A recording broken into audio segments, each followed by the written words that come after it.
Beverly Hills. And here come the Beverly Hillbillies.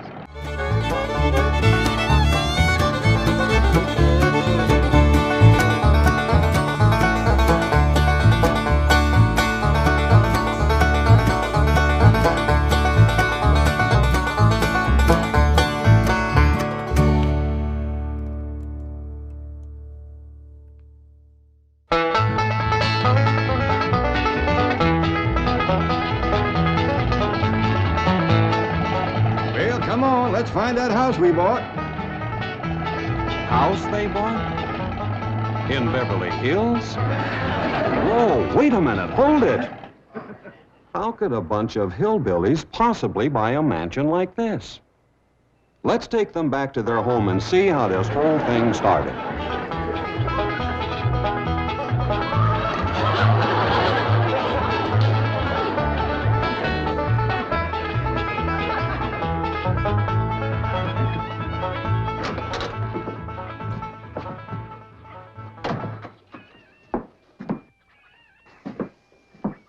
Jed, you gotta do something about that young'un of yourn. How'd that happen? Fighting with a bobcat. Get hurt? I reckon so. It went limping off on 3 legs. I swear I don't know what I'm gonna do about that girl. Well, the first thing to do is to get her into a dress. She's getting too big to be wearing man's duds. Looky here. She's done popped the buttons off of her shirt again. Well, Ellie Mae carries herself proud, with her shoulders throwed back. It ain't her shoulders that's popping these buttons. Fully growed up, rounded out, female woman. Time she started acting like one. Well, one of these days, some boy will come along and start courting her. They came courting when she was 12. What did she do? She whopped the tar out of them. Well, it ain't fitting. Girl running around as wild as a cougar, wrestling, fighting, and hunting. She ought to be doing woman's work. Helping me with the steel. Yeah, well, I'll speak to her. Oh, that reminds me. Better go down and stomp out the fire under that mess. Hold on now, Granny. You ain't gonna stomp out no fire like that, are you? Huh? Oh, of course not. Don't want to burn my shoes. Huh? Granny! Somebody open the door! Howdy, Pa. What you got there? Stranger? Where'd you get him? I beat him with a rock. What for? He was skulking around down by the slough. Figured he might be a revenuer. He ain't no revenuer. Then can I keep him? Of course not. Well, I caught him. Don't matter. Well, he won't be no trouble. I could keep him out in the smokehouse. Ellie Mae, you can't keep people like they were dogs and cats. Ooh!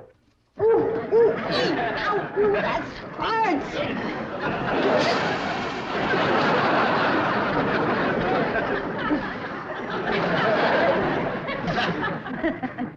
Who's that? Some feller Ellie found nosing around. Beating him with the rock so it'd be easier to tote. They're fellas from the petroleum company. What's a petroleum? I don't know. He asked me if he could do some wildcatting down by the slough.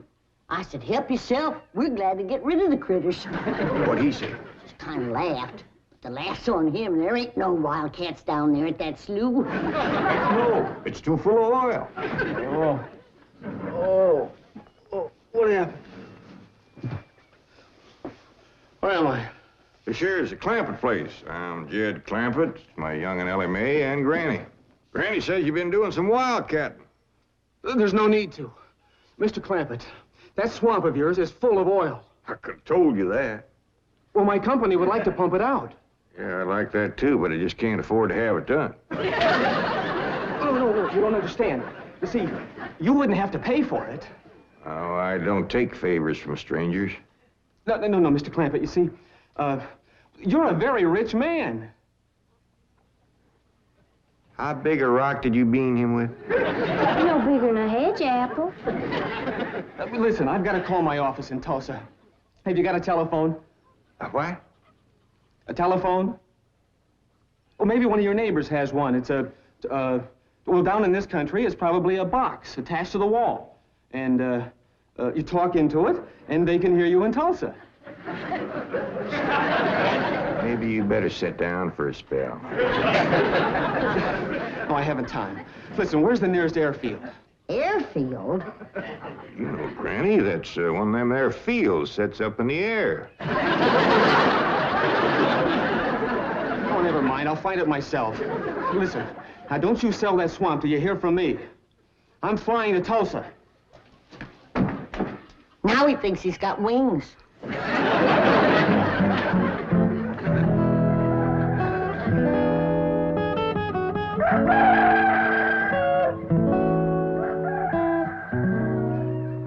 Morning, Granny. Watch them buttons, child. Granny! Them pigs of yours got into the corn. Did they drink much? I reckon they did. This here little fella was kicking blue blazes out of the mule. That's the trouble with razorbacks. They such a mean drunk.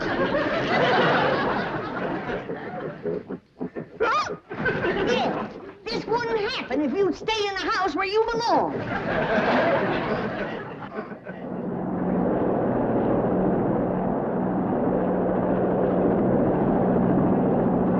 There it is, Mr. Brewster.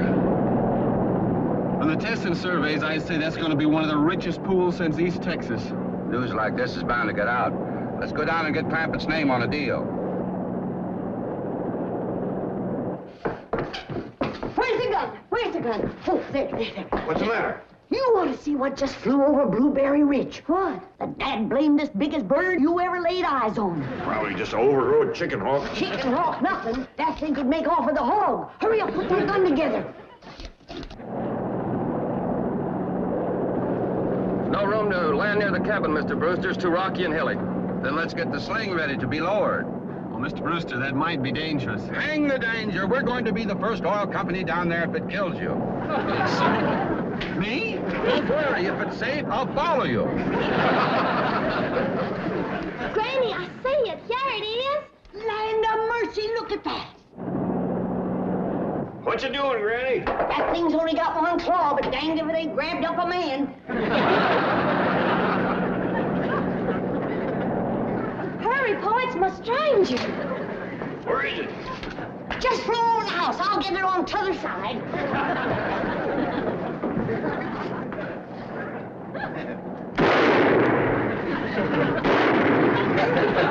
You kill it, Granny? No, but I made it drop that stranger.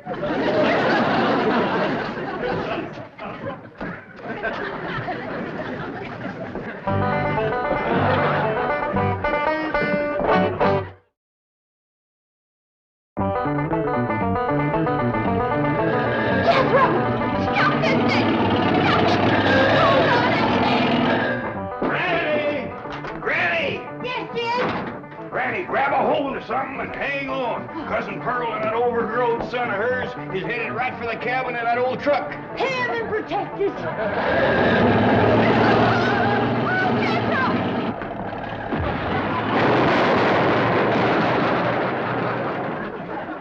Did they hit us, Jed? No, but I think they sure want the chicken house. Oh, Jed, I'm sure sorry about the chicken house, but nobody got hurt.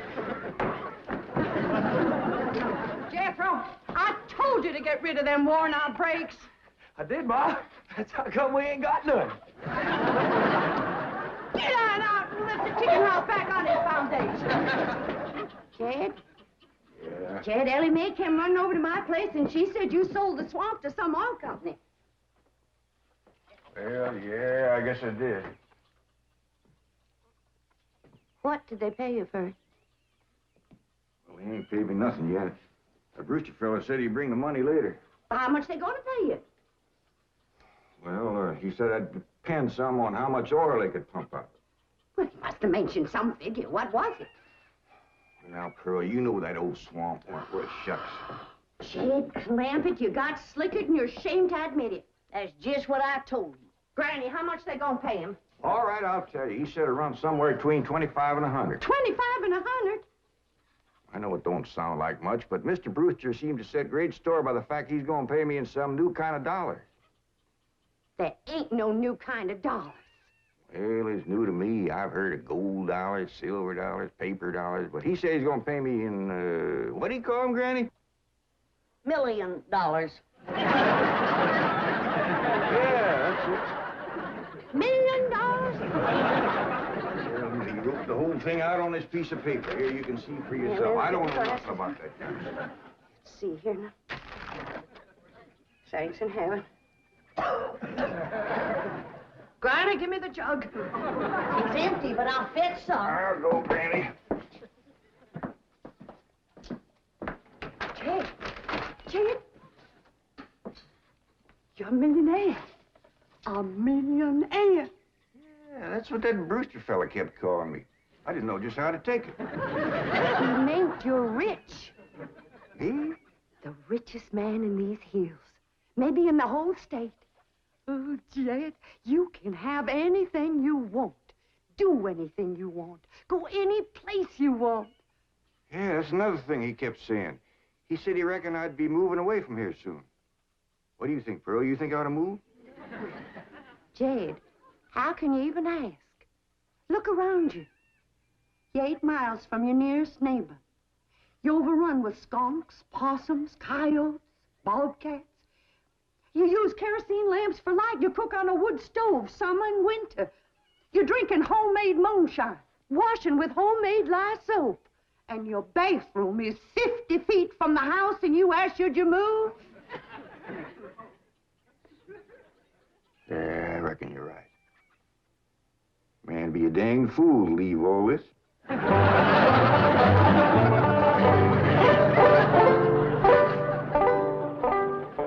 Oh, there you are, Jed. You misunderstood me. I meant you should move away. And you know where I'd go if I was you? Where? California. California? Yes, sir. Beverly Hills, California. Jed, remember the time that your pa took us to Eureka Springs to see the movie picture? Yeah. Well, the actors that make them movie pictures live in Beverly Hills. Go on. Yes, sir. Well, doggies. Wouldn't that be something? Living in the same neck of the woods with old Tom me. It sure would. And we could come visit you. You know what else they say about California? What? It don't get cold out there. What don't get cold out there? Nothing don't get cold out there. They don't have no snow or no ice. Can't they bring some in? They don't want it. That's why'd be so good for Granny. Remember last winter when she slipped on the ice and broke her hip? Yeah, poor old woman. She was limping for 2 days. Well, that couldn't happen in California because they don't have no ice. How come? I don't know how come. But Granny'd sure like it, and we could visit you.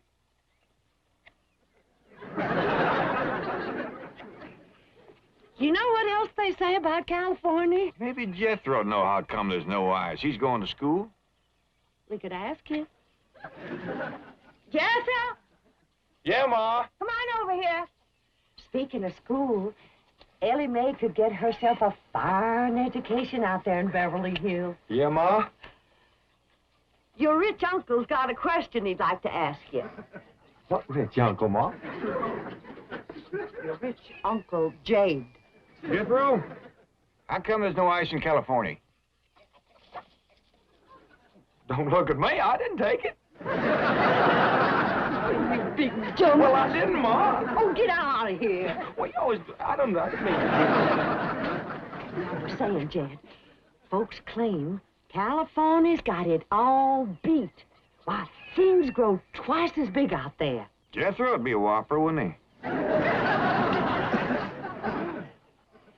He could help you move. He's awful handy at lifting and toting, and he could drive you out in my truck. I tell you what, Pearl. I'm gonna have to study on this. When that Brewster feller comes back, I'll ask him what he thinks. Well, your cousin is right about that, Mr. Clampett. Beverly Hills is a choice residential area, and lots of millionaires do settle there. Folks like me, huh? Well, millionaires. And movie stars, too. Oh, yes, yes. Is Tom Mix there? No, I'm afraid Mr. Mix is dead. Oh? Oh, yeah. What's the matter with me? Remember, Pearl, he got shot at the end of that picture. Well, there are plenty other movie stars, and that's where Jed wants to live. Ain't it, Jed? I do like the notion of living in the hills. Never could stand flat country. Mr. Clampett, I think it only fair. That is, well, I think you may have a wrong idea about Beverly Hills. Is that where you live? No, my home is in Tulsa. Well, say, maybe you could get us a place there in your neighborhood. Mr. Clampett, let's not beat around the bush. You will love Beverly Hills. Then that's it. Can you steer Jed onto a good place? No, I can get the bank out there to handle it for him. He'd like a nice big place with plenty of room for his kinfolk to visit him. I would like a nice, roomy place if I could afford it. Oh, Mr. Clampett, with your money, you can afford the Taj Mahal. Okay, I'll take it. Well, no, you see, I was just making a little joke. Oh, well, go right ahead. Well, you see, the Taj Mahal is in India.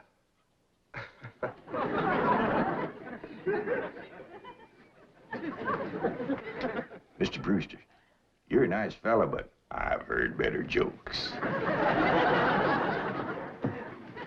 Is the foreigner staying to supper? I'm ashamed to say I ain't asked him. How about it? Oh, I don't think so.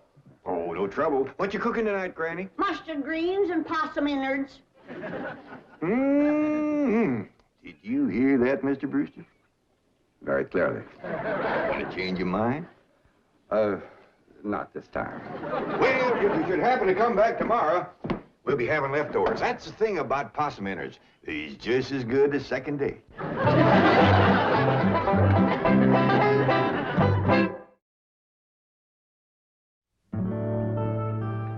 Ellie, if old Duke sits there with you, there ain't gonna be room for Granny. Oh, that's all right, Paul. Granny ain't going. Who says she ain't? She says she ain't. That's right, Uncle Jed. She's just sitting on the back porch in her rocker, and she says that's as close to California as you're gonna get her.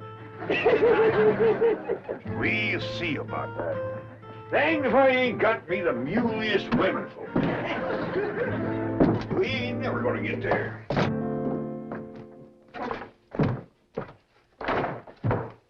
Now, what's all this nonsense about you ain't going to California? Ain't no nonsense to it. If the good Lord had wanted me in California, he'd have put me in California. Maybe he's just getting around to it. The book says he moves in mysterious ways. Well, if he moves me, I'll go. But you and Big Jethro ain't a budging me. Granny, this here Beverly Hills sounds like the kind of place you'd like. That Brewster fella says they got smogs out there. What's a smog? Well, me and Jethro figured out that's a small hog. And you heard what Pearl said. It ain't got no snow out there. You could run your still year round. Run it the year round here. Yeah, but walking down through the snow to the still always makes you feel so miserable. I might feel miserable walking down, but the way I feels coming back makes up for it. Dang, damn it, Granny. We've been planning and talking about this trip for days. You never said you wouldn't go. Never said I wouldn't either. But that Brewster feller has bought us a house in them Beverly Hills. He sent our $25 million to the bank out there. Well, you just chase on out after it. I'm staying right here. And I ain't afeared neither.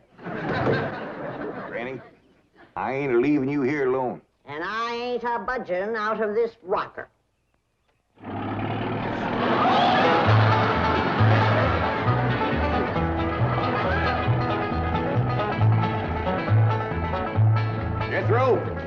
does that sign say?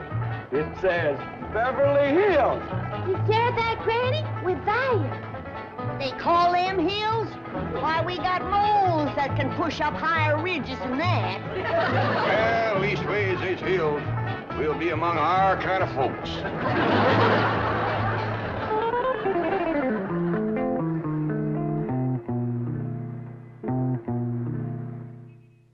This deposit of $25 million to the account of J.D. Clampett. J.D.? As in Rockefeller. Elevates us to third position in capital assets and assures our bank of... Come in. Oh, I'm sorry to interrupt, Mr. Drysdale. All right, Taylor. Well, are we all set to give the Clampetts a red carpet reception? Well, I'm afraid Mrs. Drysdale still isn't too happy, sir. Yes, I know. Oh, my wife is very upset that I got the estate next to ours for the Clampetts. Says I don't even know what kind of people they are. Do you? I know to the dollar what kind of people they are. They're my kind of people. Loaded. Taylor, have the gardeners got the grounds in order? Yes, sir. But I'm afraid that's another thing your wife is upset about. Oh? Well, you see, your gardeners have been working on their lawn all week. Why, they've mowed it, trimmed it, fed it, clipped it. I don't care if they lather it and shave it. This is the most beautiful mansion in Beverly Hills. I want every square inch of ground within those walls in apple pie... Oh. Yes? Oh, hello, Margaret. No, dear, I'm very What? For good heavens, did you call the police? I'll be right there. What happened? The Clampett estate is being invaded by a band of outlaws. Invaded? Yes, they're holding the gardeners at gunpoint.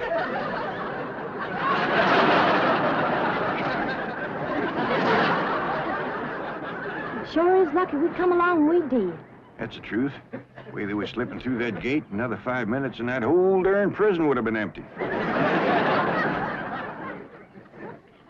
Jethro, you sure that's a prison? Yeah, Uncle Jed. I seen pictures. Only thing is, how come there ain't no guards on them walls? Probably done them in with them knives and things.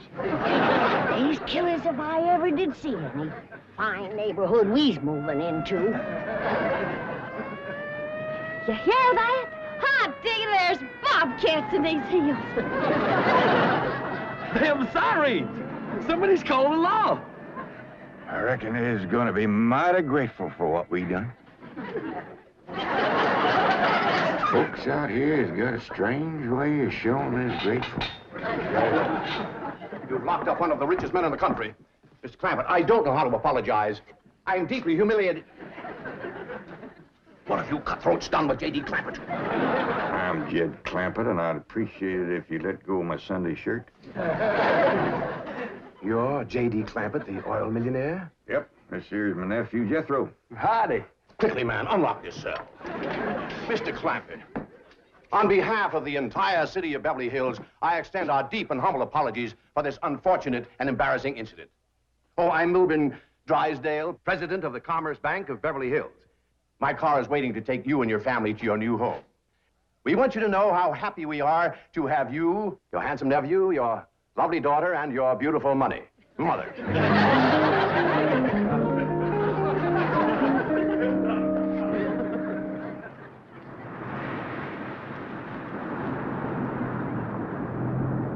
a minute!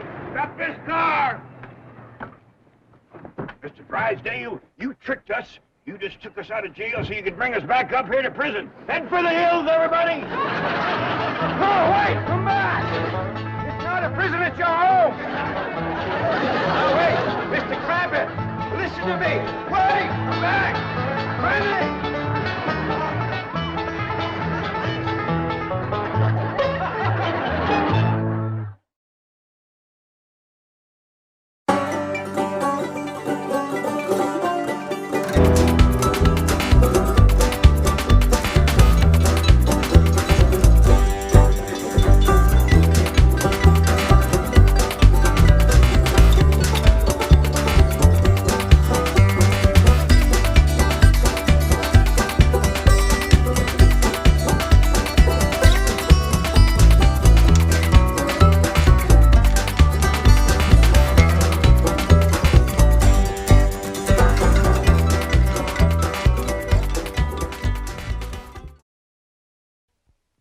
This has been a Filmways production.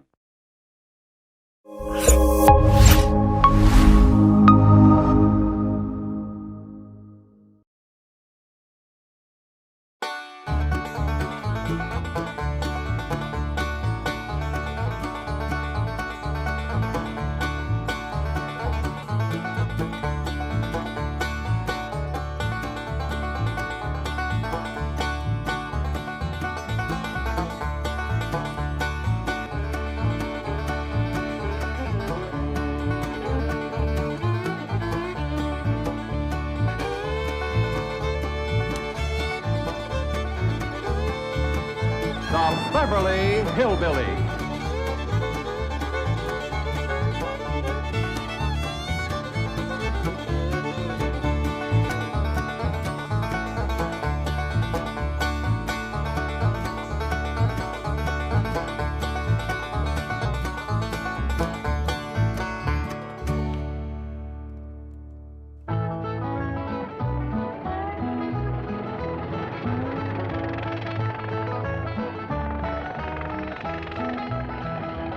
Welcome. Welcome. Howdy. Well, now, ain't that handy? That, Paul. Way the road takes a bend in here, runs right by the front door. No, Mr. Clampett, this is your driveway. It goes with the house. Is this thing a high? Oh, yes, indeed. It was built by John Barrymore, one of our finest actors. Pretty fair stonemason, too. Hey, Jed! This here is dandy soil. Fine, Granny. We'll commence plowing tomorrow. But this is Beverly Hills. Dirt is dirt. Yes, I know, but why don't we look around inside, eh?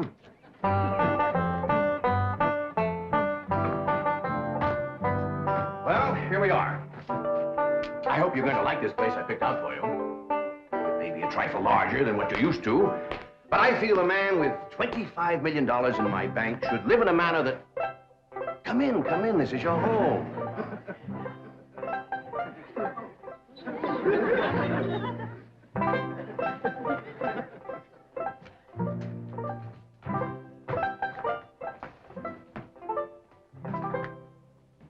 As I say, it may be a bit more than you're used to, but I'm sure you'll be comfortable. Now, my secretary will be over right away to help you with the hiring of servants or whatever problems you may have. She's a very efficient girl, Miss Hathaway. Jed? Jed?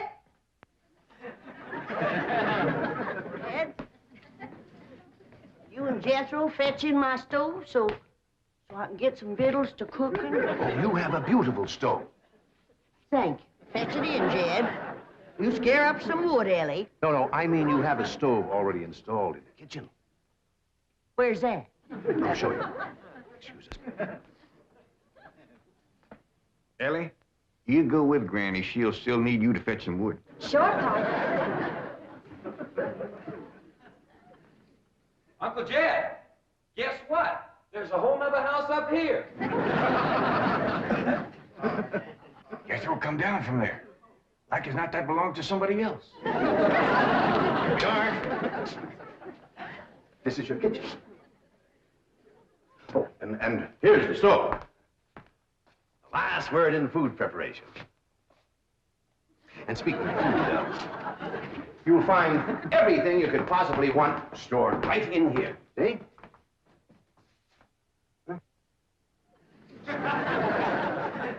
Well, I'll leave you ladies to your culinary delights. Au revoir. Bon appetit. Talks gibberish. You seem to set a great deal of store in this here stove, Granny. Well, we'll see.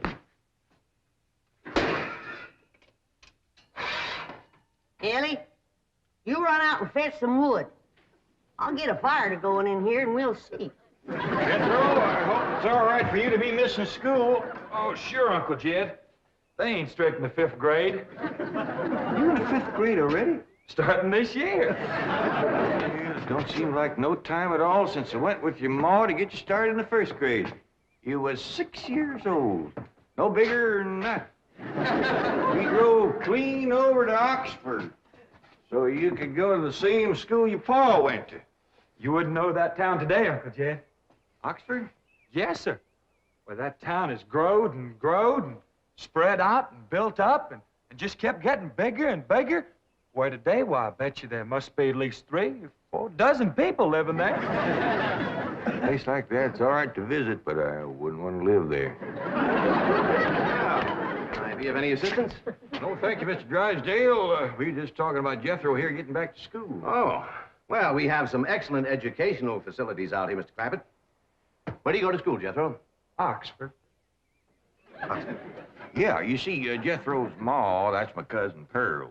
She married an Oxford man, so naturally Jethro, he goes to school there, too. I'm the champion crawdad eater. At Oxford? Jethro put away 3 buckets of crawdads. 4. And he's learned to cipher and everything. Cipher some for Mr. Drysdale. 1 and 1's 2. 2 and 2's 4. 4 and 4's 8. I have to take off my shoes to get any further than that. Never mind. I'm sure we're thinking of 2 different Oxfords. You see, there's one that's very, very famous and very old. That's where Jethro goes to school. Been there since pioneer days. That's how come it got its name. It's where the oxen used to ford the river. So folks took to calling it Oxen Ford, and later on it got shortened to Oxford. Yes, I see. Well, I'll be running. Oh, by the way, here are your keys. My secretary should be over very soon. Well, thank you very much, Mr. Drysdale, for everything you've been doing for us. Oh, it's my pleasure, Mr. Clampett. You see, I'm not only your banker, I'm your next-door neighbor. Well, say, now ain't that nice? Well, now, why don't you bring your missus over tonight for supper, and I'll have Granny womp up a mess of grits and hog jowl. Well, you see, right now my wife is in Boston. Well, that's too bad. When'll she be back? Not too soon, fortunately. I'll see you later. Hmm? Well, thank you, Mr. Drysdale. So long. Uncle Jed, you reckon one of these days I can have me a little bitty old taste of Granny's moonshine? Now, Jethro, you know the family rule about Granny's moonshine? You get your first taste on your wedding day and not before. Well, Uncle Jed, that might be an awful long time. I ain't even got me no sweetheart. How come? Well, back home, every time I get me a girl, one of them there big fellas would take her right away from me. Maybe out here in Beverly Hills. Paul, could I please have the axe? I gotta split some wood for Granny. Fetch it, Jethro. Ain't this place got a wood pile? Not that I could find. But I found a whole row of black old dead tree trunks, pretty near as high as this house. Are they kind of big for you to tackle? Well, shucks, no, Paul. They're only this big around, and all trimmed and topped and strung together with the black rope, so as no matter which one you cut, the others keep it from falling.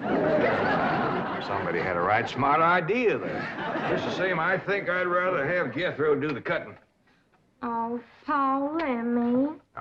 Cutting trees and chopping logs ain't no work for a girl.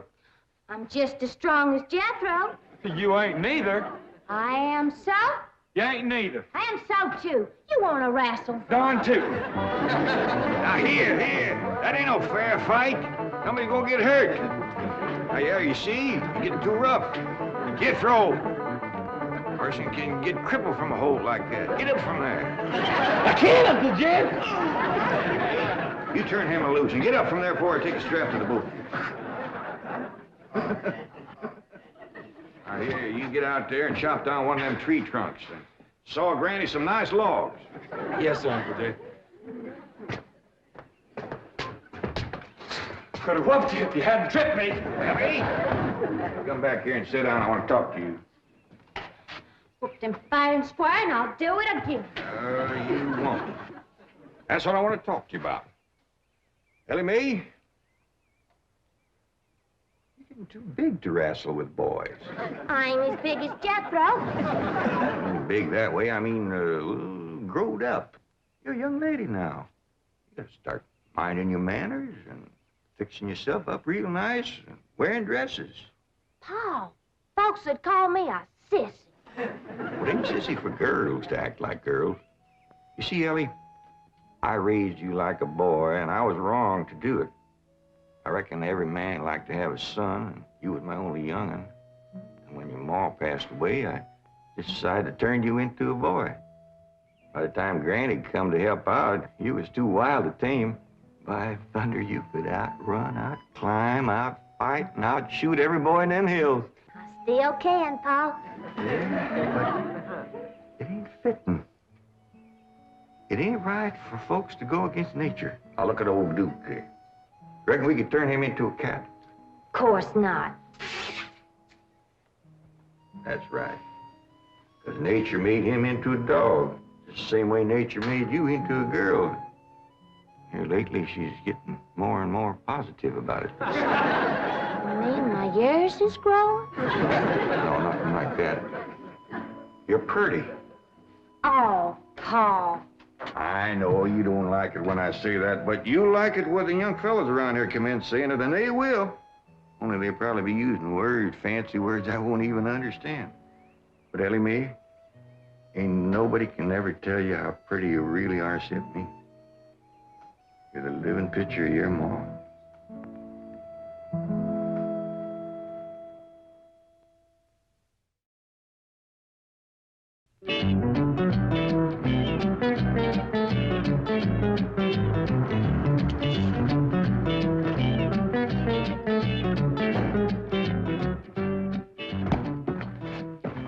You still here? I thought you were going up to the Clampett estate. I didn't think it prudent for us both to be absent simultaneously. In the event of crises... The only crisis you have to worry about right now is keeping Mr. J.D. Clampett happy. Now get up there. Tell me, how did he like the flamingos? What flamingos? I thought pink flamingos around the swimming pool would add a rather elegant touch. Mr. Clampett is not a man educated to elegance. That will take time. Right now, there are more pressing problems. Of course, getting settled, the servant problem. Well, whatever they are, just get up there and solve them. Now, J.D. Clampett is this bank's largest depositor, and I'm making his satisfaction your responsibility. I accept the mantle of responsibility with which you have cloaked my shoulders. And I shall so conduct myself that if this great financial institution shall last 1,000 years, people will still say, this was their finest hour. Andy Wood, all right. Got a lot of pitch and tar in it. Ought to burn real good. Yeah. That flimsy grate holds up. Granny, this is the top of that tree trunk. You want I should split it up, too? No, just leave it outside.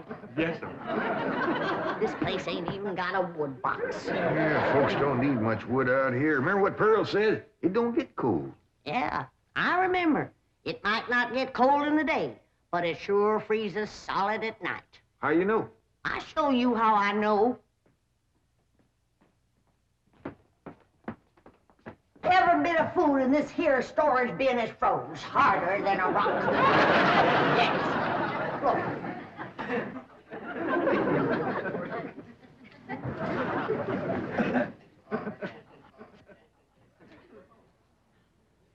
Mighty thin-skinned hog.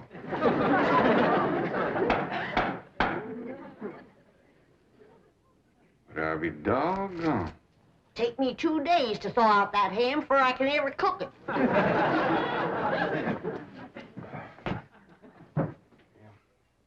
People ought to know better than store food up against the north wall. Tomorrow we'll dig us a root cellar and we put all this stuff in it. Jethro, go on out there and catch us a chicken. Okay, Uncle Jed. How you know we got chickens? Place this size is bound to have chickens. They ain't all froze together.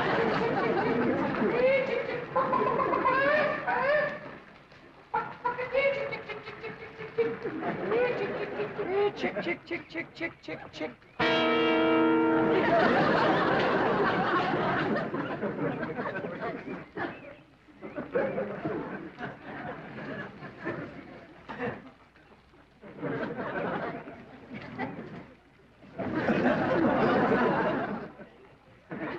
I keep a chicken. Here's that bucket. You want it? You take it, Ellie. See if you can find a creek. I gotta have some water. You know a pump on this place? It ain't even got a well. Uncle Jed, Uncle Jed. Yeah, boy. Did you find a chicken? I found something. I ain't sure if it's a chicken, a goose, a duck, or what. Where is it? I couldn't catch it. That thing can outrun a jackrabbit. There ain't no goose or duck. Must be a chicken. If it is, I was right about things growing bigger out here. That thing was this high. Chicken? Ah, Jethro. Honest, it's got legs this long. Dibby's on the drumstick. Drumstick ain't much. Whoever gets that neck is eating from now on. Commences here and runs plumb up to here. You ain't forgot what I said about Granny's jug of liquor. I ain't been at Granny's jug. You have your in for it. Honest, cross my heart. Where'd you see this chicken? Down by the cement pond. Cement pond. Uncle Jed, that pond is the fanciest thing you ever did see. Why, they are steps. So's the cattle can walk right down into it and get a drink. And up at one end, there's a lady standing there made out of rock. And she's a-pouring water out of a jar right into that cement pond. Oh. Well, that's how come that big old pink chicken to get away from me. Flew right over the top of that there rock lady, landed in that pond, and swam like an otter. Just flapping them big old pink wings and hollering. What color did you say that chicken was? It's pink. Ain't I told you that stuff would stunt your growth? Miss Granny, I didn't touch a drop. You and me is going to the woodshed. Jethro, you swear to be telling the truth? So help me, Jefferson Davis. You take your hat off when you speak of the president. He ain't president no more. I'll have no Yankee talk in my kitchen. Now, Jethro, you and me's going back out there and corner that chicken. Granny, you get your fire to going. Ellie Mae, you sweep up out front and keep your eyes open for that Miss Hathaway. I'm counting on her to take you in hand and get you in the right kind of clothes. Come on. Chicken.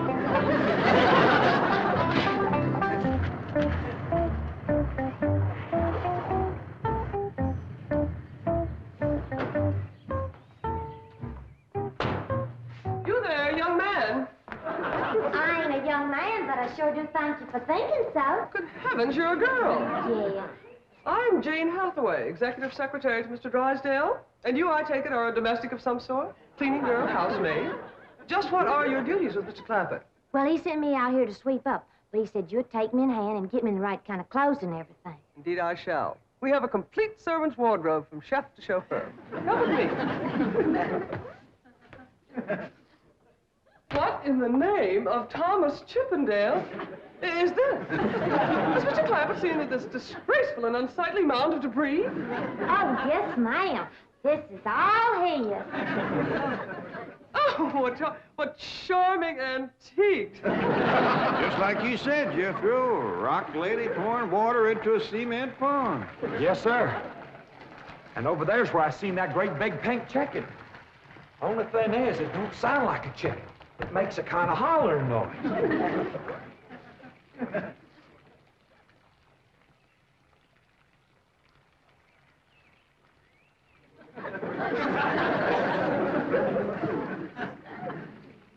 Reckon you'd make a hollering noise, too, if you was to lay egg like that. Man, oh, man. That's what I call an egg. Well, you won't have to worry about food now. Wait till she cooks this.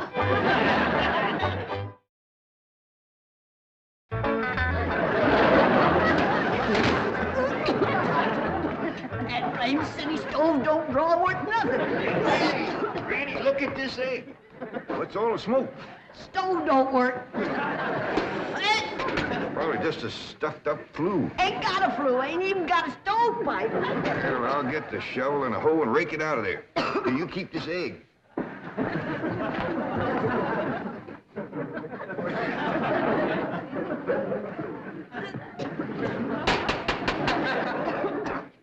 Just like everything else out here. Froze solid.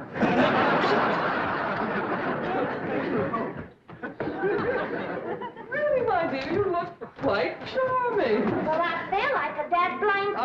Oh. Just a moment. Yes, now I'll be right back.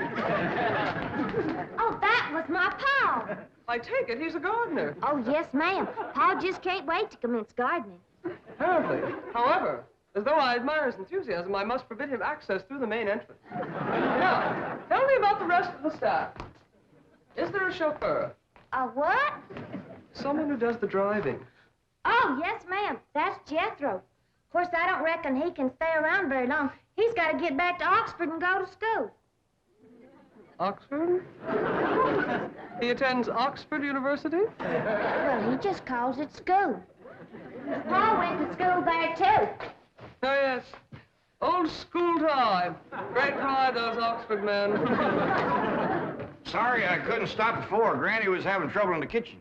Paul, do I have to wear this here stuff that Miss Hathaway... No, there can be no appeal from Mr. Clampett's orders. Thank you, ma'am. Glad to see you taking a firm hand. Ellie Mae, that's right pretty. Makes you look taller. She's got me walking on pegs. We'll run in and show Granny. And get rid of those old clothes, dear. Granny, I presume, is the cook. Yes, ma'am, but she ain't too happy about it right now. I shall deal with her directly. Now, let's see. Maid, gardener, cook, chauffeur. Oh, I understand Jethro is an Oxford man. You bet he is. I'm quite anxious to meet him. Don't blame you. Fine-looking young feller. Single, too. And he's on the lookout for a girl. I am only interested in the intellectual rapport which I would naturally have with an Oxford man. I presume you went to Eton as a boy.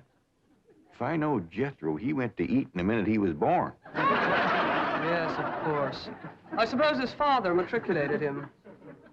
I kind of think maybe it was his ma. Oh, well, no matter. At any rate, he's an Eton man. That he is. Matter of fact, Jethro won the Eton championship. How marvelous. What was he champion of? Eton. Yes, I know, but what was it? Cricket? Oh, no, it was crawdad. I don't think even Jethro would eat crickets. I was referring to the game of cricket. Gillian, where's the axe? I'll bet you, Granny. You talk to Miss Hathaway. And just why does Cook need an axe? I've hit this with everything I could lay a hand to. I even whopped it with an iron skillet. You are supposed to hit it with a croquet mallet. All right, where is it? I don't think I'll tell you. There is a time for work and a time for play. Now then, what are we cooking for Mr. Clampett? Well, I don't know what you're cooking him, but if he wants any victuals from me, somebody better shoot a possum. Possum? You got a better idea? But of course, a nice big fluffy souffle. All right. You shoot it and you skin it. You don't even know what a souffle is. What kind of a cook are you? I'm a cook with a stove that don't draw, food that's froze solid, chickens that can't be caught, eggs that can't be broke, and a smart alecky city woman telling me my business. That's what kind of a cook I am. Mind your tongue, little woman. I can have your job. You sure can, and the sooner the better. Jethro's coming, and just wait till you see what he's got. Thank heaven. Now I can have an intelligent conversation. Look, Granny, I got that big chicken. I hope it ain't as tough as its egg. That is a flamingo. Oh, no, ma'am. That's my nephew, Jethro. Jethro, say hello to Miss Hathaway. I didn't mind him. That's the big dangest chicken you ever did see. You go to school at Oxford? Yes, ma'am. I'm in the 5th grade. Stop bragging and wring that chicken's neck. Ellie Mae! No, stop, you barbarian. Don't harm one feather of that beautiful bird. I've taken just about as much as I'm going to take from you. Yeah, Granny. Ellie, you get the fire going under the big kettle outdoors. Young lady, where is your maid's uniform? I ain't going to wear. Oh, yes, you are. No, I ain't. Oh, yes, you are, if I must subdue you forcefully. I wouldn't try that. Tried to tell you. I'll set on her, Ellie. You get the fire to go. Now, here, Granny. Come on, let her up. Get off of it. You are discharged! All of you! Sacked!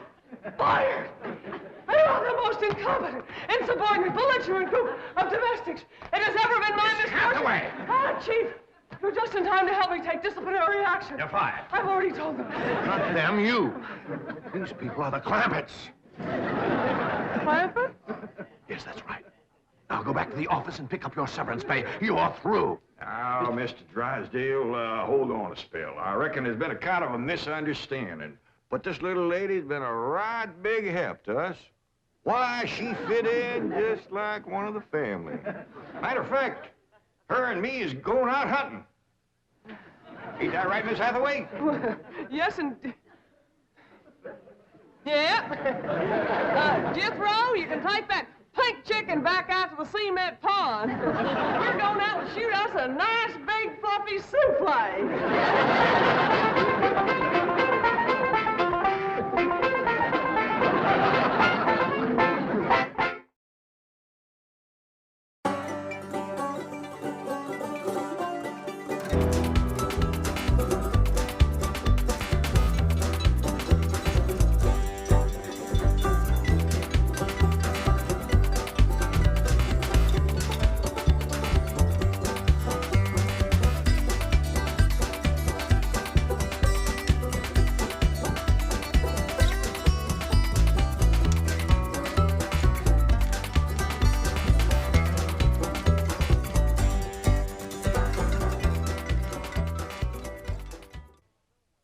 This has been a Filmways production.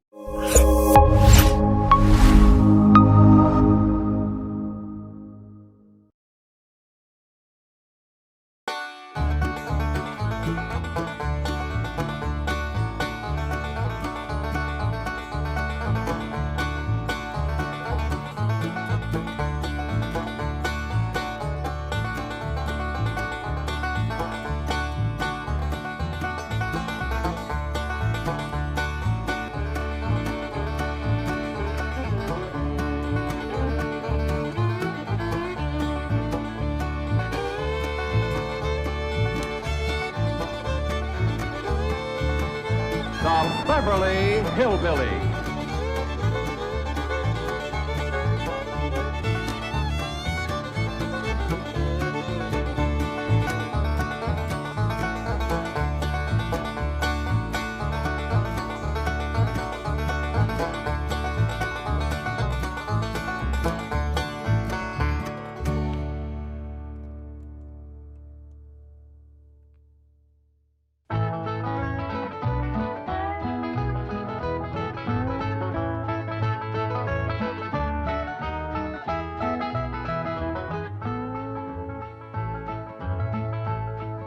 Well, Jethro, what have you got to say about that? I didn't bust it, honest. He's telling the truth, Mr. Drysdale. It was hanging in pieces like that when we moved in. Yes, sir.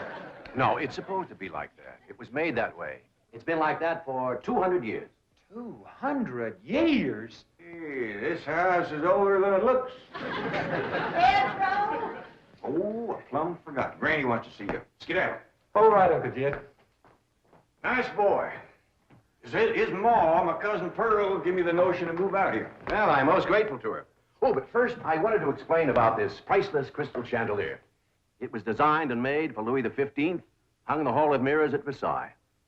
Napoleon Bonaparte planned campaigns with the light of that chandelier. Talleyrand used it. Wellington, Disraeli, Bismarck, Wilson. Mr. Drysdale, we're just plain folk. We don't mind a few things being secondhand. Getting back to my cousin Pearl, she's looking after the old home place for me. You ain't never seen my family home, have you? No, I haven't, Mr. Clavitt. It's a dandy. Yes, those southern mansions are beautiful. I suppose it has the large white pillars. It did, but we bring them along and put them on the beds out here. No, you see, I was referring to wooden pillars. Oh, I ain't never slept on one of them. We had everything first class back home. Sure hope Pearl's taking good care of that place.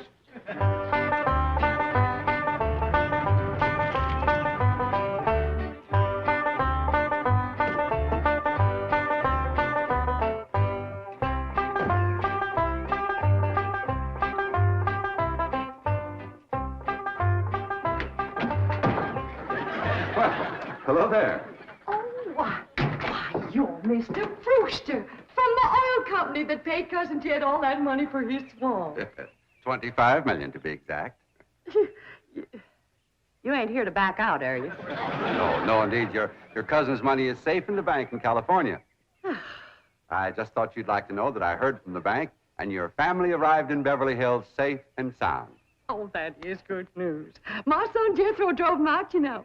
Yes, I know he did. Oh, I have something here from the bank. I think you'll enjoy it. For me? They told me at your house I'd find you here. Yeah, well, I promised Cousin Jed I'd keep an eye on the old home place for him. It's a long trip from my house, but I'm glad to do it for Jed. That's nice of you. Yeah, well, you know, can I help you look for that money? What is the money? It's pictures of the estate that Mr. Drysdale, the president of the bank, purchased for him in Beverly Hills. Oh. This is now the Jed Clampett estate. Land to mercy, look at that. Why, it's bigger than the state capitol. Quite a change from this place, all right. What in the world is that? Oh, that's the swimming pool. Swimming pool? Yes, quite ornate. Oh, my son Jethro's gonna like that.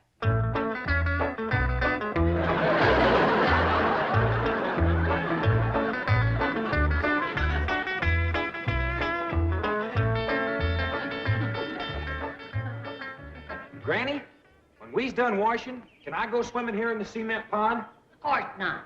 I don't allow nobody splash around in my wash water. Ain't there no place else you can wash? This cement pond's the only water we got. Place ain't got a well, it ain't got a creek. Ain't even got a rain barrel to catch what comes out of the sky. Oh, when that banker fella seen me unloading your wash tub and scrubbing board, he said, why, you can throw that away. We don't use them things here in Beverly Hills. Now, you listen here to me, boy. I don't care how other folks live in Beverly Hills, but us Clampetts is gonna be clean. Yes, ma'am. We may not have it as nice as we have it back home in the cabin.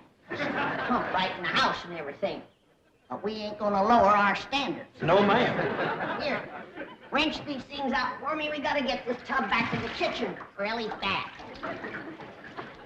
Yep. Being clean is a strict rule with your Uncle Jed. Let me look you over. Many the time we've been down to our last piece of fat. I'd say, shall I cook it to eat it, or shall I render it down for soap? He'd say, no, render it down for soap, Granny. The Lord will feed us poor folks, but we gotta do our own washing. But Uncle Jed ain't poor now, Granny. He got $25 million. How long do you think that's gonna last if we go throwing it away on store-bought soap? Waste not, want not. Now, here's a view of the entrance hall. My stars and garters. Why, it's a palace. Whoever would have thought that my cousin Jed would be living in an estate like this? Well, the credit is yours. You're the one who talked him into moving. Oh, well, I put the notion in his head, but it was really kind of Ellie Mae he went. Yes, his daughter will have a wonderful life as a Beverly Hills debutante. Can't you just see that beautiful girl descending this magnificent stairway? I sure can.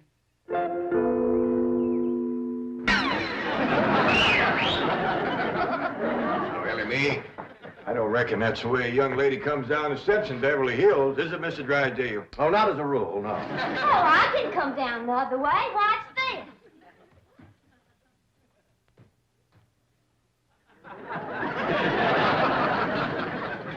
How's that? Well, that's not exactly what I had in mind. Well, show me. No, my secretary will show you. Oh, she's in town doing some shopping for you. Oh, what's she getting me? Now, that's going to be a surprise, Ellie, but it's some things you've been in needing, and they're going to be pretty, and you're going to like them. Things I've been a-needing? A set of muskrat traps. A three-blade frog sticker? Nope. A ready-made slingshot. Now, Ellie, you way off the track. Now, you wait till Miss Hathaway gets here, and you'll see. Yes. Well, I'll be pushing along to the bank.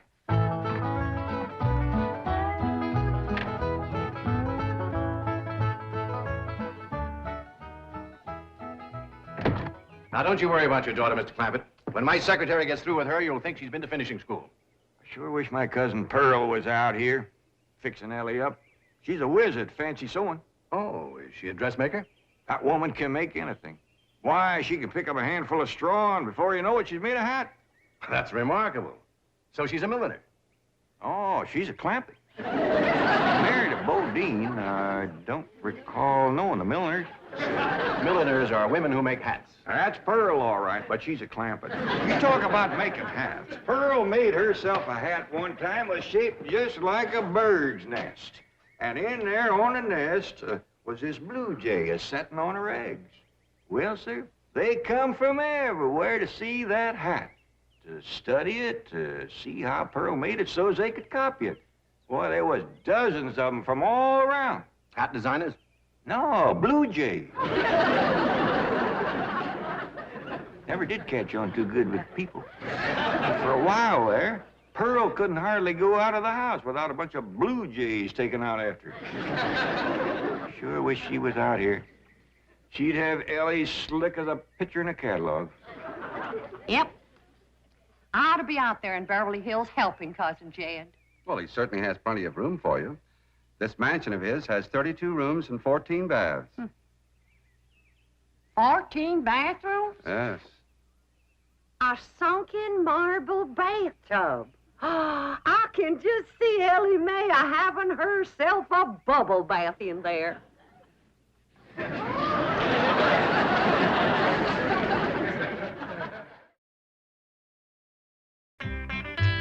tell you, Mr. Brewster, the more I see of these pictures, the more I want to get out there and help Cousin Jed. Of course, I wouldn't go without being asked. Well, naturally. But, you know, I think you should go. I've been asked. Well, now, it's not exactly my province. Well, why don't you telephone your cousin and talk to him? Oh, why, they ain't a telephone within 40 miles of this place. Nearest one, I guess, is at the International Emporium, clean over to Oxford. Well, I'll be happy to drive you over there. Oh, I couldn't let you drive me all that way just to use telephone. Busy oil company man like you. That's 40 miles. There's no trip at all in this car. No, I couldn't do it. Why, folks would see me riding in this big, shiny car with a tall, good-looking city fella. Why, sure as the world, they'd think that...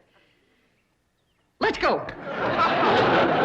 Well, what about your horse and buggy? Oh, just untie Betsy. You go on home.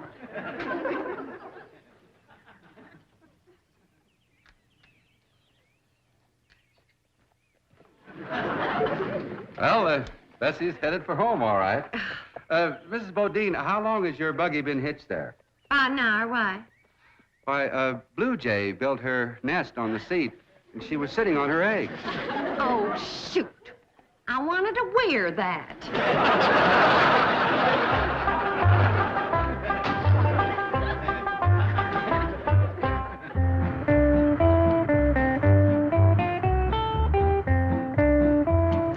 And here's Miss Hathaway.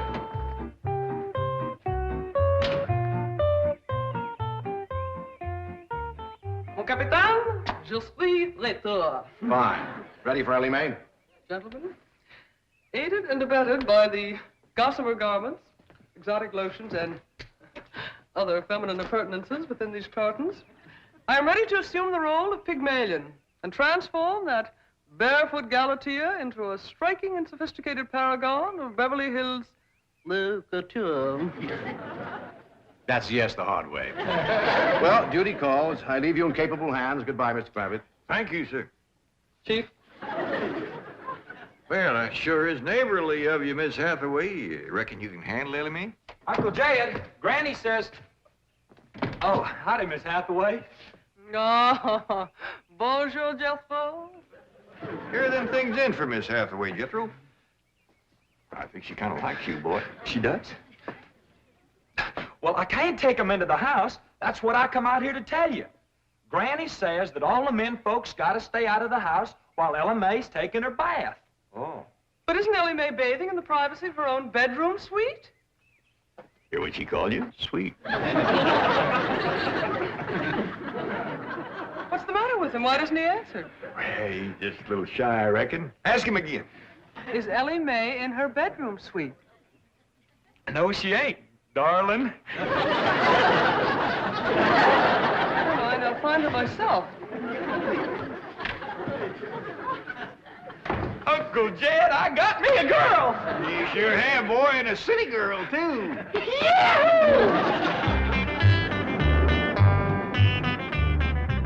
Some city girls I were about. Jethro's such a good-looking boy.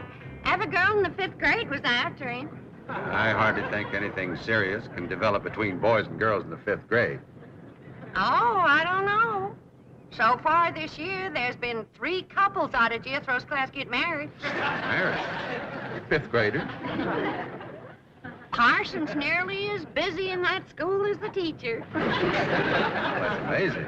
Oh, I've heard of Uh-oh, wouldn't you know it? There's that Snoopy Alverna Bradshaw and her big mouth daughter sitting on my front porch. Oh, I can just hear the stories they'll start going around if they see me in this car here with you.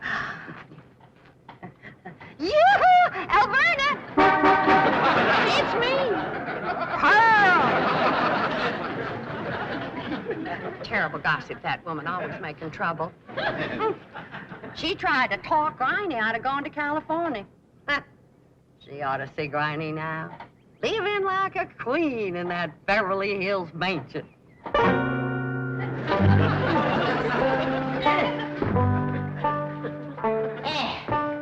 I should have listened to Alverna Bradshaw and stayed home. We had a pump right in the house. Didn't have to tote water a quarter of a mile. Oh, you ready to get rinsed off, Ellie? Well, not yet, Granny. Should have washed my hair. No. You better wait till I can catch some rainwater. That pond water smells like it's got medicine in it. I wondered why there's no fish in that pond. Yeah, I reckon that water killed them fish. Don't you worry. My lye soap will kill anything that killed them fish. Have you seen... What in the world's going on here? Well, there's a bath going on. That's what's going on. Howdy. But I don't understand. Well, then somebody ought to explain it to you, sissy woman. You see, first you heat some water. Then you put it in a great big tub like this. You put some soap in it, and then you get in it, and you start to wash, and that's what you call a bath. Granny, you don't have to do this sort of thing in Beverly Hills. Don't you listen to her, Ellie. Ain't you ever heard that saying that cleanness is next to godliness? But of course, John Wesley said that. And I bet he didn't live in Beverly Hills. Here, Ellie, dry yourself off with this nice big bath towel. That's my girl. I'll rinse off that old lye soap. Lye soap. Did you say lye soap? That's right. I make it myself. But that will ruin this beautiful girl's delicate skin. I've been washing with it for 72 years. Look at my skin. It's like leather. Yeah. Nice, ain't it? Granny, I hope you will forgive my momentary bewilderment at this primitive form of ablution, but please let me explain. Well, first explain what you just said. Well, Ellie Mae has a beautiful big bathtub upstairs. Upstairs? It was hard enough carrying the water in here. I ain't going to tote no water upstairs. But you don't have to. There's a big, beautiful... Haven't you been upstairs? No. Jed said that probably belonged to somebody else. Ain't that right, Ellie? Yeah. Paul said he heard tell that folks sometimes live one family right on top of another. But that's only in apartment houses. This entire house belongs to you. And each one has his own individual bedroom suite. Come along and let me show you. And also the lovely things I brought from town. Yeah, you go ahead. I'll be up directly. What all'd you bring from town? Everything, Ellie. Everything from chapeau to pumps. Pumps! Praise the Lord. Now I won't have to tote water. Jethro? Yeah, Uncle Jed? Now, as you're going to be keeping company with a girl, is there any questions you like to ask me? What kind of question? You know, about girls. How much you know about girls? They softer than boys. Yeah, I reckon. Generally speaking. And they shorter and rounder. Yeah? And the hair's longer and it smells sweet when you snuggles up to 'em. Oh, so you've been doing some snuggling, have you? I done more than that. Yeah, I reckon you better tell me about it. Who was she? Prettiest girl in the hills.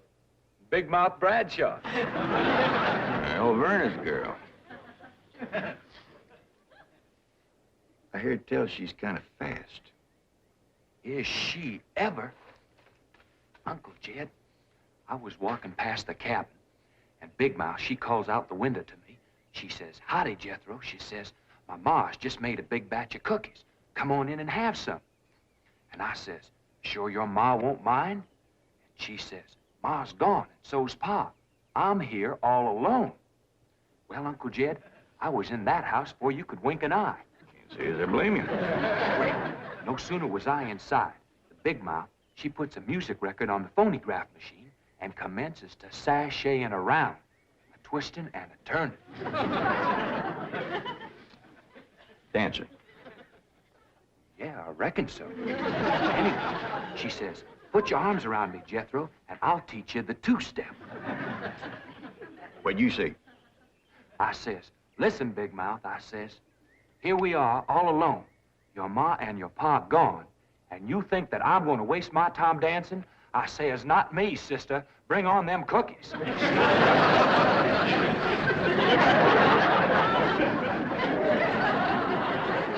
What'd she say? Well, Jed, you and Jethro can start digging the well. That city woman brought us some pumps. That's fine, Granny. We'll get right to it. What'd that Bradshaw girl say when you said bring on them cookies? well, she just held up them cookies like this here. Kind of blinked her eyes at me and said, Jethro, which do you think it tastes sweeter? These here cookies or my lips? Well, Uncle Jed, right then and there's when I found out she was fast. I grabbed them 2 cookies, and it took me 2 miles to outrun that gal.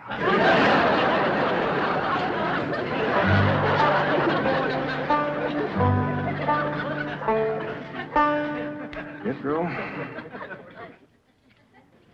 on one of these days, you and me's got to have a long talk.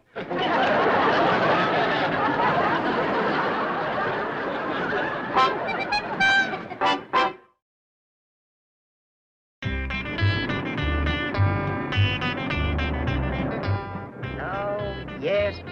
He's a lady killer, that bar of mine. While Verna Bradshaw's daughter traced him all the way home one day.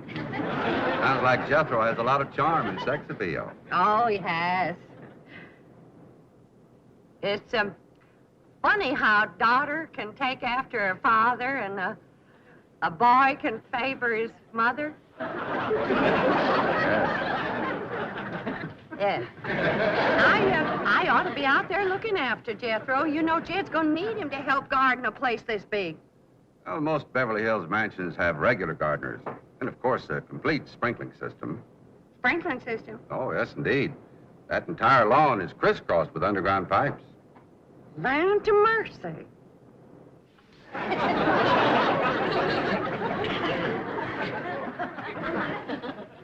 Why, thunder, Jethro, there's water all over this property. Ain't too deep, neither. I know. Should I commence to digging? Well, now, let's get as close to the house as we can. That way the pump won't have so far to pull. Clampett? Jethro?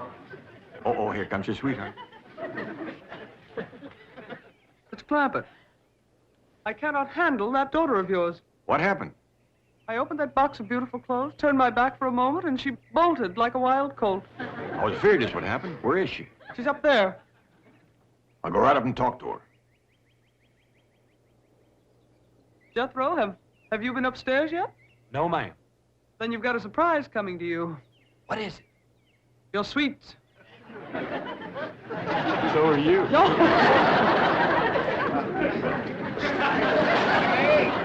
Oh, howdy, Pop. Ellie, I'm ashamed of you. Running off from Miss Hathaway. I didn't run away from Miss Hathaway. What'd you climb up here for? To cut a fork for that new store-bought slingshot she brought me. Did she bring you a slingshot? Fanciest thing you ever did see. Just a minute, I'll hook it up and you can see for yourself.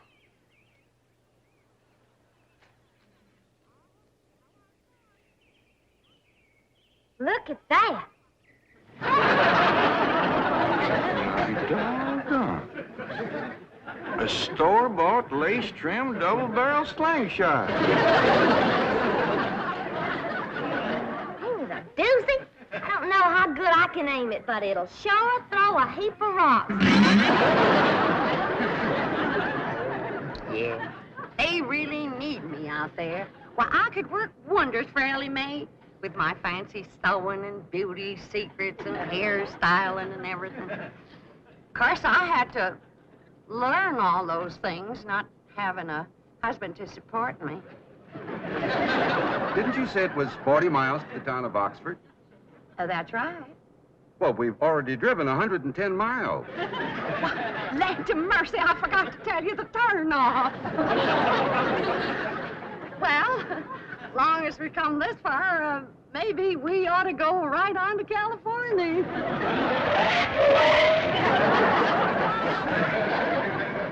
I tell you, Granny, there's so much water here, you could shoot a load of buckshot in that ground and bring up a dozen springs. I'll be right back.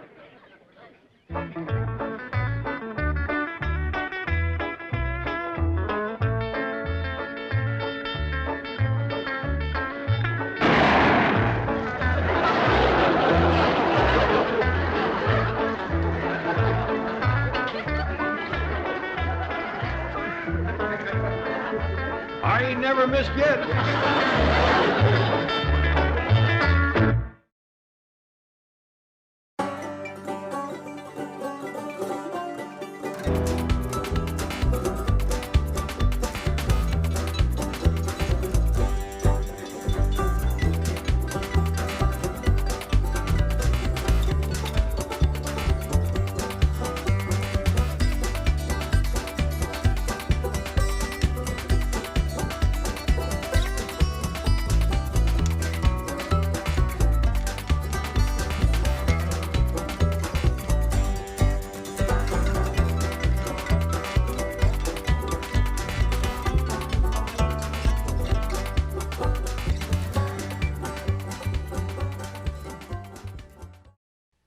This has been a Filmways presentation.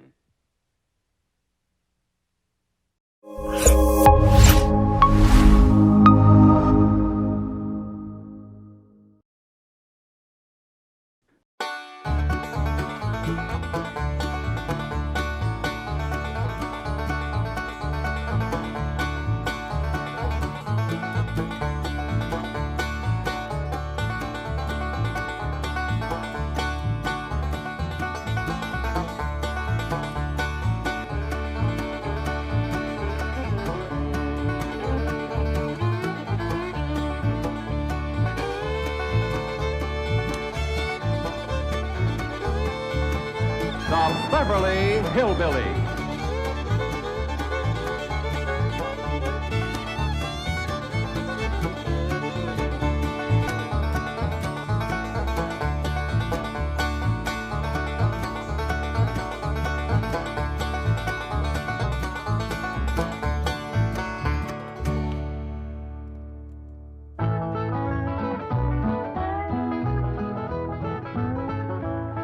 Granny, whereabouts do you want the still?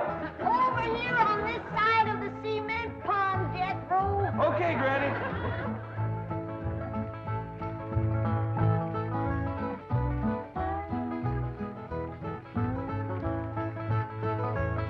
Come on. We's waiting.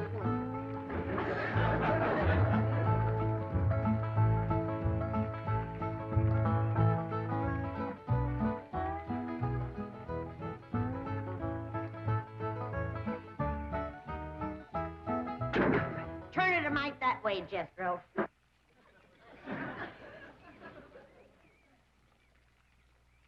Only one bad thing about putting you still here, Granny.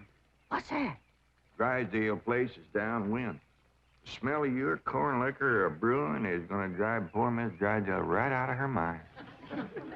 She's a drinking woman. How do you know, Uncle Jay? Well, he kind of let it slip out. Remember when we was unloading this from the truck? Yeah? He says to me, what's that? I said, that's a still for making corn liquor. He turned kind of white and trembly, and he says, oh, please don't ever let my wife see that. I reckon she just can't leave the stuff alone. Some folks like that. Terrible. Come to think of it, that's how come she's in Boston. What kind of drinker? Yeah. Miss Hathaway says she goes all over every place looking to get cured. Them city cure's no good.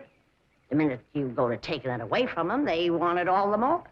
I could cure Mrs. Drysdale of her drinking in 2 days. Oh, Granny. I just telling her she could have all she wanted. When they find out you don't care if they drink, they don't care to drink. That sure would be a blessing. Pa? Over here, Ellie, now. No more talk about drinking. Hey, look, everybody. Ella Mae's wearing a dress. Pa, Mr. Drysdale's in the house to see you. All right. My, ain't she pretty? Yeah. But, Ellie, you're showing too much bare hide. Well, that ain't her fault, Granny. She just got the dress on backwards. Ellie, honey, put it on the other way around. All right. Hold it. Hold on. The world kind of a dress is that? Well, Miss Hathaway says it's a California sundress. Wouldn't let no son of mine wear it. Daughter neither. Granny, you'd best get her into something decent whilst I talk to Mr. Drysdale. Uncle Jay, can I go swimming in the cement pond? Oh, I reckon so, Jethro. But this ain't like the swimming hole back home. You can't go in there without no clothes on. I can't? No, sir. Okay, Uncle Jay.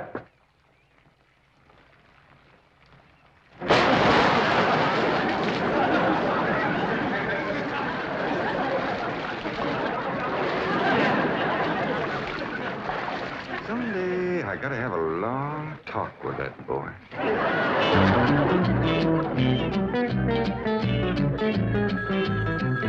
Mr. Drysdale's office, Miss Hathaway speaking. Boston.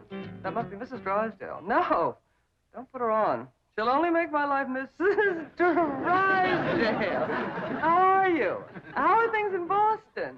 Oh, the doctors here are just as silly as the ones in Beverly Hills. They insist there's nothing wrong with me.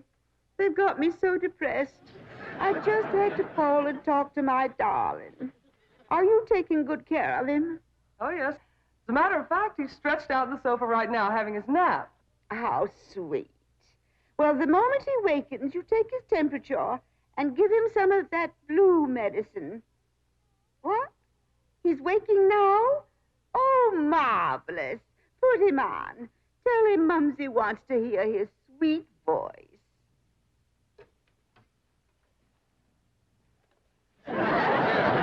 Speak to your mumsy. He whined. Oh, he probably has a migraine. Oh, poor Patricia, my lord. Even made a hypochondriac out of you. Any message for Mr. Drysdale? Who? Oh, Melvin, my husband. Yes, well, isn't he there? No, he's up at the Clampett estate.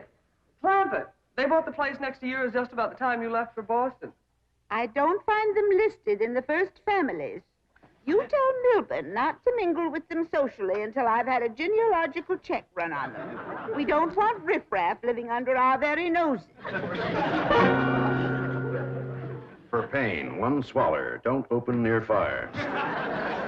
I'll be right in, Mr. Drysdale. Thank you, Ellie Mae. Granny, this is quite an array of medicines you have here. Yep, them's all the remedies I made myself. I wish you'd make something to help my wife.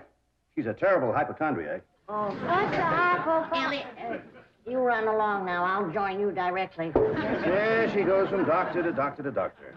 Well, I reckon the doctor can't help what's ailing her. Of course they can. It's psychosomatic.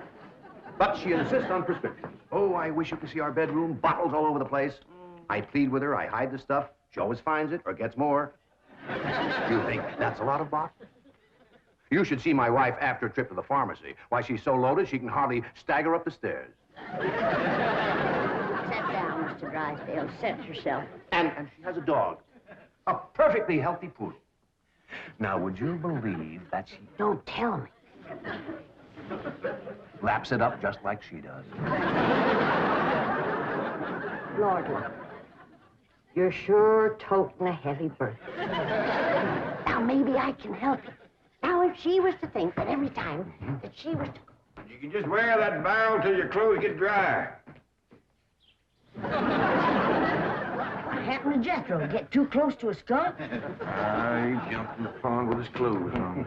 Mr. Drysdale, I'm sorry to kept you waiting. Did Granny tell you about her complaints about the kitchen? Jed, I'm ashamed to mention my piddling troubles to a man bowed down with the misery he's got. You know his wife.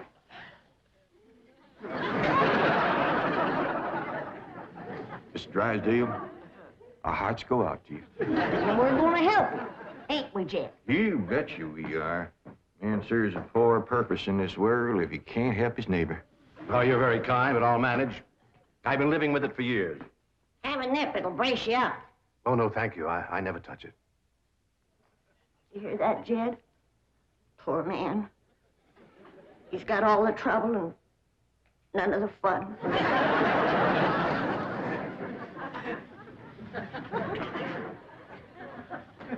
There goes a soft-hearted woman. Yeah. Now, about her complaints. Oh, yeah. Well, for one thing, that electric meat grinder has been giving Granny a heap of trouble. Electric meat grinder? Yeah, this one right here in the dish trough. Oh, it grinds the meat all right, but then you can't find it.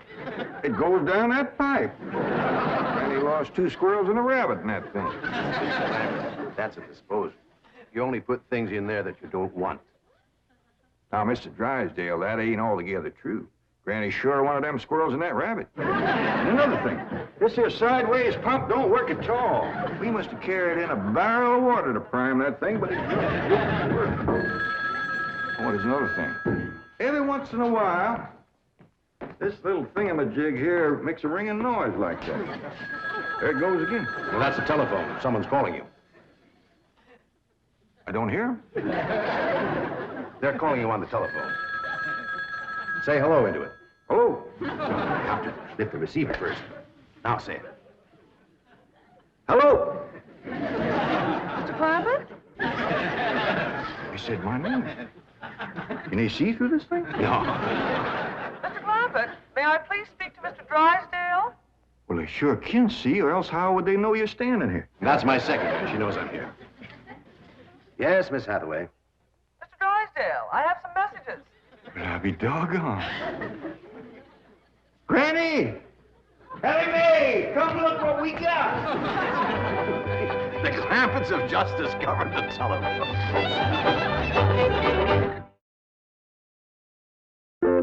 Yes, indeed. This is a marvelous invention. With this instrument, you can talk to anyone, any place in the civilized world. We talk to my cousin Pearl? Oh, yes, of course. Right now? Yes?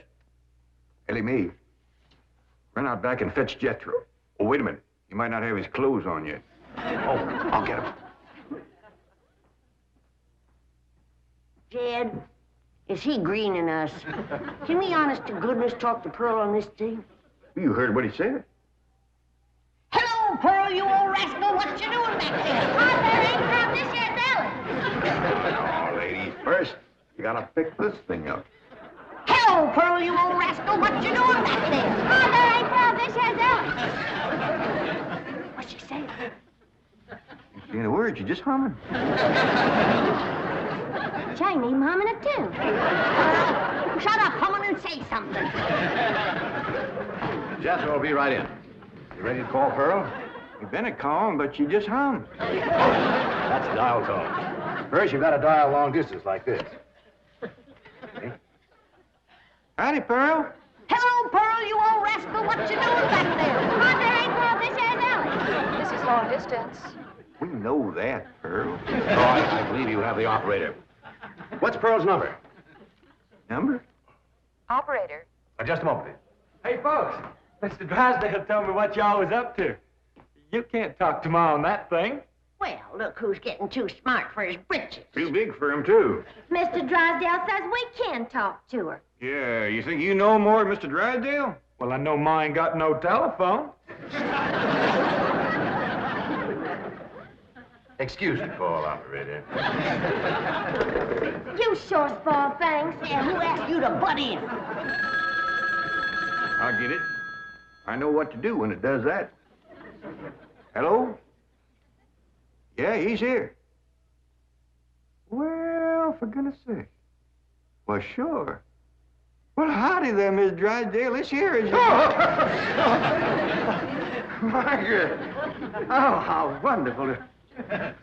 What? Man? Oh, yes, the telephone man. Well, how are you? I'm worried, that's how I am. I'm afraid, Milburn, that you've let the wrong kind of people move in next door to us, and I'm dreadfully upset. Now, dear, you mustn't let yourself get into this condition. Darling, control yourself. No, no, dear, you mustn't come home yet. No, not until we get them in shape. I mean, get you in shape. I'll let you know. Now, we'll wait until you're cute. Milburn, I want to meet the Clampetts as soon as possible. Now, when will that be? What about Christmas? Next year. Milburn, this conversation is making less and less sense. Now, I want the truth about the Clampetts, or I'm flying home immediately. Now, Margaret, please control yourself. I don't want you flying. No, please, dear, please, stay on the ground. Dear, why don't you lie down and take a sedative? And I'll call you from the office. All right. Goodbye. I'm sorry, my wife. We understand. Well, I'll see you later. Keep your chin up. Poor man. Don't it just tear your heart out? He is so ashamed of his wife, he don't even want us to meet her. What he says, she won't be cured till Christmas of next year. You gotta help him, Granny. I still say I could cure Mrs. Drysdale in 2 days. Sure be worth a try if we could get her out here. Kid, misery loves company. And if that poor, miserable woman thought that she had a drinking friend living next door... Granny, you ain't ever down more than a thimbleful in your whole life. I know, kid. But it'd be worth a little white lie to help a neighbor and save a marriage. But how?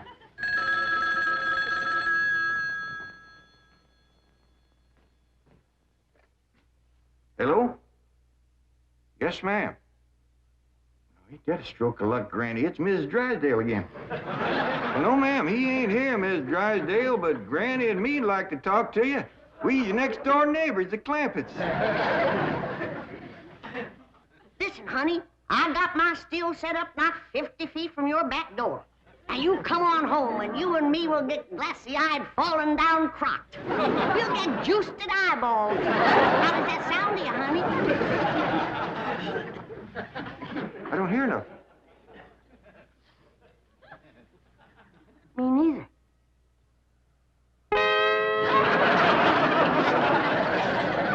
What do you mean my wife's on her way from Boston? That's the message I got when I tried to put through your call. She's on a jet, right? Never mind the grisly details. Oh, I am ruined. If Margaret gets one look at those hillbillies next door, she'll leave me. Get my psychiatrist over here. Move over, Claude. I need this more than you do. You don't need your psychiatrist. You're looking at the dark side. There is a bright side. Of course. Your wife is an intelligent woman. She'll see that underneath that rough exterior, the Clampetts are basically fine people. Why, she may even help them to get socially acclimated. You're right. I don't need my psychiatrist. You do. Your wife will take... My wife, through whose aristocratic veins flows blood the color of bluing, considers anyone whose ancestors did not arrive on the Mayflower immigrants. She does make rather a fetish of the family tree, but... But nothing. I'm stuck. I'm either going to lose my wife or my largest depositor. That's what makes the whole thing so difficult. You know, I like the Clampetts, but I love my wife. Isn't life weird? She's a snob, she's a hypochondriac, she's not young and beautiful, but I love her. And now I do need my psychiatrist. Now, Mr. Drysdale, as we used to say at Vassar, tout est bien, tout est clair. Courage will light your path. Yes, I know what I have to do. I'll go to the airport. I'll take Margaret in my arms. I'll look her in the eye and lie like a rug. I'll tell her the Clampetts have left town and put her back on the plane. I beseech you, do not become enmeshed in a web of lies. But it won't be a lie if the Clampetts are tricked into actually leaving town. But they're just getting settled. What could possibly induce them to leave town? That's your problem. Me? You expect me? But they like you. Finagle them into going to Palm Springs for a few days. No, no. I will not help you spin your deceitful web. Miss Hathaway, would you rather be an unemployed secretary or a spider with a rage? You know, I think the Clampetts might enjoy Palm Springs. Palm Springs? Where's that? It's about 125 miles from here. In the desert. Desert? Yeah, remember we crossed on them on the way out here. All that sand? Yeah, I remember. You ain't getting me to no desert. Trees were so far apart, the woodpeckers had to tote lunch. But this is different, Granny. This is a beautiful resort with lots of trees and fine hotels and swimming pools. We got a pond for swimming right here. Ellie's out swimming right now. You didn't jump in with her clothes on, did you? I don't know. Oh, surely not. She promised to wear the lovely swim ensemble I got her. Yeah, she done just like Jethro. Here she comes with the dress shrunk clear up to her. Granny! What's the matter? All her hair come out. What? It's true. Ellie lost her beautiful hair. Heaven help her, she's bald as an eagle. Ellie Mae, take off your bathing cap. Oh, praise be. All right, but Ellie, you hadn't ought to went swimming with your clothes on and shrunk up that nice dress. This ain't a dress, is it, Miss Jane? No, dear, it's a beach jacket to wear over a bathing suit. Ellie Mae, clamp it. Cover up your nakedness, child. That's the way everyone goes swimming out here. It's perfectly proper. Well, you wouldn't catch me in nothing like that. Me neither. Mr. Clampett, how would you like for a member of your family to become Princess of Palm Springs? What? They're holding a beauty contest at the Springs this week, and someone in this very room has the face and the figure to win. When the judges see her in a bathing suit... I told you I ain't putting on no bathing suit.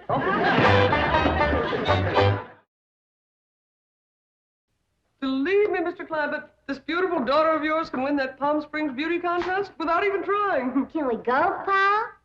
I'm sorry, Ellie Mae, but I just don't cotton to the notion of a bunch of strangers gawking at your bare limbs. Besides, we already know you're the prettiest. Why shame all them other girls? Run along and get some clothes on. Yes, sir, Pa. Mr. Clampett, I do wish you would reconsider about going to Palm Springs, even if Ellie Uncle doesn't... Jay, Duke, and... Howdy, Miss Hathaway. Jane to you, Jethro. Well, Jane to you, too. Duke and me's all set to go hunting, ain't we, Duke? Jethro, have you ever hunted in the desert? No, ma'am. Oh, it's a fascinating place. You might even see a mirage. If there's one there, old Duke will tree it. He's the best hunting dog there is.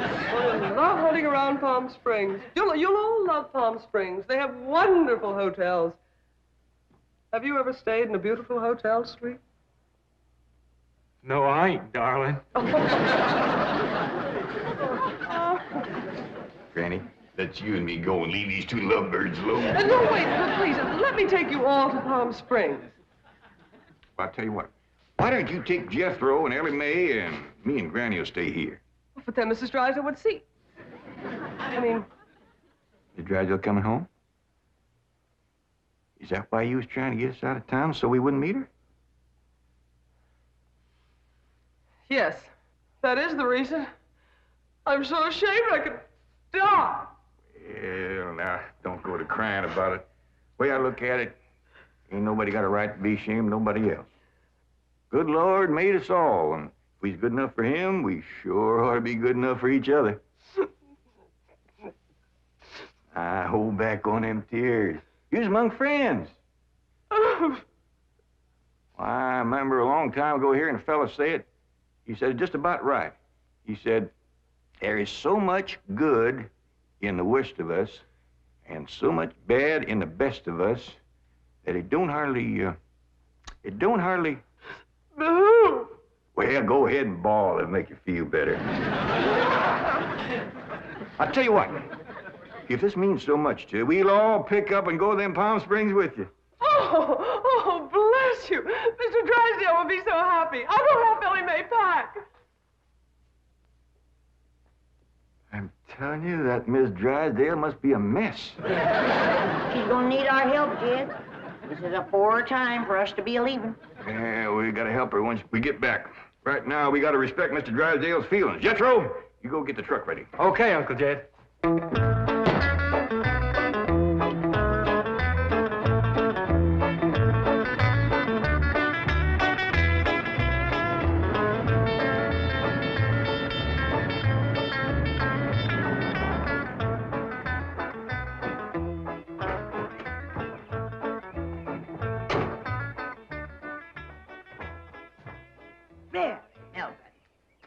Clampett's gardener shouldn't leave his car parked in the front driveway that way. Oh, you're absolutely right, dear, yes. Well, Margaret, don't you want to stop at home first and freshen up, take some medicine or something? Milburn, I have just flown 3,000 miles to meet the Clampetts, and I intend to meet them right now. Well, Don, they're probably out of town. You see, they travel extensively. Oh, they're wonderful people. It'd be a shame if you missed them. But I know how anxious you are to get back to Boston and your doctors. And Sonny. How is Sonny? How's he like Harvard this year? Is it Yale? Princeton? Dartmouth? Let's go ask him. Milburn, what is the matter with you? Milburn, let go. Let go, you hear me? Let go, I say. Let go. Have you gone mad? Let go, you beast. Step aside, lady. I'll shoot it.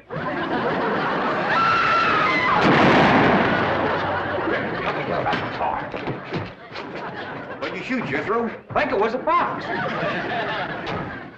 Who's that? My wife. And why aren't you in Palm Springs? Let's get her home as quickly as possible. What's going on? Jethro shot a fox. That's Miss Drysdale, stewed to the gills. No wonder they didn't want us to see her. Poor woman. You mean poor husband. Yeah. We can't go up to Palm Springs and leave our neighbor at a time like this. That's right. We gotta pitch in and see that his wife gets cured. Uncle Jed, are we going hunting? Might as well. It'll be a while before she sleeps that one off. Well, I hope there's some possum around. These skinny old California foxes ain't worth shooting at.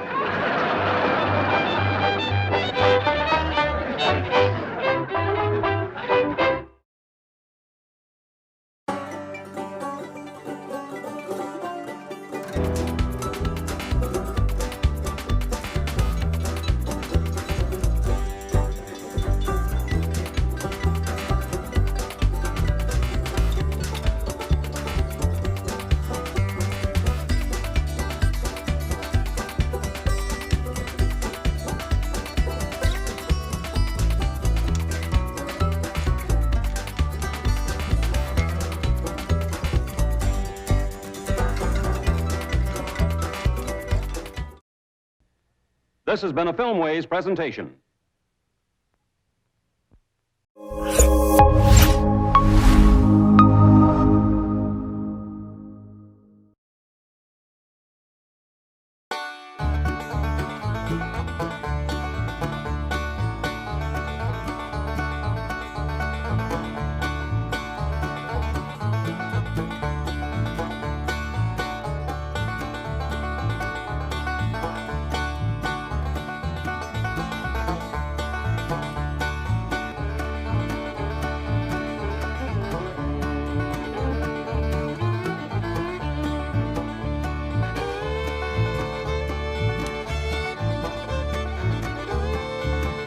The Beverly Hillbillies.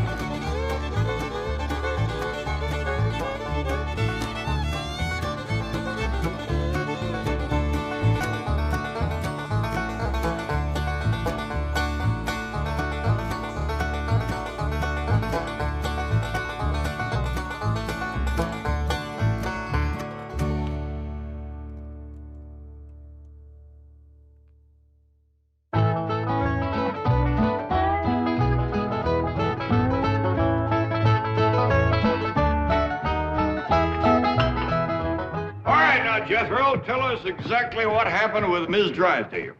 Well, I come around the side of the house, and I see this here lady fighting with a furry-looking varmint. Turned out it was Miss Drysdale.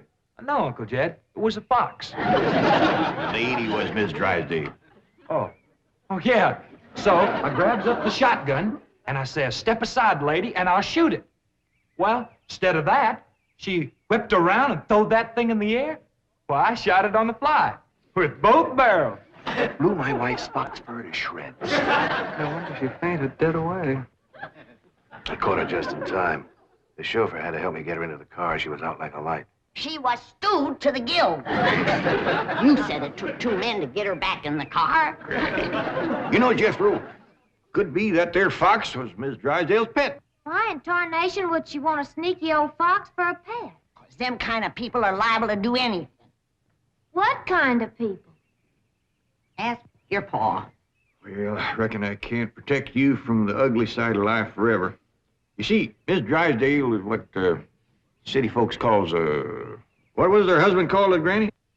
Hypochondriac. Yeah, that means she drinks a little. Little. Her own husband said her bedroom was full of bottles.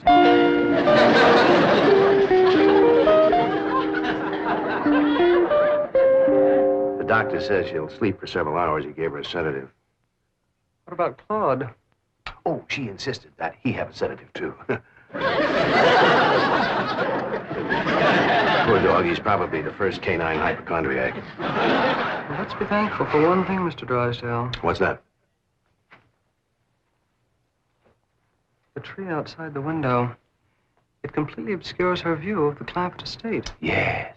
And if that tree should ever lose its leaves and she gets one look at those hillbillies... It shall not happen. The Clampetts have agreed to accompany me to Palm Springs. Fine, fine. Now, you keep them there until I get Margaret back to Boston.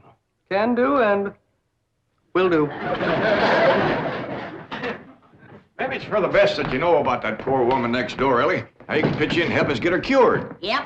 I'll need you to help find the makings from a sobering up mash. That's what I'll give her first. But Miss Jane said she was taking us to Palm Springs. Folks don't run off and leave the neighbors when he's in trouble. What all you gonna need for your sobering up mash, Granny?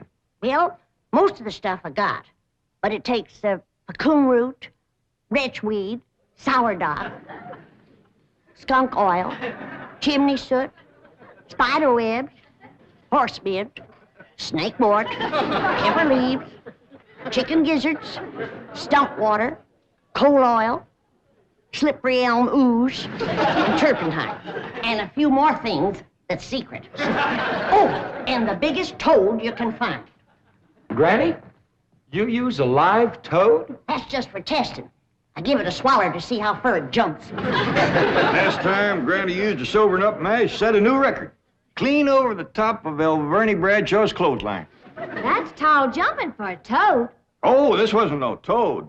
This was Vernie's husband, Homer. It was him Granny was sobering up. Well, if you're going out in the brush hunting stuff for Granny, you'd best put on some old clothes. Okay, Pop.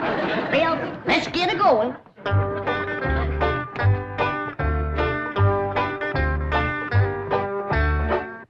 Oh, I pert near forgot. I have to have some goat's milk. After Mrs. Drysdale takes my sobering up mash, she has to have fresh goat's milk every half hour to stop the burning. Well, I reckon Jethro can borrow some. Well-to-do neighborhood like this, folks is bound to keep goats. Everybody except us. We ain't even got a cow. Nor pigs neither. Nor chickens. We ain't even got nothing to pull a plow. You're supposed to be so dad blame rich. I'll bet we're the only family in Beverly Hills that ain't got a mule. I reckon it is high time I was stocking this place. Even Mr. Drysdale's been after me to buy some cattle. Well, good for him. Yeah, just the other day he says to me, Mr. Clampett, you got $25 million in cash. You ought to put some of that money into stock. Well,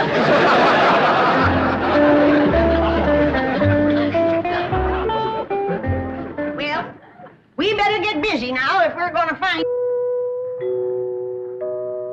There goes that music again. Jethro, did you ever find out where that's coming from? No, sir, I didn't. Every time I went to looking for it, somebody always come to the door. This time I'm gonna find it for sure. Yeah, good hunting. Me and Granny will be figuring out what stock to buy.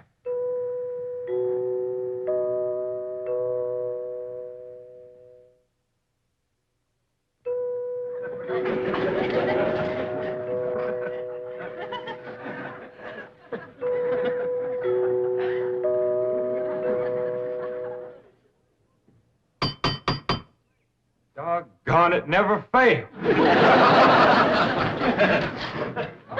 Howdy, Miss Hathaway. Oh, please stop calling me Miss Hathaway. Now, if I can call you by your first name, Jethro, surely you can do the same for me. But, please? Well, howdy, Miss Jethro. How about calling me Jane? I like that better. Well, are we all set to leave for Palm Springs? No, ma'am. Uncle Jed and me's going to town and buy some stock. Stock? Yes, ma'am. Mr. Drysdale, he told Uncle Jed he had ought to put some of his money into stock. He dictated a memo on that. But you needn't waste time driving into town. You can order your stock by telephone. Now, here are Mr. Drysdale's recommendations. He doesn't want your Uncle Jed to get a bum steer. Oh, Uncle Jed, he wouldn't buy no bum steer. He should be cautious in a bull market. You gotta be careful with cows, too. Jethro, you have the most delightfully bucolic sense of humor. Now then, would you like to ride to Palm Springs with me, or would you prefer to drive and meet me there? Jethro? Oh, yes, ma'am. Would you like to drive your own car? Oh, yes, ma'am. I like to drive. Very well. I have typed out explicit directions. I've even drawn a map showing the exact location of the hotel. They have a lovely pool, and... Jethro. Oh, yes, ma'am. I'm taking a bikini to Palm Springs. Is that faster than a train? Jethro, you dear naive boy. You shall see when we go swimming. You Tarzan. Me Jane. No, ma'am. I'm Jethro Bodine. I almost hate to see you change. I ain't gonna change. Oh, yes, you will. Under my tutelage, you will become an educated man of letters. Someday I shall introduce you as Jethro Bodine. B.A., M.A., Ph.D.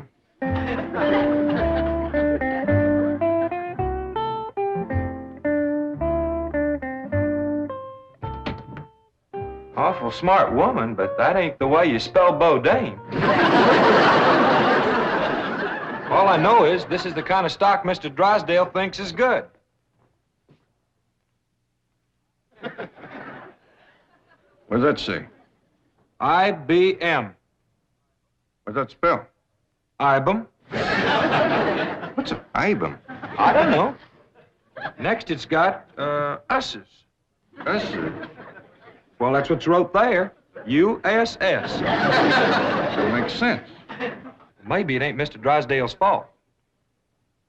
Just between you and me, that Miss Hathaway can't spell for sour grape. I don't need this list nohow.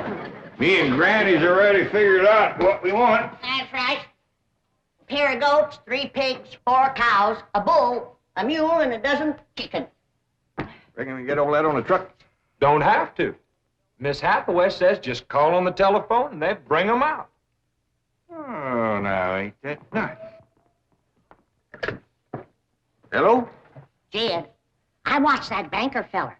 You have to stick your finger in them holes and spin her a while. All right.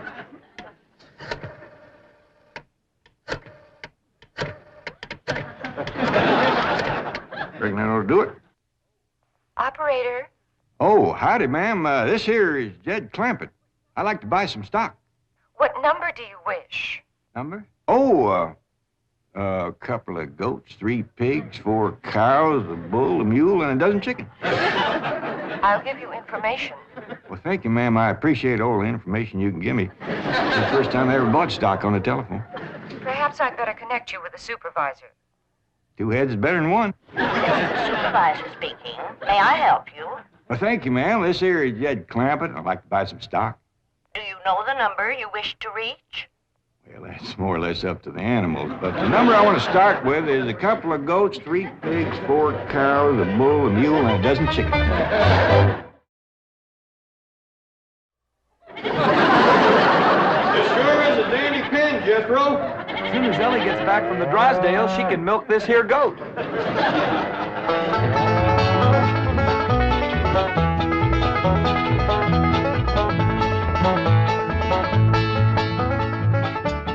Mr. Drysdale sure has got a nice house, ain't he, Granny? Yep. Nice house, nice car, nice job. But the evil of drink has sure laid a heavy hand on his heart. Never forget, Ellie, drinking is a curse. But you take a drink now and then, Granny. Never more than a thimbleful.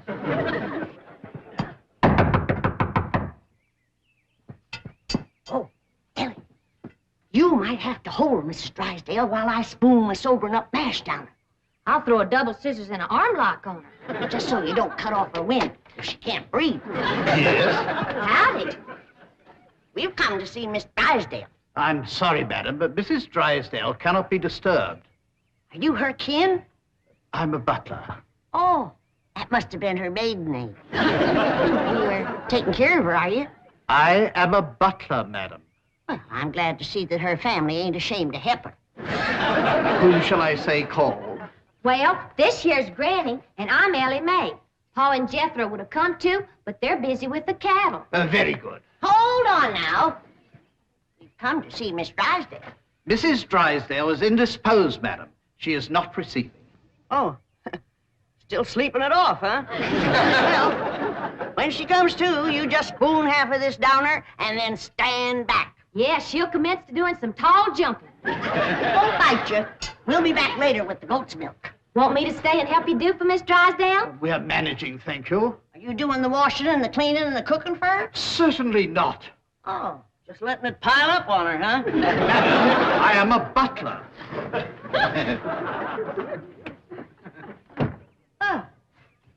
Want me to haul him out of there, Randy, and wrestle him down? Kin folks have certain rights. Family comes first. He sure is proud of that family name, ain't he? Yeah. To hear him talk, the butlers don't get wet when it rains. Did you say something, dear? Well, speak up, dear. Can I get you something? Come in. I beg your pardon, sir. The butler said some people from a ranch brought this for Madame. From a ranch? Well, he said they mentioned cattle. They called themselves Granny and Ellie Mae. The Clampetts. They haven't gone to Palm Springs. Get him in through that gate. That's the way. Suey, pig, pig. Ah! Get in there. Get in there, pig. Get in, pig. Come on. Get pig. That's the way. Suey. No, surely not. Marie, tell me I'm hearing things. You're hearing things, sir. Cows, chickens, pigs, goats. No.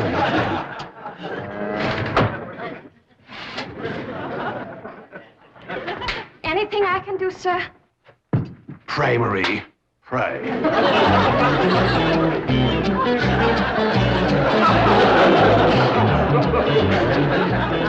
Hold your horses. I'm a-coming.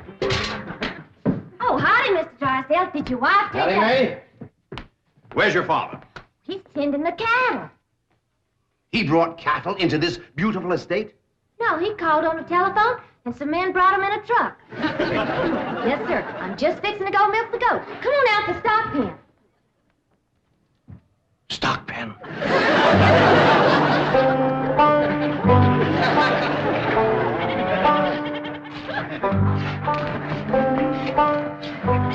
Yes, sir, Mr. Drysdale. I finally took your advice and put some of my money into stock. How's that goat milk, Ellie? Just fine, Pa.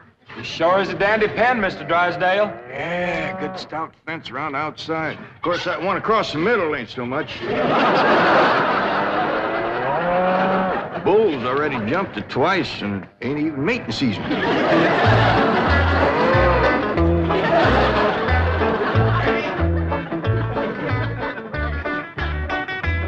Got ourselves some mighty fine-looking stock. Of course, they need a little fattening up. Mr. Drysdale happy to see him?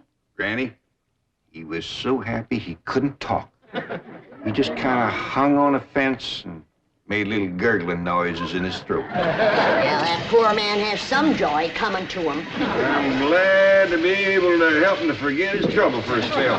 Here's the goat's milk, Granny. Oh, good, Ellie. Now, you run that right over to Mr. Drysdale. That's sobering up mash. Smart's considerable, unless you follow it up with fresh goat's milk. Ellie, Mr. Drysdale ever find his tongue? Yeah, Pa. Whilst I was milking the goat, I heard him kind of mumbling like he was giving thanks. He says, "Oh, what have I done to deserve this?" Lord love him. Ain't that pitiful? Hurry, child, now hurry.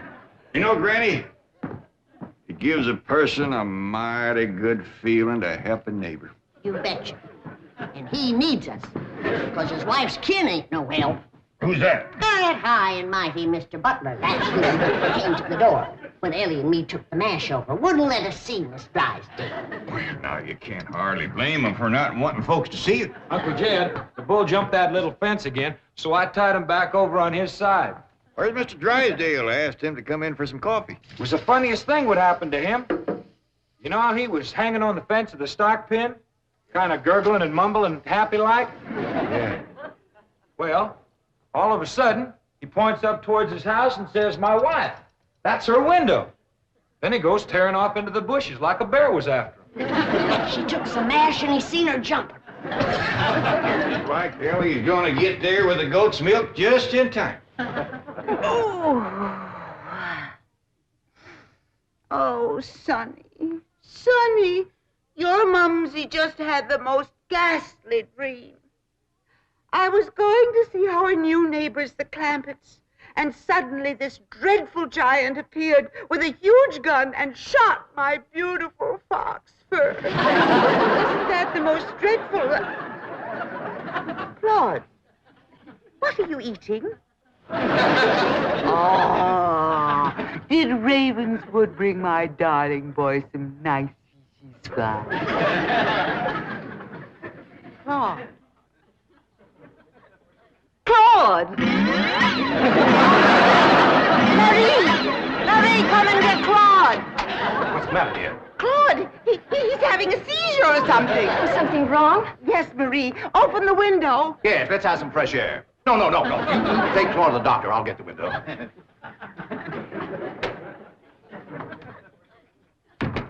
Well, darling, how do you feel? Dreadful. My nerves are shattered. Open the window, dear. Well, it might not be good for you, Margaret. Oh, don't be silly, Milburn. I need oxygen. Besides, I adore the fragrance of that jasmine that grows on the fence of that tennis court next door. Now, open the window. All right, dear, but first I have a surprise. Surprise? Don't move. I'll be right back. Granny, that there butler fella wouldn't let me through that door again. And he wouldn't take this milk, neither. Why not?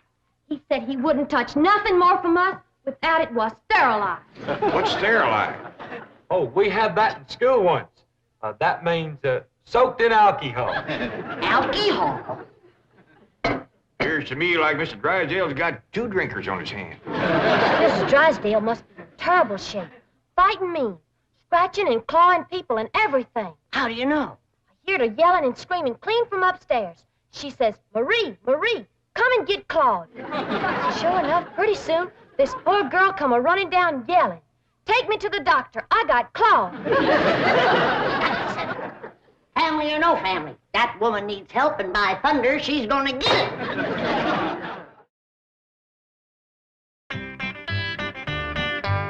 Surprise! Surprise! Milburn, have you taken leave of your senses? You know I'm much too nervous to watch television. But, darling, the doctors in Boston said your nerves were just fine. Those Boston doctors. They had the audacity to tell me that I was perfectly healthy. I said, I'm not paying you all that money to tell me I'm healthy. Milburn, I do not want to watch television. Well, you don't have to watch it, dear. Just listen. There's an exciting Western on. Weston, Milburn, shut that off and open the window. I will. Oh, there we are. Milburn, are you going to open the window or am I? I am, dear.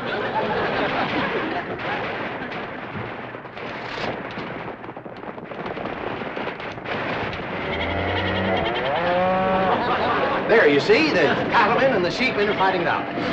Well, if you won't turn it off, I will. Oh, dear, I do admit that's a very old plot, but I'm sure we can get something better.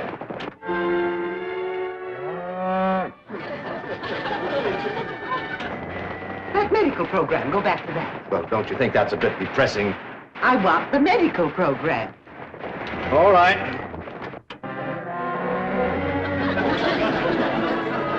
Milburn, I still hear the cattle and the goats.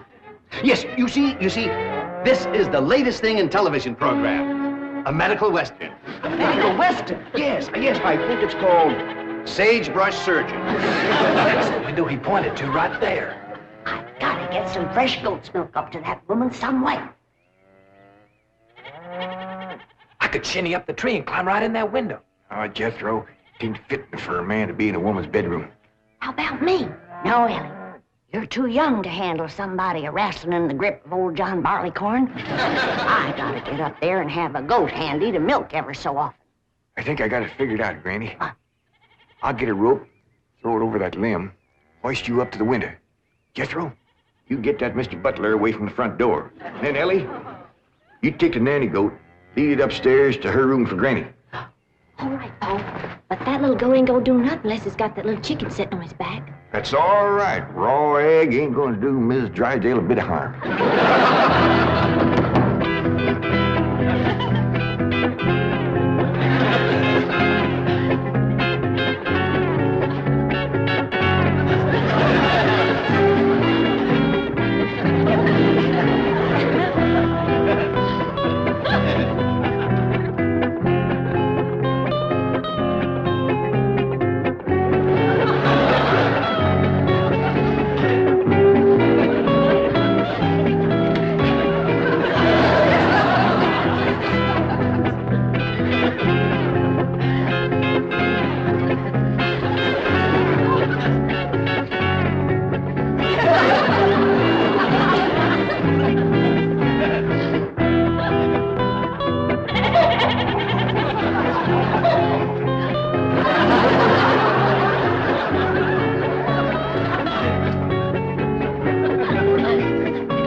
Margaret, what are you doing? Packing.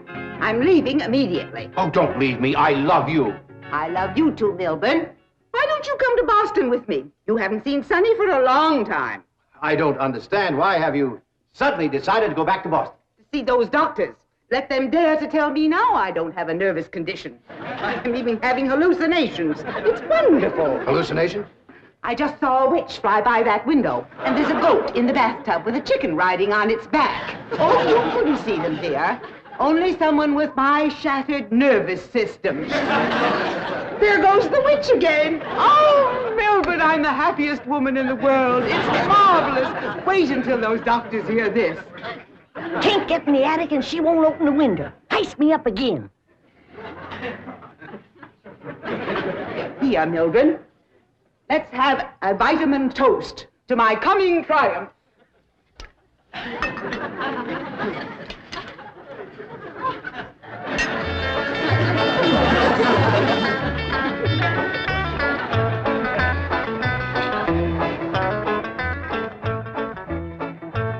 It's too late, Jed. What do you mean, Granny? We didn't get to her in time. Now she's got her husband on the stuff.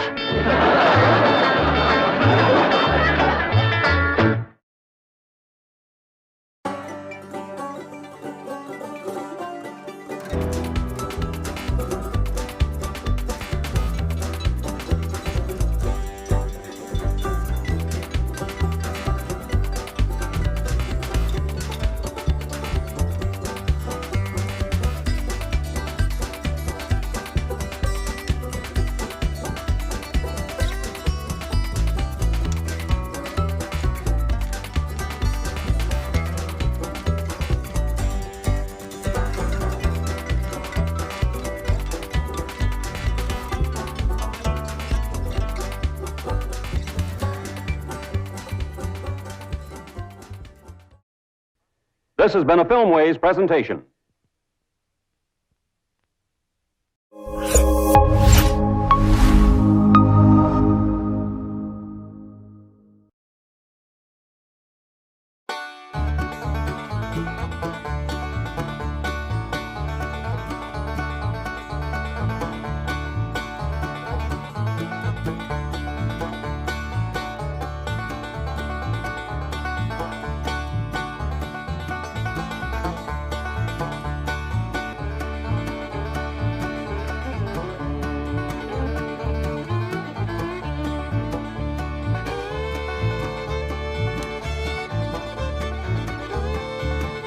The Beverly Hillbillies.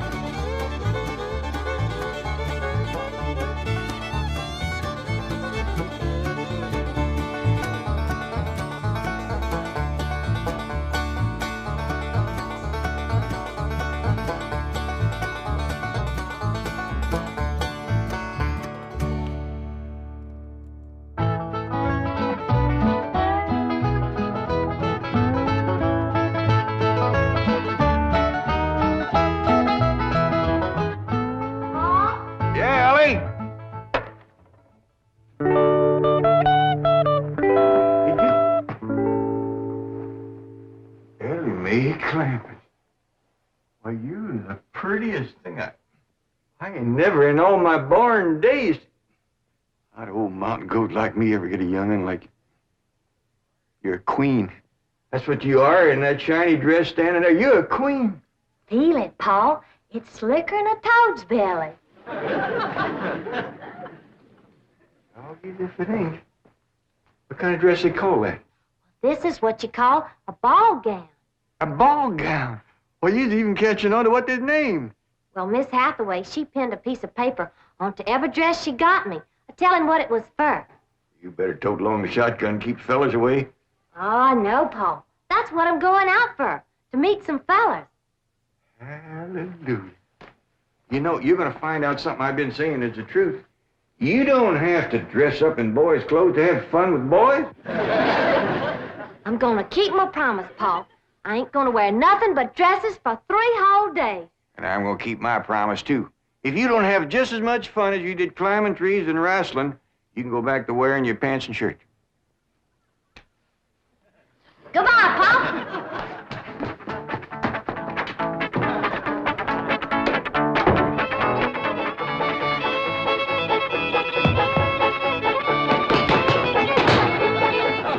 What you doing? Killing ants? Hey, this place ain't got no ants. I'll tell you something else it ain't got.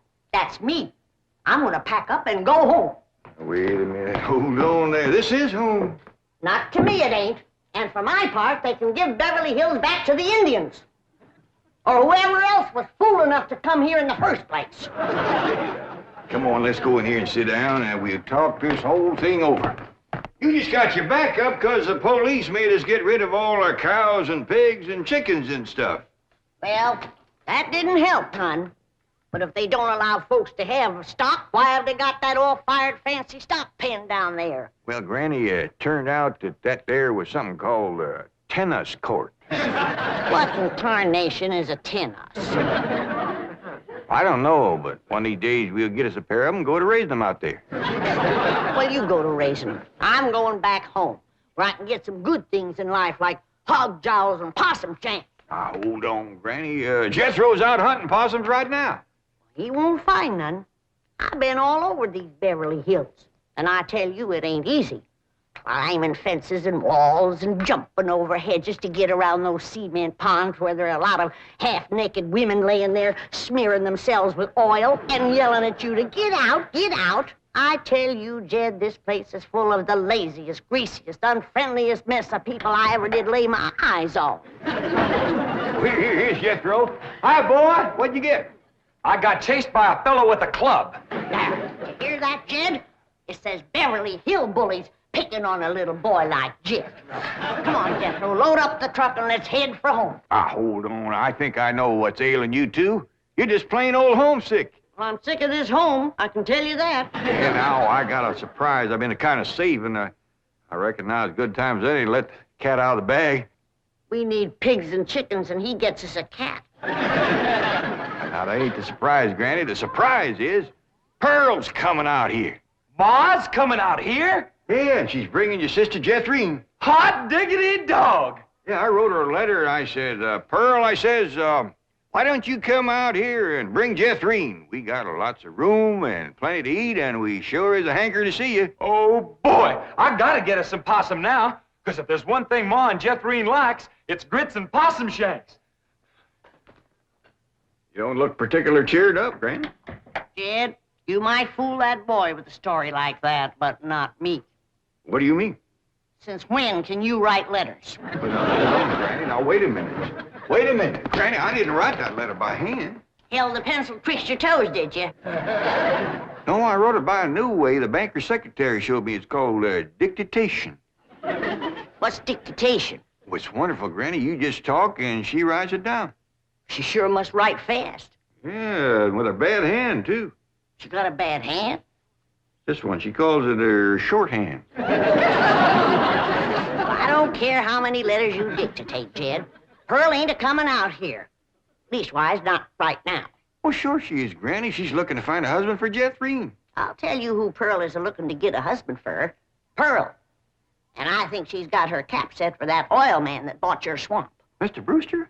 Why, he lives clean over to Tulsa. Yeah, but pumping oil brings him over to your place. And I'll bet you pigs to polecats that when he shows up, Pearl ain't fur behind.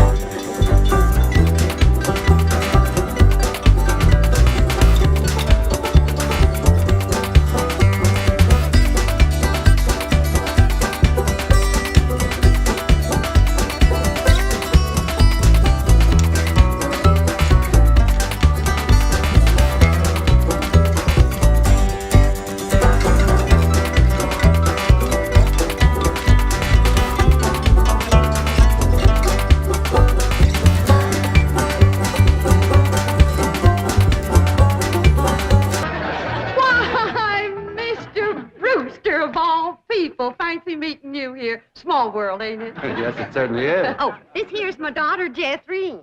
This is Mr. Brewster, dear. I'm pleased to meet you, young lady. Hi. May I give you a hand, Mrs. Bodine? Oh, thank you. Stay in the buggy, dear. Careful now. There we are. Well, I see you girls are on your way to a Halloween party. What kind of party? Halloween. What's a Halloween? You don't celebrate Halloween here in the hills? Well, I never heard of it. What's it like? Well, it's an occasion where everyone gets dressed up in their most beautiful clothes. Oh, these old things, they're just something I threw together myself. Well, they look like they came from Saks. Well, they didn't. I made them with store-bought yard goods. Didn't I, Jethrine? Yes, sir. What brings you girls here on this beautiful Indian summer day? Following you. we was headed this way anyway. I promised to keep an eye on the old home place for Cousin Jed, remember? Oh, I hope he won't mind that I had a telephone put in the cabin. You see, we're using it as a sort of a field office. Oh, he won't mind. Especially if you would show it to me and I could see for myself that there was no damage done to the cabin. Well, that's quite all right. Come along, huh? Stay in the buggy, dear. Well, perhaps you'd like to stretch your legs. They're long enough now. Jethrine's awful tall for age. She takes after her father. Her late father, that is. I'm a widow. Yes, I believe you told me. Oh, that's right. That's when you told me you was a widower. Yes. You, still are, I suppose. A widower? No, yes. Stay in the buggy, dear.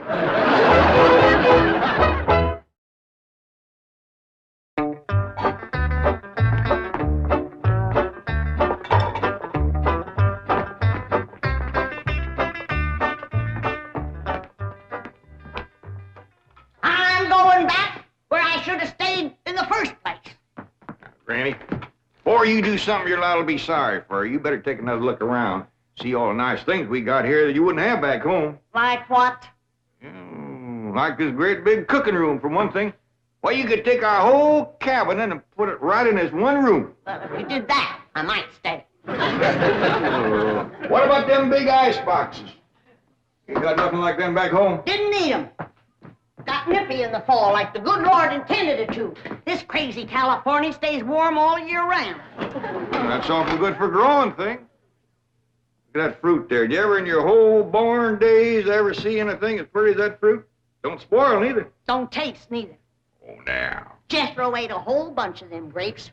2 apples, a pear, and a whole handful of strawberries. And he said there wasn't one bit of juice in the whole kit and caboodle of them. He said it was dry as wax.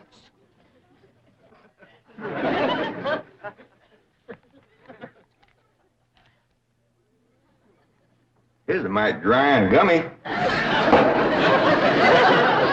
Maybe you ain't supposed to eat this fruit. That's the trouble with this miserable place. You ain't supposed to do nothing. You ain't supposed to have cows or pigs or chickens. You ain't supposed to fire up the still and make a little moonshine whiskey. Answer me, what can you do in this Beverly Hills? Well, you can do lots of things, Granny. Things you couldn't do back home. Name one. Well, you can call up your friends on the telephone. No, you can't. Why not? 'Cause we ain't got no friends, that's why not. There ain't been one neighbor come a-calling on us since we moved in here. Oh, so that's what's ailing you. Nobody's been coming to call. Well, now you got to remember what Pearl said. This here is Beverly Hills, where the movie stars live. What's that got to do with it? What's that got to do with being friendly? Nothing. I just thought it might sidetrack you. Well, it didn't. Movie stars are people just like us, ain't they? Yeah, certainly prettier. Wouldn't it be worth waiting for if one of these days there come a knock on the door, and we go to answer it, we open up the door, and standing there would be Mary Pickford. Mary Pickford? Yeah, with the golden curls hanging down her back, and her pretty little rosebud mouth saying friendly things like, howdy there, I'm Mary Pickford. Oh, you'd say to that? I'd say, who's Mary Pickford? That's right. Granny, she's America's sweetheart. You know that movie house where Pearl plays piano on Saturday nights? I heard of it. Well, she says little old Mary is everybody's favorite. Well, tell me this. If Mary Pickford moved in that little cabin down the creek from us back home, what would we do?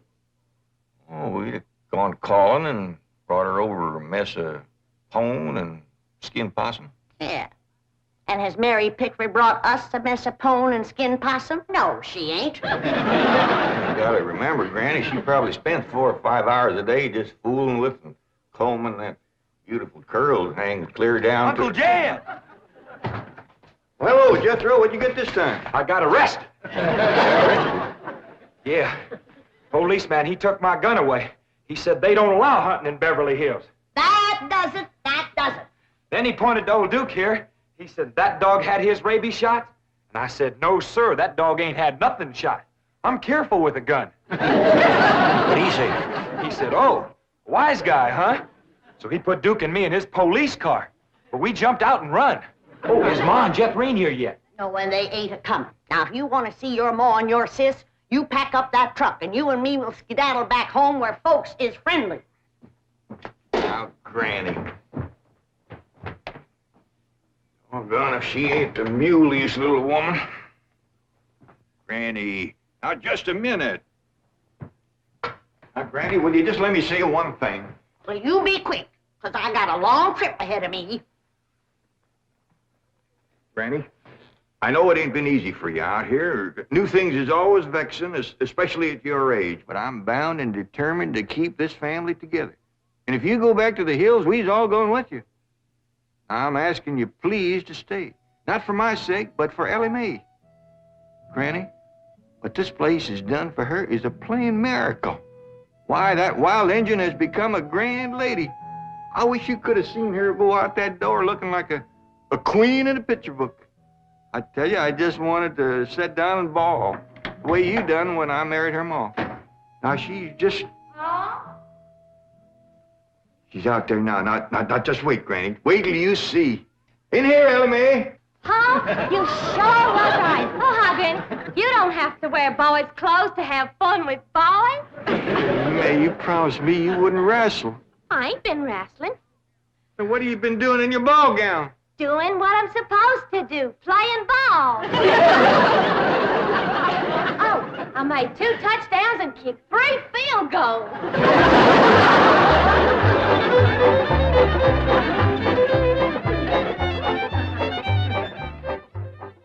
Well, your cousin certainly seems anxious for you to come to Beverly Hills, Mrs. Bodine. Will you? Mrs. Bodine? Yeah. Will you? Yeah. Will I what? Go to Beverly Hills to visit your cousin, Mr. Crampett. Oh, well, not right now. I'm awful busy. You see, I do fancy sewing and hat making and give beauty courses and personality building and music lessons. Then on Saturday, I play the piano over the movie show to Oxford. And then, of course, there are my young ones, Jethro and Jethreen. Of course, they're no trouble. Jethro's in California, and Jethreen, she's fixing to get married. Well, congratulations. When's the wedding? Soon as she finds a fella. Well, you certainly are a busy woman, Mrs. Bodine. Yeah. As Cousin Jed used to say, Pearl, he'd say, the fella that gets you sure don't have to worry about supporting you. This is the phone I was telling you about. It's called a field telephone. Now, with this, I can communicate directly with the men working at the drilling site.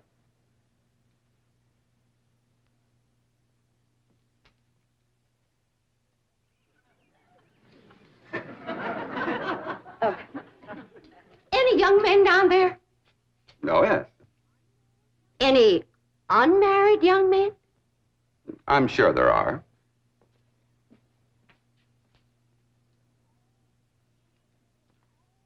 Any tall unmarried young men? Well, they're probably all sizes. Yeah. Suppose it gets pretty lonesome working down there. Well, it's very likely this is rather an isolated area. Any specially tall, specially lonesome, unmarried young ones? I don't think I can call any by name, no. Uh-huh.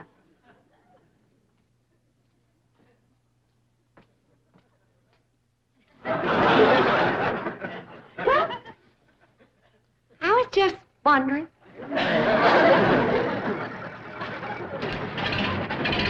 Excuse me, ma'am.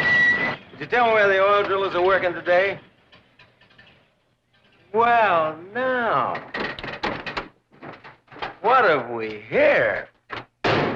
Rebecca of Sunnybrook Farm, and pretty, too. You know what, honey? I got something here just for you. A genuine French garter imported all the way from Paris, France. They usually sell for 50 cents, but, honey, you can have it for a quarter. Listen, honey, I'm gonna be around a couple of days. You busy Saturday night? Well, you are now. And there's a dance over in Hooterville. Ooh-wee! I bet you're an armful of mama. I mean it, honey. I like big girls. You just do things to me. You carry me away. All right. Hey, what's going on here?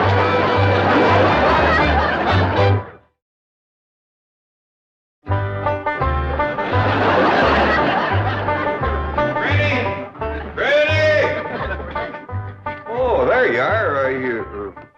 What are you doing? I'm figuring. And I figure best when I'm fishing. Ain't no fish in there. I ain't fishing for fish. I'm fishing for figuring. Hey, what kind of figuring you fishing for? I'm fishing to figure how I can get home. Now, Granny, I've been doing some figuring, too. You know, I think I got it figured out how come the neighbors ain't come to visit us. I'm listening. Well, I got it figured. Out here in Beverly Hills, instead of them coming to see us, we go to see them. How come? I don't know how come. That's just the way I got it figured. Mighty convenient figuring. Granny, it wouldn't do no harm and to give it a try. A lot of things is different out here. Well, I'll fish on it for a spell. Take possum. Feet like a whale. Who said there ain't fish in here? Well, that's the prettiest I ever seen. Ah, I gotcha, you rascal. I'm gonna throw you right in the frying pan. This thing ain't nothing but skin. That's your Beverly Hills for you. All flashy and show on the outside and nothing on the inside where it counts. Fish and people is two different things. We're going to calling on our neighbors, and then we'll do our judging.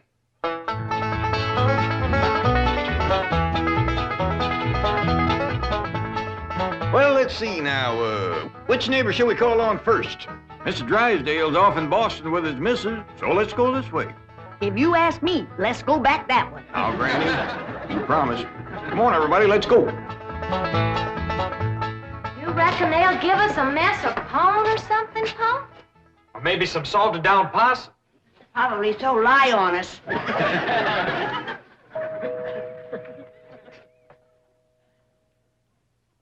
I'm not expecting anyone, Agnes. Oh, it's probably just them children playing trick-or-treat, ma'am. Hi, ma'am. We's the Clampets. You got something for us? Yes, bro. Aren't you rather big for this? Yes, ma'am, we are. In fact, I don't see how anybody gets through that little door. Just a minute. Come in. And set a spell as you folks stay up in the hill. Well, we, thank you. We got a lot of calls to make. But, this here is Granny. Howdy. Hello? I'm my daughter, Ellie. Oh. My nephew, Jethro. Oh. And I'm Jed. Hello, Jed. I'm Agnes. Just call me Aggie. Mighty nice place you got here, Aggie. Oh, shucks, 'tain't nothing but a heap of bricks, but we call it home. Well, sure is nice to meet up with you. Oh, well, now, wait just a minute. I got something for you. Wait a second. Here you go, Granny, and Ellie, that's you, and Jethro, you and Jeff. Here. Yeah, thank you. That's mighty neighborly of you. And you must come and see us sometime. Yeah, we'll go hunting together. Hey, Aggie, you like to play football? Love it. Well, there's a whole bunch of fellas that plays in the pasture down the way a piece. And they'd like it just fine if I could bring some more girls along. Now, don't forget. Please, can we go out now? Not yet, children. Not till it gets dark.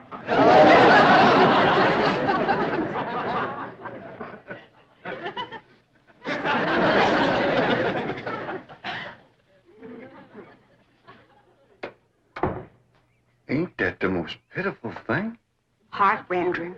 Just heart-rendering. Nice-looking woman. Friendly as you please. But them young'uns is the homeliest I ever see. Wonder she didn't want to come a-calling on us. Yeah. Reckon I'd stay home, too, if my kids looked like that. Kid, I ain't never gonna say a bad word about nobody. I know what you mean. Diggies, every house we went to, they was nice to us, wasn't they? Sure was, Jed. Hey, listen, everybody. I got an idea. Let's call up Cousin Pearl and tell her to come on out here. Uncle Jed, you can't call Ma on the telephone. Drysdale said we could call anybody we had a mind to. Well, Ma, she ain't got no telephone at home. Don't matter. She ain't never home nohow. The way I look at it, you can't never tell what you can do until you try. Don't forget to spin the wheel.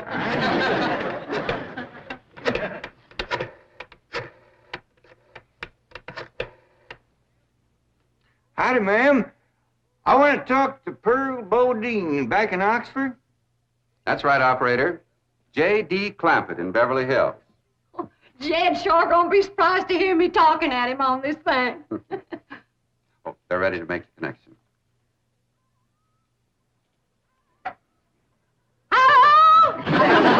Jed! That you, Jed? You betcha it is. Hello, Pearl, you old rascal. What you doing down there? Huh, there ain't Pearl. This here's Ellie. Jethro talk in a minute, but first I want to say something. You gotta come out here to Beverly Hills and bring Jethrine. If she can't get a husband out here, there ain't no hope. You ain't never seen so many homely young'uns in all your born days.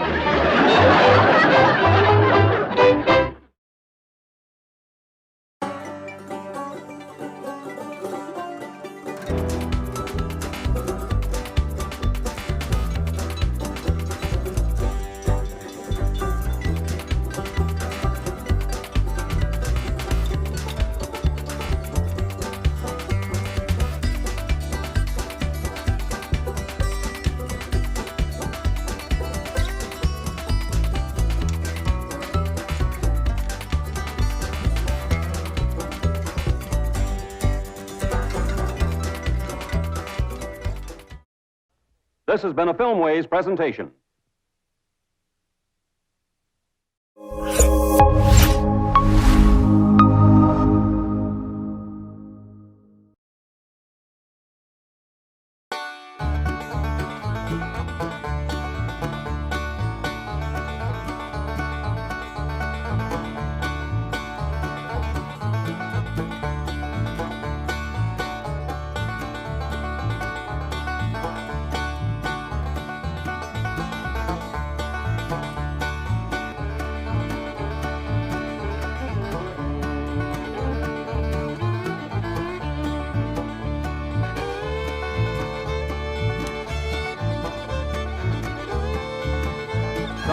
Beverly Hillbillies.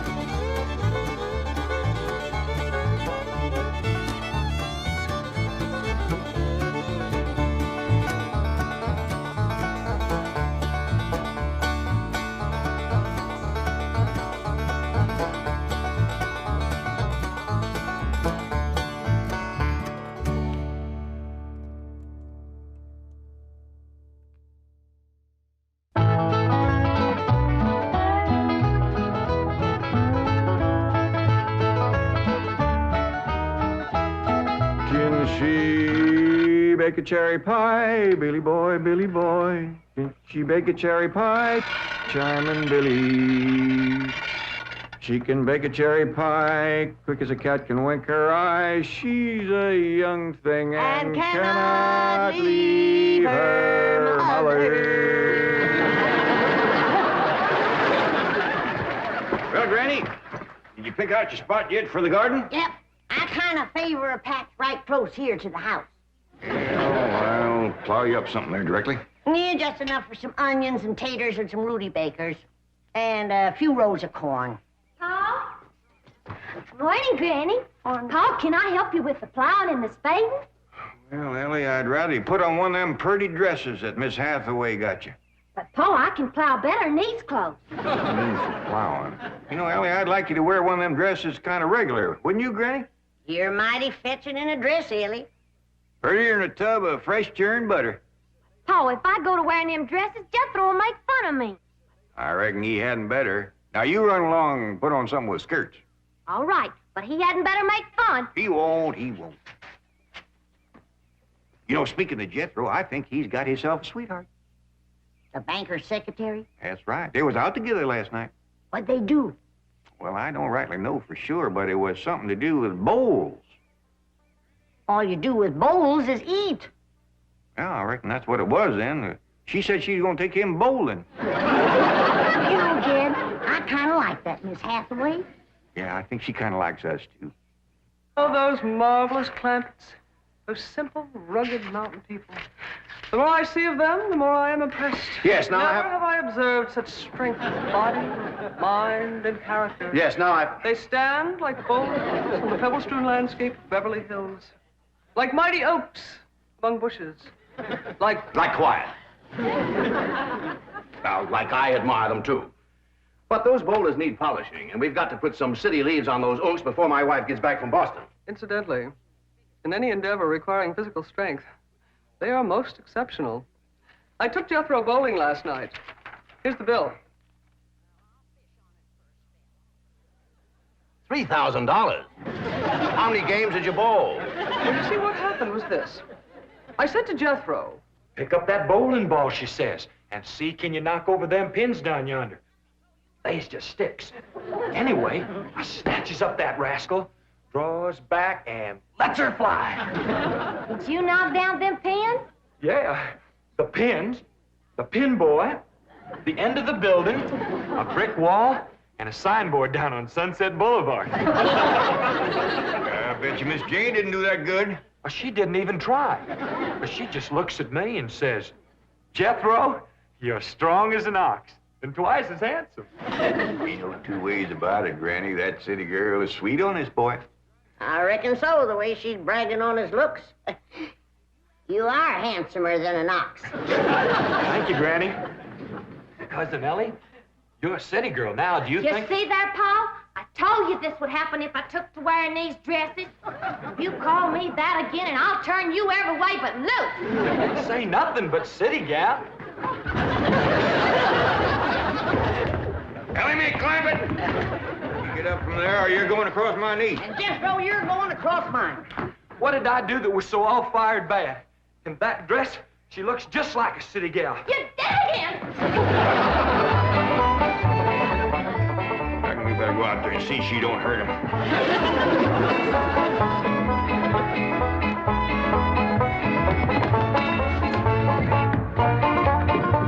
Ellie Mae! Leave me, Ellie Mae! Jethro, now that we living in a city, you got to learn to use the steps. You'll be happy to know that I'm making splendid progress with Ellie Mae. She's turning into quite a lady. Fine. There's Jed, Granny, and Jethro we've got to work on.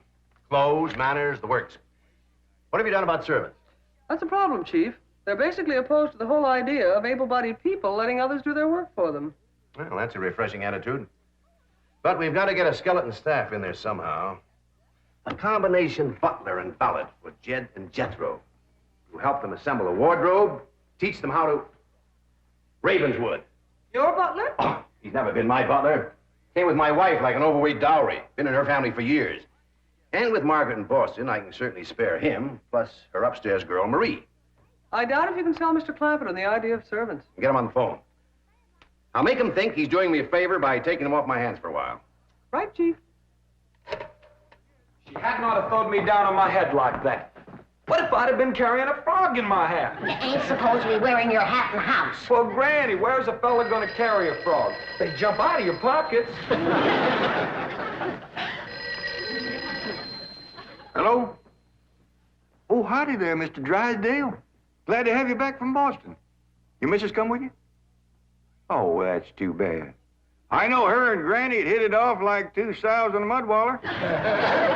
Yes, I'm sure they would. No recipes? No, my wife doesn't do much cooking. No, I doubt if she ever made grits and hog jolls. Well, how about mustard greens and possum belly? No? Pone and squirrel shank? Boiled chicken hawk. Well, say, she don't do much cooking, does she? No. Well, the reason I called Mr. Clampett is I have a butler. Well, he really belongs to my wife's family, but he's been with us ever since we were married. And I was wondering if you'd let him come and stay with you for a while. You mean board with us? Well, I guess you could call it that. Who's gonna board with us? Just a minute.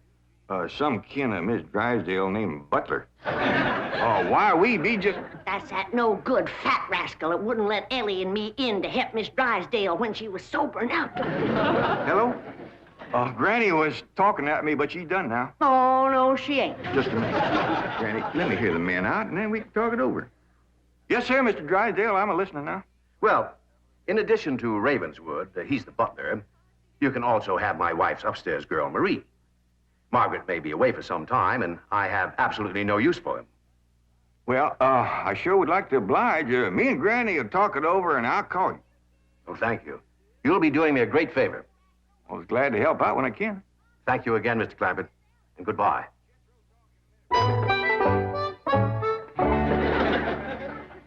Is somebody coming to live with us, Uncle Jed? Maybe, Jethro, maybe. Why don't you go out and make up with your cousin Ellie? Okay, Uncle Jed. All right, Jed, let's have it. We gonna board that butler fella? Well, Mr. Drysdale will take it mighty kindly if we did. He says he ain't got no use for him. I don't like him myself. Granny, you only met him once? Once was enough. I asked him real nice. I said, are you a-doing for Miss Drysdale that she's feeling poorly? Are you doing the washing and the scrubbing and the cleaning for her? And he looks right down his nose at me and says, Madam, I am a butler. I reckon he is proud of his name. Kind of fancy. Ravenswood Butler. I don't care if it's Stonewall Jackson. And I think Mr. Drysdale has a lot of gall to ask us to take his wife's kinfolks off his hands. Well, now, I'm mighty beholden to him. You know he's keeping my $25 million in his bank, and he ain't charging me one penny to do it. That's his business. You didn't ask him to do it. Well, now, Granny, if it was just Mr. Butler, I might agree with you, but there's a sad side to the story, too. What's that? Well, you've heard of Mr. Drysdale speak of his stepson. That's his wife's boy by her first marriage. The one they call Sonny? Yeah. Well, it seems she's got a girl, too. And there must be something wrong with her. What? Well, I don't know, but they keep her upstairs. No. Yeah. He spoke of her as my wife's upstairs girl. Oh, the poor thing. Her name's Marie, and he'd like us to take her and Mr. Butler. Doggone it, Jed. We got enough to do to take care of this big place without... He didn't say what was ailing her, huh? Well, no, but if you ask me, they ain't eating right over there. No. You know what Mr. Drysdale told me? What? His wife ain't never cooked grits and hog jaw. Ah, go on. That's a fact. Nor mustard greens and possum belly, nor pone and squirrel shank, nor even boiled chicken hawk. Land of mercy. You can't hardly blame Mr. Butler for getting a mite cranky. Man don't eat right, he gets that way. Well, dear, I reckon it won't do no harm to take him in for a spell. Granny, for such a little woman, you got an awful big heart. Well, I feel sorry for the poor girl. But the first time that fancy pants Mr. Butler looks down his nose at me, I'm gonna chuck him in the cement pond.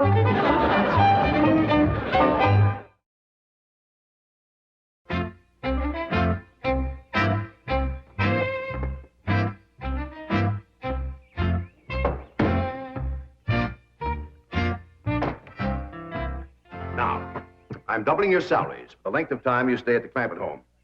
But if one word of this gets back to my wife in Boston, you're both out of work with no references. Actually, you will find the Clampetts to be basically fine people. All they need is a little polish. Polish. They need sandblasting. However, I think Miss Hathaway's plan may overcome their initial resentment of wearing city clothes. Yes, I think I have devised rather a clever strategy. To put it briefly and succinctly, my strategy is as follows. I shall propose to the Clampetts that they sit for a family portrait. As you know, my hobby is painting. Now, I shall suggest to the Clampetts that their attire match their background, which is, of course, their beautiful mansion. They will no doubt see the logic of my didactic approach, accede to my wishes, don suitable raiment, and, once they have seen themselves thus attired, take... We're in. Let's go. We forgot to dust the stair rail. I'll do it, Granny.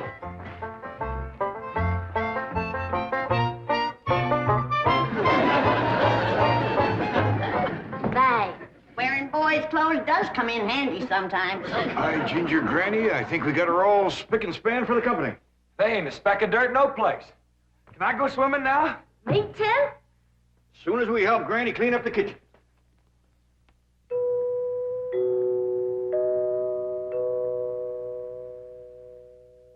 There goes that music again. Sure is pretty. You ever find out where that comes from?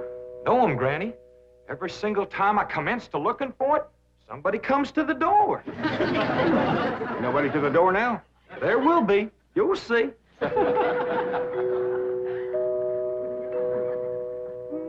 Doggies, that's nice. Let's all pitch in and see can we find it. You're wasting your time. I'm a-telling you, before you can find it, somebody will come to the door. There, you see? Happens every time. Now remember, Ravenswood, I'm counting on you. Don't fail me. You have my word, sir. I've been butler and valet since boyhood, as was my father before me and his father before him. And I've yet to meet the man or woman who posed a social problem too difficult for me to handle. That's the spirit. Howdy there. Remember me, Mr. Butler? No! Ravenswood, come back! You gave your word! Come back, you coward! Come back here! I'll cut off your fringe benefits!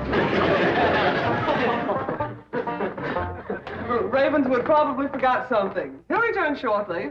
Meanwhile, this is Marie, Mrs. Drysdale's upstairs girl. Marie, J.D. Clampett. Howdy. Jethro Bodine.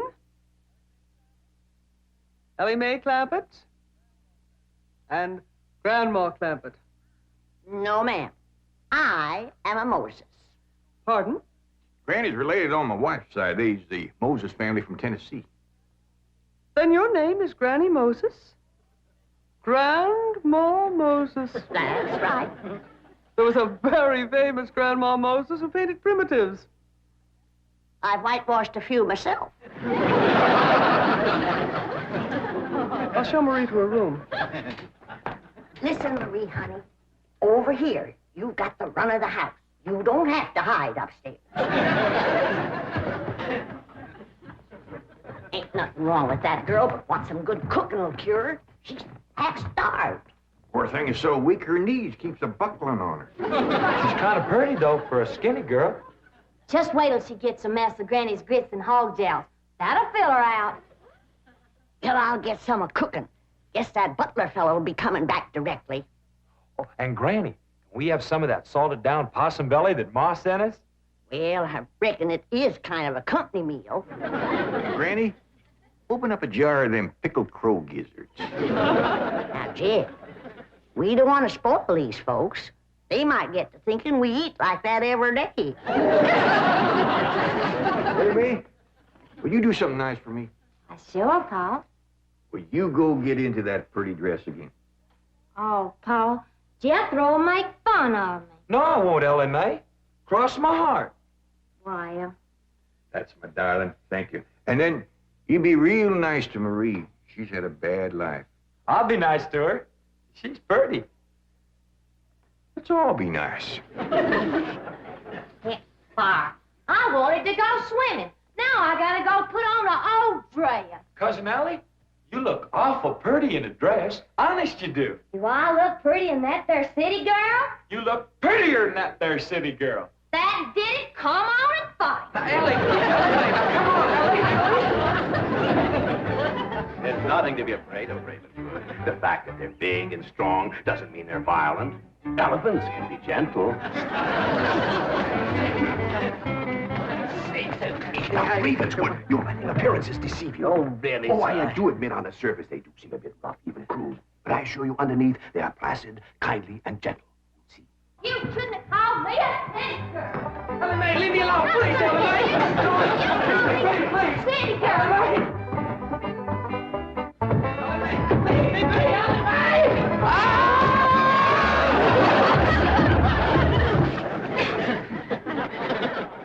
Mr. Butler, don't never say anything nice to that girl. She'll kill you. Come back here! Coward! Come back! You promised! I found her, Granny, when Mr. Drysdale said he didn't have no use for Mr. Butler. He sure wasn't fooling. I just seen him cut through the brush chasing him with a stick. If Mr. Butler gets sassy with me, I'll chase him with more than a stick. Jan, Ellie throwed me down on my head again. If she don't stop that, I'm gonna get a headache. Stop riling her, Jethro. But golly, all I said was she's pretty. That ain't no call to bust a fella's head. Pardon. Oh, howdy, Marie. Hi, Marie. Are you hungry, darling? No, madame. I'm whooping up something here that'll just set your mouth to watering. Put some strength in your limbs, too. Tell her what it is, Granny. A great big mess of grits and hog jowls. And salted down possum belly. Oh, pickled crow gizzards. How you like that? Don't tell me that child ain't hungry. Why, she's ready to drop in her tracks. Set her at the table and I'll dish up a mess. No, please. I only came in to bring you a message from Miss Hathaway. She's preparing to paint a family portrait, and she wishes to know if you all will sit for her. May I tell her that you will sit for her? Well, yeah, I reckon we'll do that. Merci.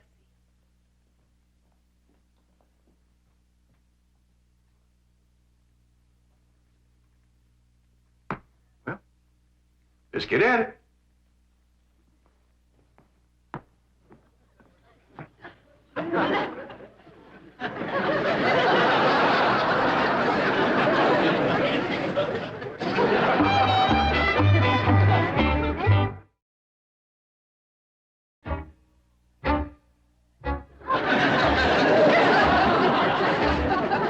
It's all right to talk while we're sitting. Yeah, I reckon. Found out something about Marie. What? She's scared of Mr. Butler. How'd you know? I asked her to go swimming with me, and she says he wouldn't allow it. What business is it of his? That's what I says. And she says he's a butler, and I'm just an upstairs girl. I got to do whatever he says. We'll see about this. Ah, dingies.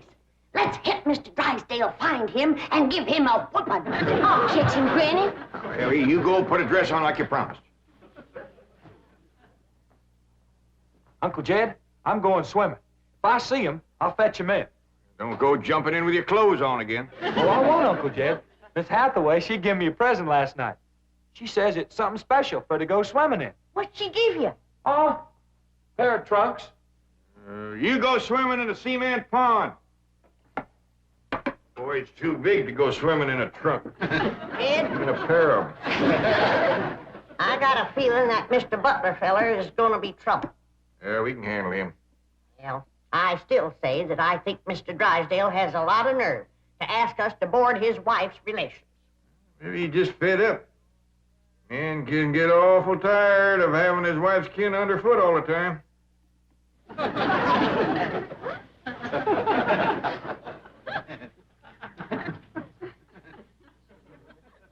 He told me that Butler fella had been living with him ever since they was married.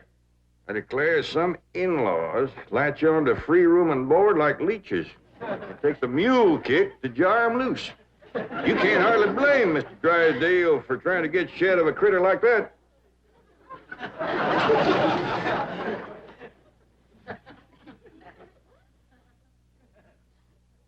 Is that the way you feel? You bet it is. I'll see how fast I can get packed. I'll get out from underfoot just as quick as I can. Wait a minute. No, Jim. I know when I'm not wanted. It don't take no mule kick to get shed of me. Darnation, Granny, I wasn't talking about you. We couldn't get along without you. No, Jim. I'm just a burdensome old woman, no good to nobody. Why don't you throw me down the well? Go ahead, pick me up, carry me out to the well, and throw me in. Stop talking like that. Uncle Dan! Uncle Dan! I caught him. Mr. Drysdale, he gave out, but I caught this fat little rascal. Put him here. You gonna whip me, Granny? No, Jethro. I'm going to get thrown down the well. Why don't you throw us both down the well together? We're just no good leeches, both. Mr. Butler, I'm sorry Jethro got mighty rough with you. He don't mean no harm. He's just an overgrown boy. Now, we's all mighty pleasure to have you come and stay with us, and as long as you behave yourself, won't be no trouble. Oh, I'm Jed Clampett. Sir. This here's Granny. I reckon you and Jethro done met. Yeah. Sir. Oh, and this here is my daughter, Ellie Mae. Enchantée, mademoiselle. Vous êtes très belle, très charmant, très ravissant. Don't you dare use them kind of words to a lady. What do you say, Granny? I ain't sure, but it sounded dirty. You said your daughter was pretty and charming. Oh, you're so different from all the others. You're like a beautiful city girl. He had not have said that. Oh, Marie. Oui, Miss Jane. Didn't you say the Clampetts had agreed to sit for their portrait? Oui. They said they would do it. What is this? I believe it to be self-preservation, madam. No!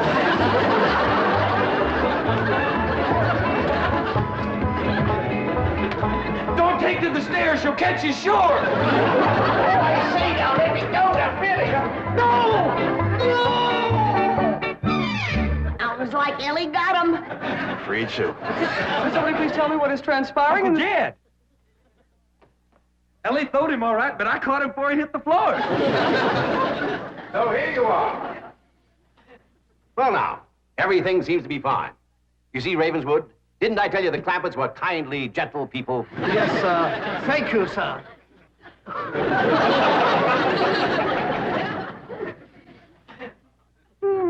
We're gonna have to feed up both of them, Granny. His knees is buckling, too.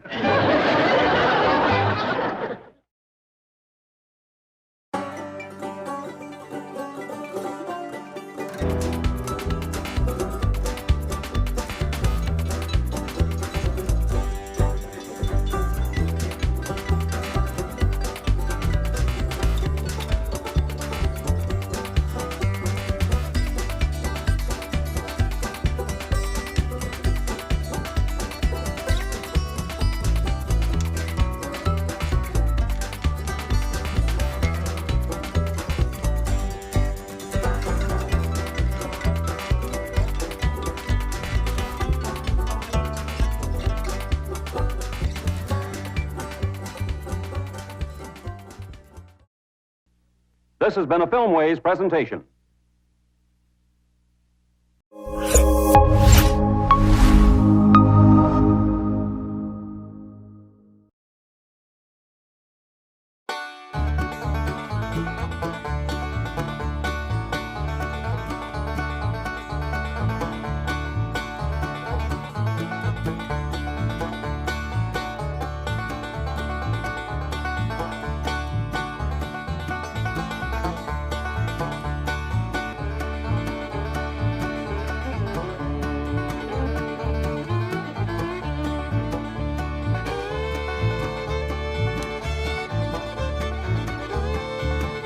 The Beverly Hillbillies.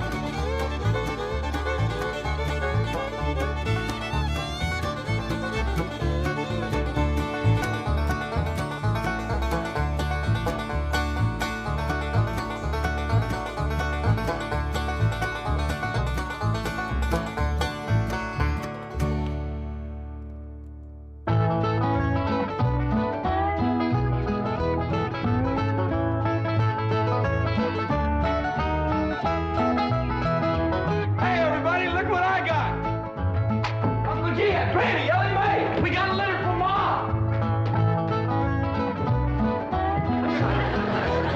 What's Jethro yelling about? Sounded like he said we got a letter from Mom. What's all the commotion? Ellie says Jethro says Pearl sent us a letter. A litter of what? Did you hear what? No, but I bet you it's kitten. Probably kittens. Pearl's always trying to give away kittens. Oh, there y'all are. Where's the kittens, Jethro? What kitten? Didn't your ma send us some kittens? Just a minute. Nope, just a letter. Jethro, how could you think that kittens would... Well, come on, sit down. Let's hear what Pearl's got to say.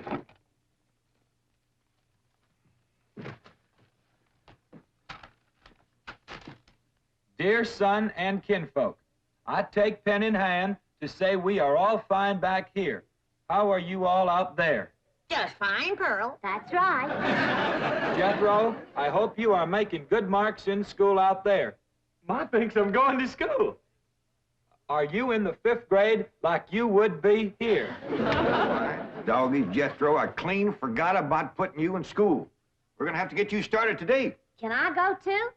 Well, no, I think Miss Hathaway's got plans to put you in some girls' school. Can I go too? Jethro, I just said it was a girls' school. That's why I want to go. I like girls. I don't. Now, let's get finished with the letter. After that, we'll take care of school. Your sister, Jethrine, had a narrow escape. A city dude tried to take advantage of her. What does that mean, Paul? That's, well, Granny will explain that to you later. Tell us more about the city dude, Jethro. His name is Jasper He. Jasper, he. That's a funny name.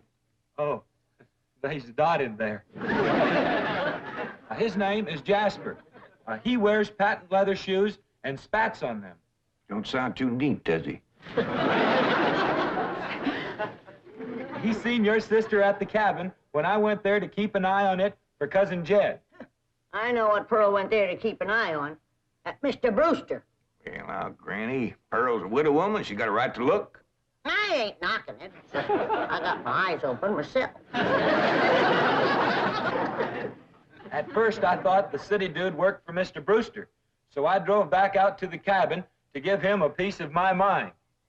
I could put a bug in that Mr. Brewster's ear. Look out for feathers. Feathers? The more Pearl has her eye on a man, the more feathers she sticks in her hat. That's right. 3 and 8 came in flowing 2,000 barrels a day. And it looks like the new strike's going to be even better. There's no doubt about it. This is one of the richest pools we've ever hit. Yep, everything from here is good news.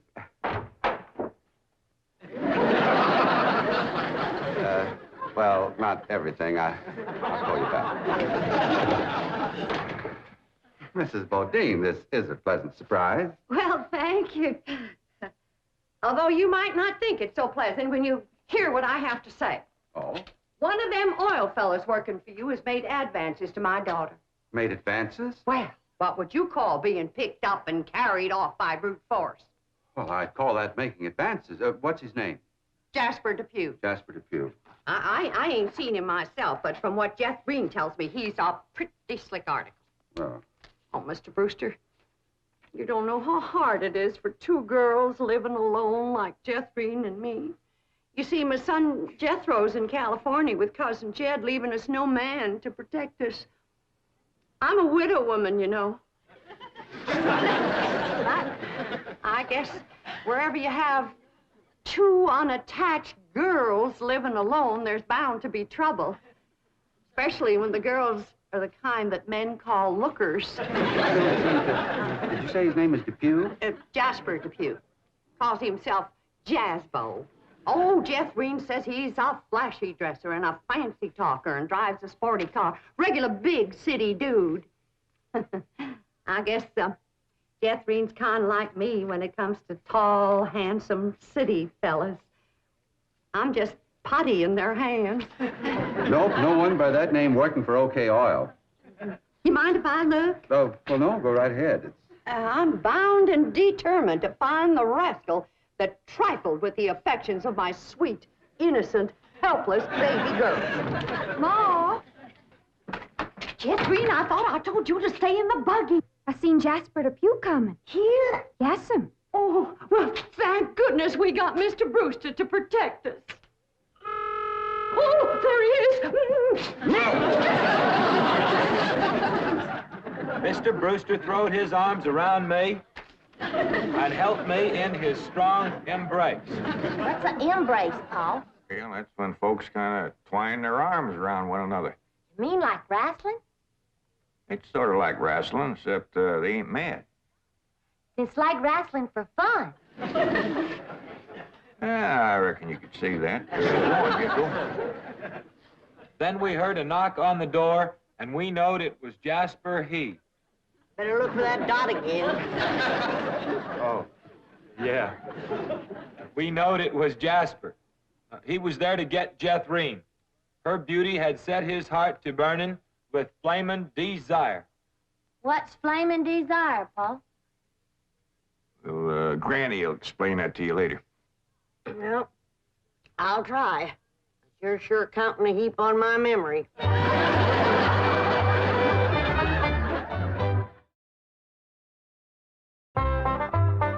Read on with your Ma's letter there, Jethro. Yeah, it's getting good. One city fella's got his arms around Aunt Pearl, and another's waiting at the door to grab Cousin Jethbreen. My only thought was to save my daughter, so I tore loose from Mr. Brewster's embrace.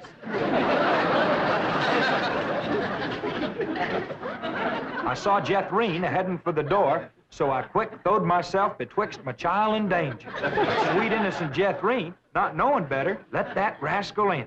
He went right to sweet-talking in a voice smoother than fresh churned butter. Hello again, you great, big, beautiful lump of sugar. I brought you something all the way from Eureka Springs. Genuine orchids growed in a hothouse. And this lovely young girl must be your sister. I'm her ma. No. Yeah. Well, for Jethreen's beautiful mother, a little gift of genuine French imported perfume all the way from Paris, France. Oh, well, you had an order. Oh, my goodness. Genuine Paris, France perfume. Look at that French writing on there. That says, ah, d'amour. That means, oh, love. Ain't he a sport, Ma? And for Jethreen's handsome father, a genuine cigarette case, silver. Thank you, but I am not Jethreen's father. No, Mr. Brewster ain't my husband. He's just a friend. Well, any friend of Jethreen's beautiful mother is a friend of mine. This is from old Mexico and hammered out of solid silver by the Aztecs Indians hundreds of years ago. Well, that brings up an interesting question. Why would the Aztecs make cigarette cases when they had no cigarettes? That is an interesting question. I'll have to ask some of my Aztecs friends about that. Hey, Doc. Remember, ain't she sweet? Well, I've read... Hey, what happened to your orchids? Nothing. I ate 'em already. You mean you ate all them expensive orchids? Mo, you should have spoke for one. They wasn't very filling. Ain't she sweet? From here get down to her feet, and that's a long way. But I ask you very confidentially, ain't that baby sweet? Ain't she large? But she gives me such a charge. I ask you very confidentially, ain't that baby large? She stretches out in all directions. I'm here to shout, Lordy, that's perfection. Are you with me? Ain't she keen? Well, that's the most I've ever seen. And I'm here to tell you I'm her ding-dong daddy, and she's my queen. And she is king-size, my Jethrine. Lots of mama, my Jethrine. She carries me away.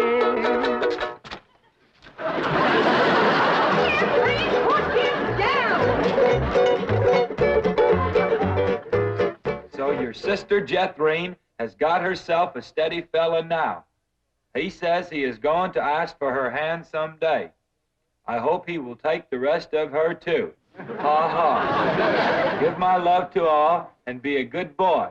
I am going out now to mail this letter and get some more feathers for my hat. As ever, your loving mother. Gee, sure nice to hear from Ma. Nice letter, nice hearing. Jethro, you and me's got to go right out and find a school and get you to going. Granny, you pack up a nice lunch for Jethro to tote along. How about a big mess of poke greens and chitlins with some pone and a big pot of sorghum to dip it in? Fine. Oh, Granny, it don't have to be that fancy. Some of the other boys here in Beverly Hills might not have it so good. They go to complaining to their folks. Let them complain. It ain't gonna hurt none to raise their standard a little. I'll get the truck up to Jay. Paul, please let me go with Jethro.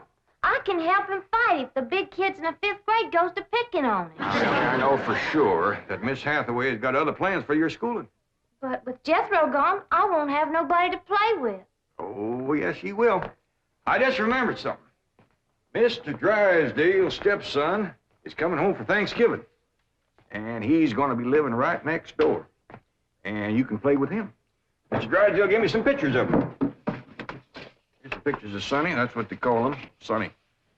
He's been going to a lot of schools, and you ought to know some real good games to play. Ain't he something? Yeah, but what? Well, he's a boy. Sure? Sorry, Ellie, just because he's wearing... Well, there's Jethro. Now, you keep thinking about how much fun you're going to be having with him right next door. You know, he does kind of favor that movie actor, Rudolph Valentino. Here's Jethro's lunch. I didn't have time to fix much, but it'll hold him till he gets home from school. I got a little surprise in there. I've been saving it for a special day, and I reckon this is it. What is it, Granny? Deviled hawk eggs. Doggies. Makes me wish I was going to school.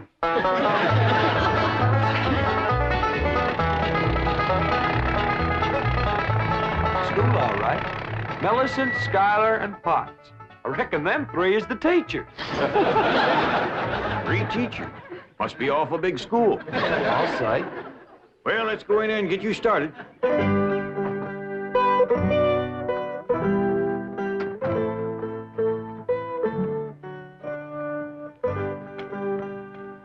you are.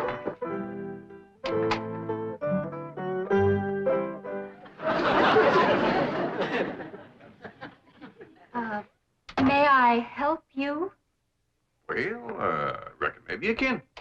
Diana, someone has parked a most disreputable-looking vehicle outside my window. What with these gentlemen? Oh?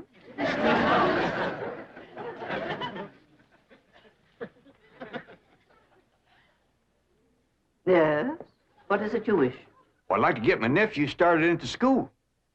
Here? Yeah, here's all right if you got room for a desk and his lunch basket. My dear man, this is a most exclusive private school. The tuition is quite expensive. Well beyond your means, I'm sure. Does that mean it costs a lot of money? That is precisely what it means. Well, I can pay you if it ain't over 25 million. 25 million? Yes, ma'am, that's all I got. Dollars? Yes, ma'am. In cash. Yes, ma'am. This is obviously a practical joke perpetrated by one of my envious competitors. What is your name? Jed Clampett, ma'am, and this here's... And you expect me to believe that you have $25 million? Well, no, not on me, ma'am, but my neighbor, Mr. Drysdale, he's keeping it in his bank for me.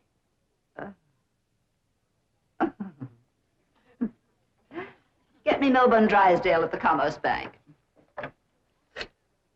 You see, it just so happens that Mr. Drysdale holds the mortgage on this school, so we are very well acquainted. Hello? I'd like to speak to Mr. Now, Milburn Drysdale. if you wish to admit that this is a hoax and be on your way, we will forget the entire incident. Otherwise, you may be liable to some sort of action for invasion of private property and impersonating a millionaire. Mr. Drysdale is coming on the line now. Thank you. This is your last chance, Mr. Clampett.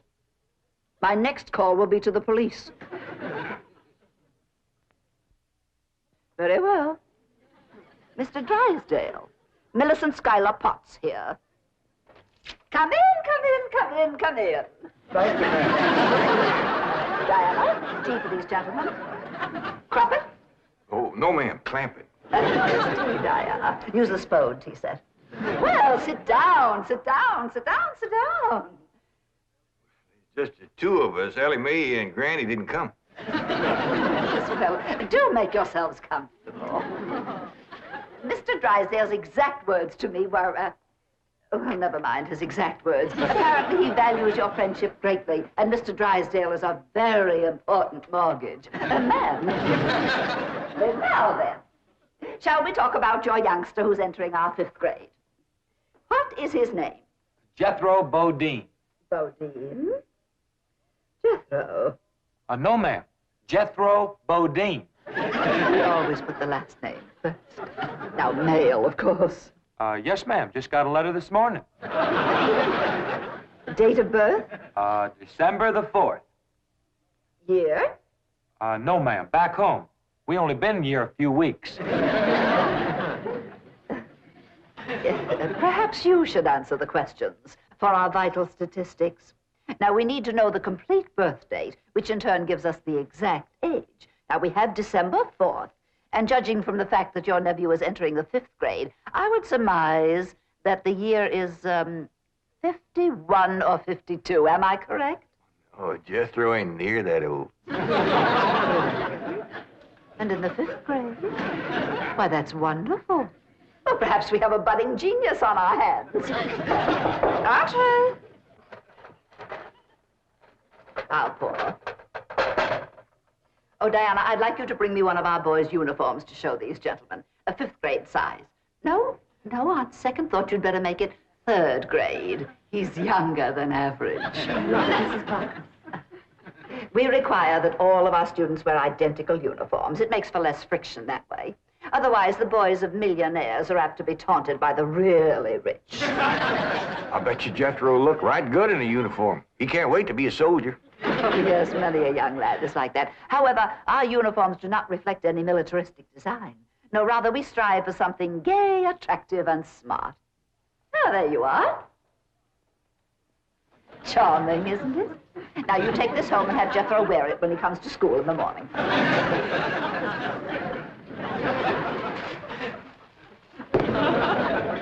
Wear this? I'm afraid Granny will have to make considerable changes in this before it'll fit Jethro. So tiny? Yes, ma'am. And in the 5th grade? Why, the boy must be a genius. Well, you may be very sure that we will bring him out. Where is this? He'll bust out. Now then, how do you gentlemen like your tea? We don't know, ma'am. We ain't tasted it yet. Oh, you are the fun-loving one, aren't you? Yes, ma'am.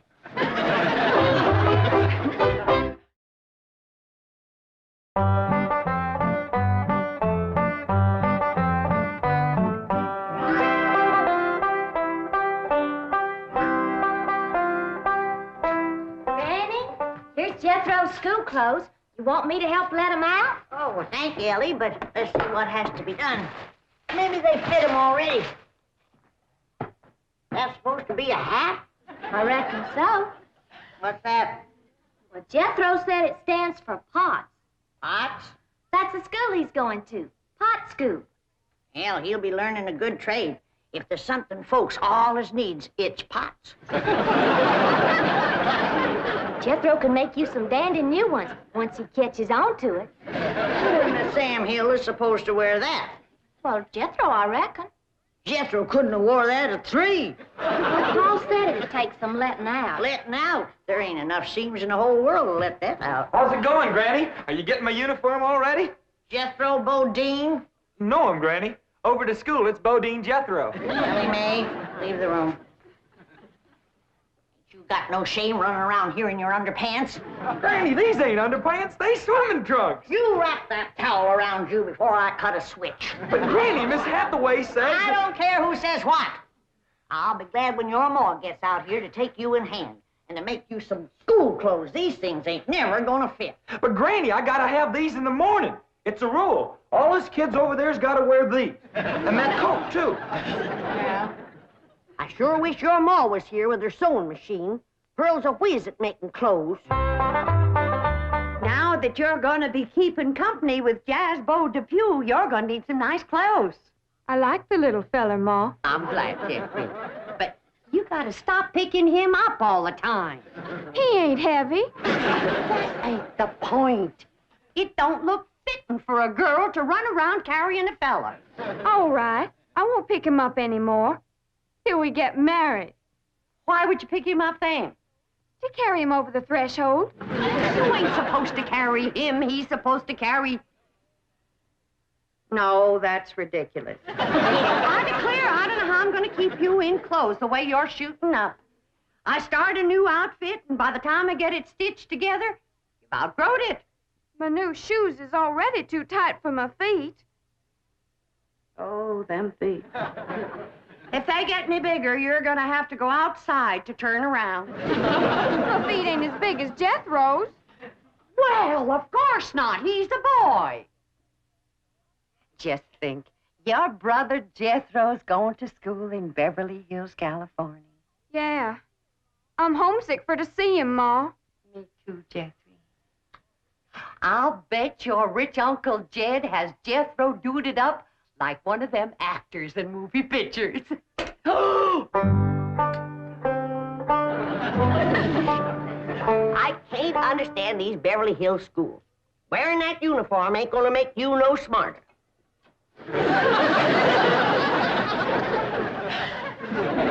Miss Potts said I had to wear it this morning. And she's the boss teacher.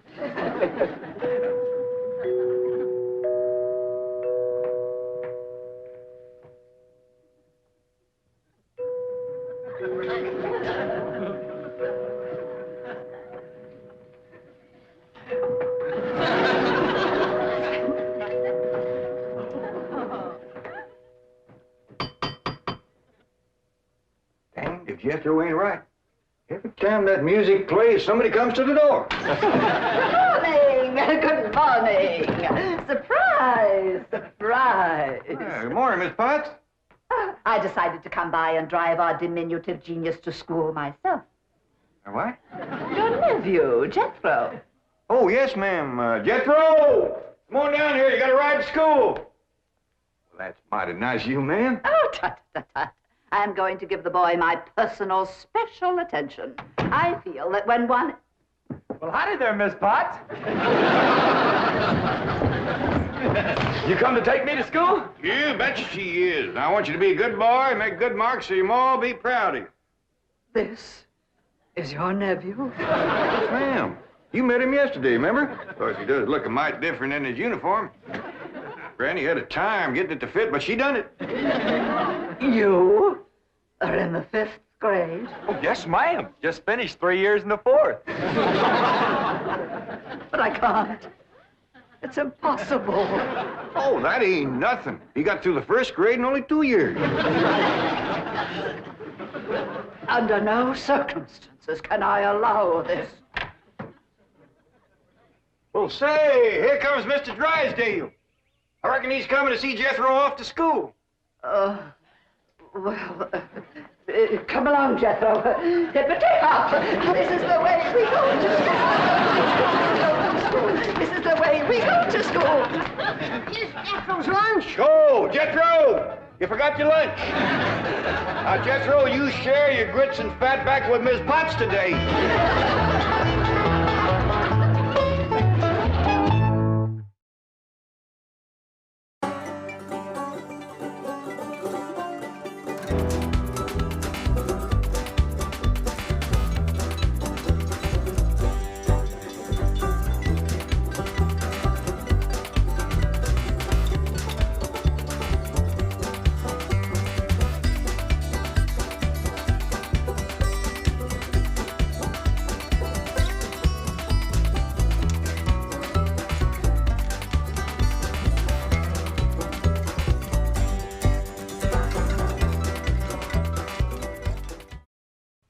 This has been a Filmways presentation.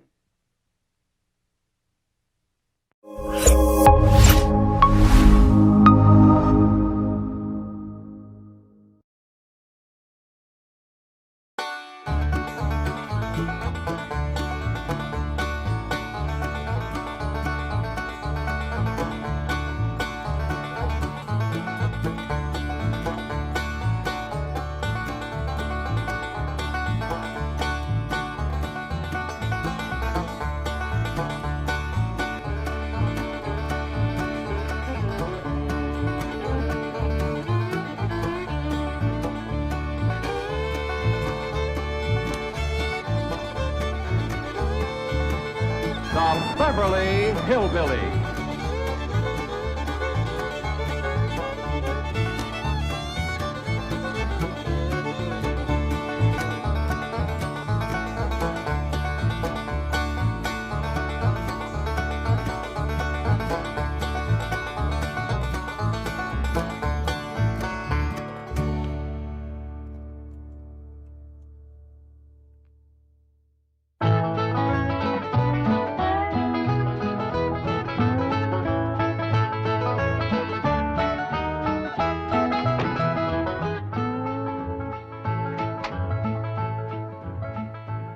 Want to come for a swim in cement pond, Granny? Not me, child. If the Lord had wanted me to swim around in water, he'd have given me fins. Oh, you sure are gussed up. Where you going? I'm going shopping for our Thanksgiving victuals. I hear your beau's coming to eat with us. I ain't got no beau. Your pa says so. Mr. Drysdale's stepson. You know, the one they call Sonny. Shucks, I ain't never even seen him. Well, your pa tells it. He's coming to court you and spark you. What does that mean?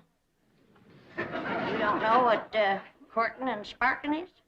No. No, I guess you wouldn't at that.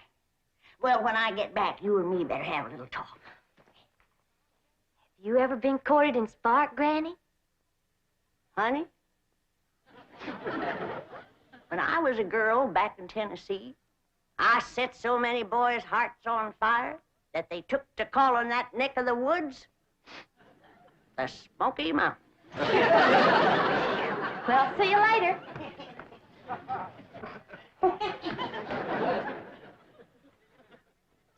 Daisy, you old heartbreaker. You still got it. That's the truth. Who you stepping out with? Ain't stepping out with nobody. I'm going to the supermarket. What's a supermarket? I don't know. I reckon it's kind of like a general store. But that's where you have to go to buy your victuals out here. And there's some things I need for that Thanksgiving spread. Oh, say, speaking of Thanksgiving, we can use the big fancy eating table. I just finished notching the last pot passer. You think they'll reach? Yeah, I don't know. Let's give them a try. Jethro! Yeah, Granny? You all set to get took to the supermarket? No, not yet. Fetch me a pot to the fancy eating room. Yes, sir.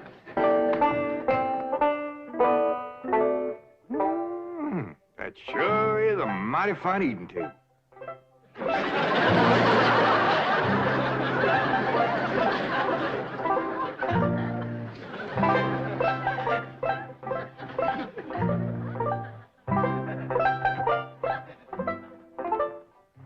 Jethro's fetching a pot. Granny, you gotta admit, folks built this table sure knowed what they was doing. It is built solid. It is that. You could set a half-dozen turkey gobblers on there and never sag it a bit. This here is a dandy idea, especially if you got young ones at the table. The plates won't slip off on the floor. Yeah, I've sure scrubbed up a mess of pone and sorghum. Bet nobody ever scrubbed up none from this floor. There's been plenty spilled on the table, though. Sorghum? Something sticky. I can't get that green tablecloth off there. Save me. It's stuck on me. Can't imagine anybody to lay a clean tablecloth on a sticky table. Yeah, Granny, I reckon all women ain't as spick-a-span as you are when it comes to keeping house. Here you are, Granny. Set it in the middle of the table so we'll see if these pot passers reach.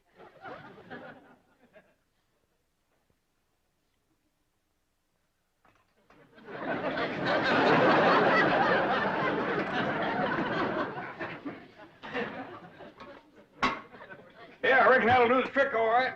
Ted, maybe you better whittle some sharp points on a few of them, and we can spear the meat and pass it. That's a good idea, Granny. I'll do that. How do you reckon the folks that lived here before us passed things? Well, they probably had a big family and passed from hand to hand. That reminds me, we're having 5 for our Thanksgiving meal. Yeah, you already told me. Company coming? Extra special company. Ellie's beau. Has Ellie got a beau? She sure has. Mr. Drysdale's stepboy, Sonny. Him and Ellie ain't never seen each other yet. Sonny and his ma just come in from Boston. But Mr. Drysdale says his boy will be just happy to come a-courting Ellie. I won't. I have never submitted to a blind date before, and I refuse to do it now. Sonny, dear, do it justice once for your daddy. He's not my daddy. He's your husband. All right, then. Do it for stepdaddy. It seems to mean a great deal to him. Mother, I'm the most popular man on the campuses of 3 universities. Vassar, Wellesley, and Smith. To those girls, I'm an idol, to be worshipped. I can't just date anyone. Sonny, dear, it might be fun to date someone new. Someone young, and lovely, and charming. For her, yes. But how do I know what she'll look like? No, I can't. I can't. It might cause too much of a trauma, Mama. But your stepdaddy says she's very attractive. And it seems that she's the daughter of his wealthiest depositor, whom he wishes very much to please. Mother, what kind of a man have you married? He's selling me for a rich man's gold. It's sordid! Oh, it is sordid! It is sordid! No, my precious baby. I know it was wrong of me to marry a common bank president, but I wanted you to have everything. And all I could give you was the heritage of a fine old family. But it takes money, too, darling. Money, I hate that word. Makes the rich the social equal of us. Oh, no, dear. He could never do that. I wish you'd read the thesis I wrote on economics last week. Money and why it is not important. You know, for a boy who's been going to college for 17 years, you haven't learned much. Milburn, you must not throw it up to Sonny that he keeps going to college. He's trying to find himself. Don't take my advice. Don't look. Come on, dear. Let Sonny get dressed for his date. I'll draw him a nice hot bath. Try not to drown. Daddy? Just a moment, Daddy. You called me Daddy. You've never done that before. Well, don't ever do it again. I refuse to date a strange girl just to benefit your economic situation. Well, I've got news for you, Sonny. My economic situation and your economic situation have a very definite relationship. Money doesn't interest me. Who steals my purse steals trash. Well, you will have a date with Ellie Mae Clampett, and you'll be nice to her, or I'll cut off every penny of your trash. Milburn, did I hear you say that it's the Clampett girl you're asking Sonny to date? That's right. But, my dear, I haven't finished the genealogical check of their family tree. We don't know that Ellie Mae is socially acceptable for Sonny. Good heavens. Now, you listen to me, Sonny. Jed Clampett is thrilled at the prospect of his daughter having a date with you. A city boy, educated, refined. To him, you're a knight in shining armor, a handsome Prince Charming. He thinks you're the greatest thing that could ever happen to his daughter. Mr. Clampett sounds like a very intelligent man. Oh, no, dear. I've heard the most disturbing reports about the Clampetts. I understand they're no better than peasants. Good heavens, a date with a girl like that is unthinkable. Now, Margaret, I hesitate to assert my authority. But unless I have assurance that my wishes will be carried out, I'm afraid I will have to... Mother! Dad! Who is that? Who is she? Who is what, dear? That divine creature by the pool next door.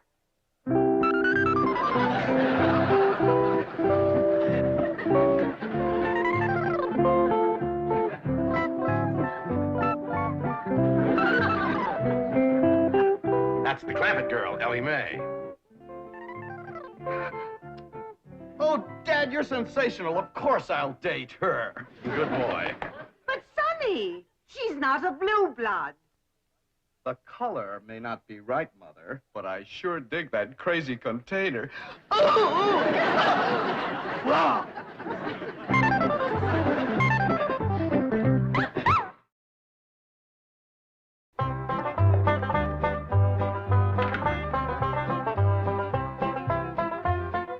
Granny, you wearing perfume? Pure vanilla extract. You rascal. You're gonna have that storekeeper's head just a spinning. That's the idea. Just because I got plenty of money don't mean I have to spend it all.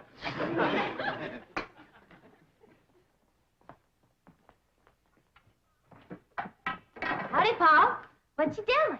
Oh, I'm fixing some turkey stickers for a company meal. Oh, say, Ellie, Yeah, Paul.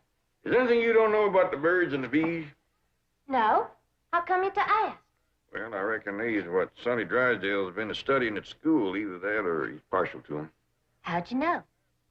Well, when I mentioned to Miss Hathaway that you was going to be keeping company with Sonny Drysdale, she says, Mr. Clampett, she says, you better have a talk with your daughter about the birds and the bees. Shucks, I know all about the little critter. Well, that's what I figured, you being raised in the woods and all. But I didn't let on to Miss Hathaway. I know she's just trying to be helpful. Granny says she's going to have a talk with me about courting and sparking. She is. Well, I'm glad of that, Ellie. I was kind of wondering who was going to do that. Paul, why don't you tell me about courting and sparking? Well, Ellie, that's something that a girl's ma usually tells her about. Well, I ain't got no ma, so why don't you tell me? Well, Granny'll do it when she comes back. Well, what if she don't get back before Sonny Drysdale comes? Then I won't know how to court and spark him. You ain't supposed to court and spark him. That's what a feller does to a girl. How? What does he do?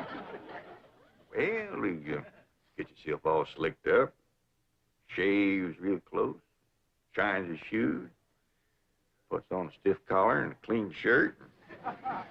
And he goes calling on the girl, toting a nice big store-bought box of candy. Hot diggity dog, I'm gonna like courting and sparking. It's only the courting part. I ain't got to the sparking yet. What's that like, Paul? Well, she invites him to come in the parlor and sit. And they usually sit on a sofa or something, him on one end, her on the other. Yeah? Well, then he goes to carefully, little at a time, scooching down to where he's within reaching distance of the girl. Sonny Drysdale gonna do that to me? He might. And when he does, that's when a girl has got to be careful. Don't you worry, Paul. If that rascal goes to reaching for my candy, I'll knock him clean off of that sofa.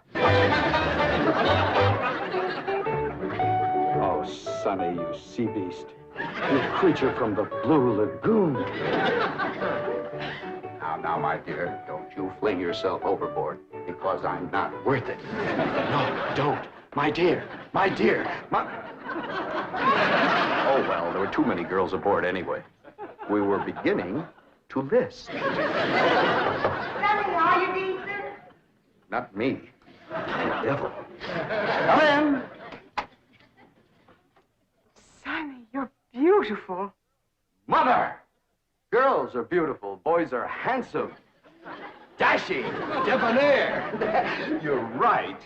I'm beautiful. Well, I just spoke to Jed Clampett, He's expecting you to call this afternoon. Maybe take Ellie Mae for a drive. And tomorrow, they're expecting you for Thanksgiving dinner. 2 days? Gee, stepdad, no girl has ever been exposed to me for 2 consecutive days. What? Well, it may be unleashing forces too powerful to control. Yes, what if the Clampett girl gets serious about Sonny? Well, we'll celebrate with the finest champagne money can buy. Oh, no, my baby's not ready for marriage. Margaret, he's 35 years old. I am not. I was a leap year baby. No, I don't know about this nonsense. Now, you climb into that expensive sports car I bought you and go calling on that girl, or so help me out. Milburn, please. Sonny has never been exposed to violence. Even when he was born, I gave the doctor strict orders that he was not to be spanked. But it's not too late to start. Now, are you going or aren't you? I'm going. I am going. You want me to go along? No, Mother, dear.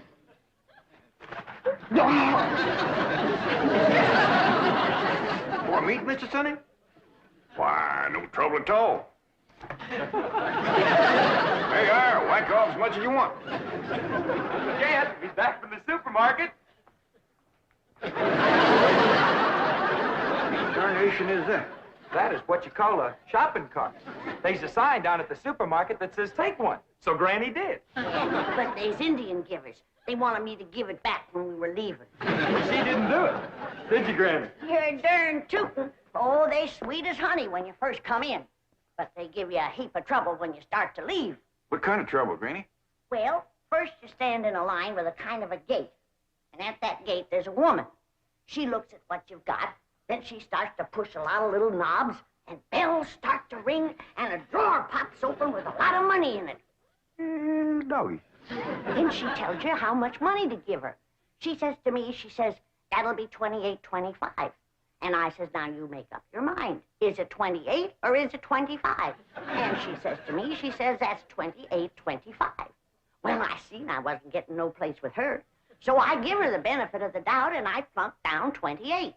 A quarter and 3 pennies. I reckon that pleased her. You'd have thought so, but not her. As I started through the gate, she says, hold on.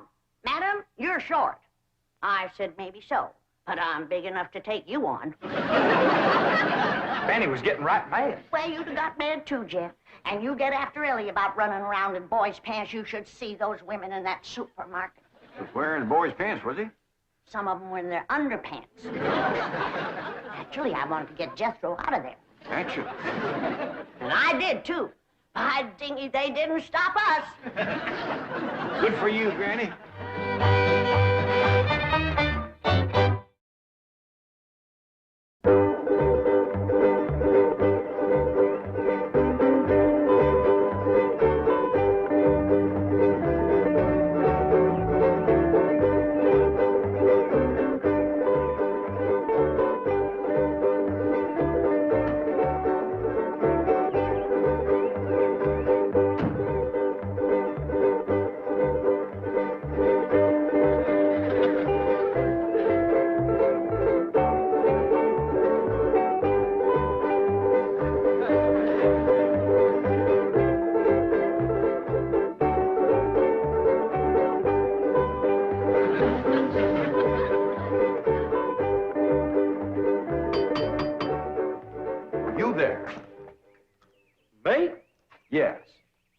Does that weird-looking vehicle belong to you? No, sir. Can you move it? I reckon so. Please do.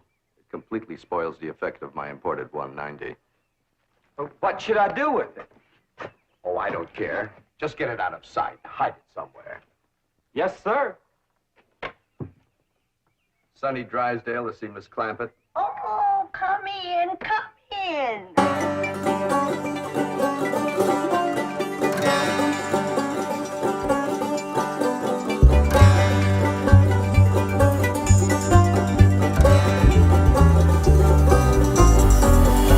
What you doing, Jethro? Trying to find out how to drive this thing. What for? Whose is it? Sonny Drysdale. He asked me to get it out of sight for him. All right. Just trying to surprise Ellie. Where do you say put it? Well, he just said hide it somewheres. Yeah, let's accommodate him. You take the front end, I'll take the back. We'll put it back of them bushes yonder. Okay.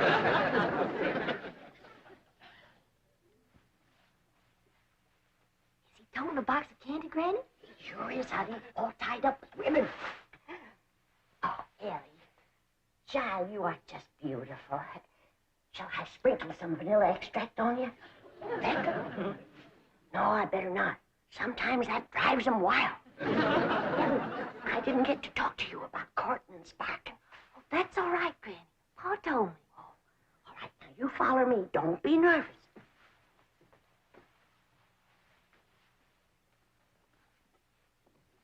Here she is, Mr. Drysdale. Thank you. You're beautiful. Divine. Never mind me. Say something nice to her. Hold it just a moment. What a vision you are. What a picture you make. From your golden hair down to your... Is that for me? Yes, yes it is. Bet you I can guess what it is. Try. It's something sweet. Exquisitely sweet. Something yummy. The yummiest. Something all girls like. You guessed it, it's me. You can sleep with it under your pillow. You want to come into the parlor? What are we going to do in there? Talk about the birds and the bees. Well, Scooby Doo. You peasant girls don't beat around the bush. Miss Clampett, my lips long to taste your lovely hand. Hey, why did you throw him? That rascal was fixing to bite me. Broomstick to him.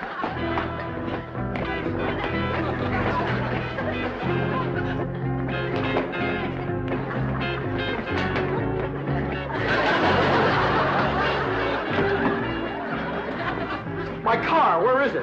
Oh, it's hid good, ain't it? Ain't nobody can find where we put it. Big oaf, I'll destroy you.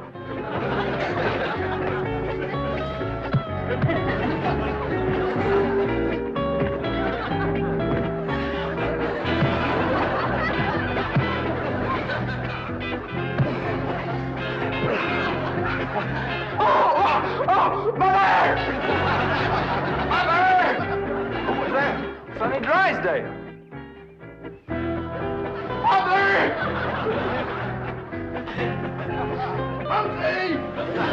He's a mean critter, Jed. Yeah, Pa, he bites. I did him a favor, and he commenced to hitting me. I claim us Clampetts have been insulted by the Drysdales. Let's go feud them. Oh, now. Why, we could whoop them with one hand tied behind us. We ain't got no cause to whoop 'em, Granny. No cause. Why, just yesterday I went over there to the Drysdales to borrow a cup of possum fat. And that butler fella that lives over there, he says to me, you wouldn't pull my leg, would you? And I said, well, one good turn deserves another. Stick it up here and I'll give it a yank. And do you know that he slammed the door right in my face? Let's go. Now, hold on. Now, we're all going to calm down. Go next door, talk to Mr. Drysdale. We'll straighten this whole thing out. Come on. There, there. Mother's baby is going to be all right. Was it just a dreadful experience, darling? Dreadful. Margaret! Sonny! Clampetts are here. They followed me.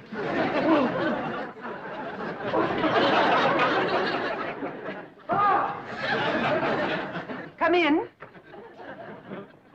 Where's Sonny? Here I am. Well, we've straightened out the misunderstanding, and now these people have something they want to say. Yes, Sonny, I reckon this is all my fault. I'm sorry I wasn't to the door like a proper paw had ought to been. And I'm sorry I throwed you, Sonny. And I sure do thank you for that nice picture you give me. And I'm sorry you hurt your hand hitting me, Sonny. And me and Jethro was sorry that we hid the automobile. We towed it back over and set it down in front of your house.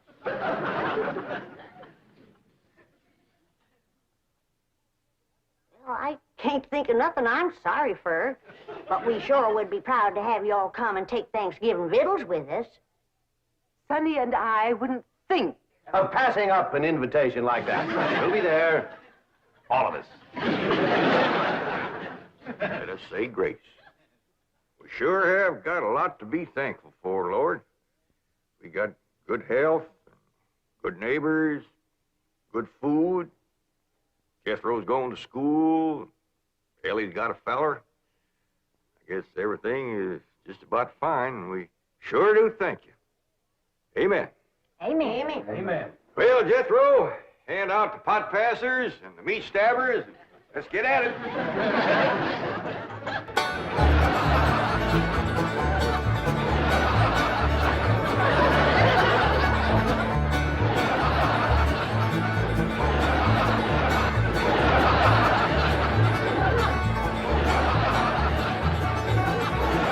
Debbie's on drumstick.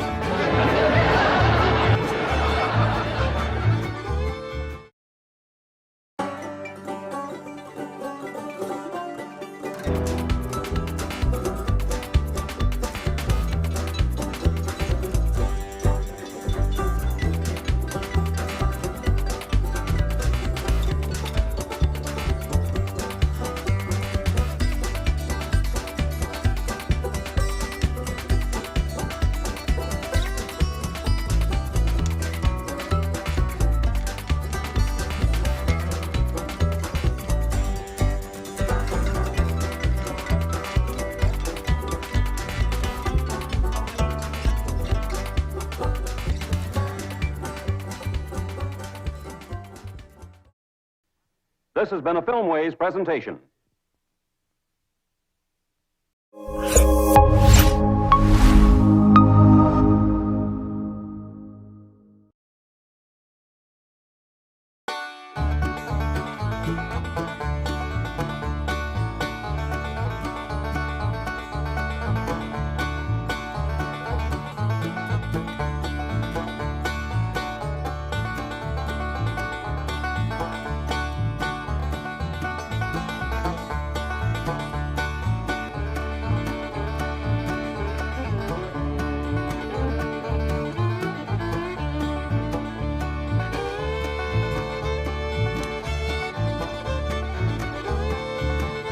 The Beverly Hillbillies.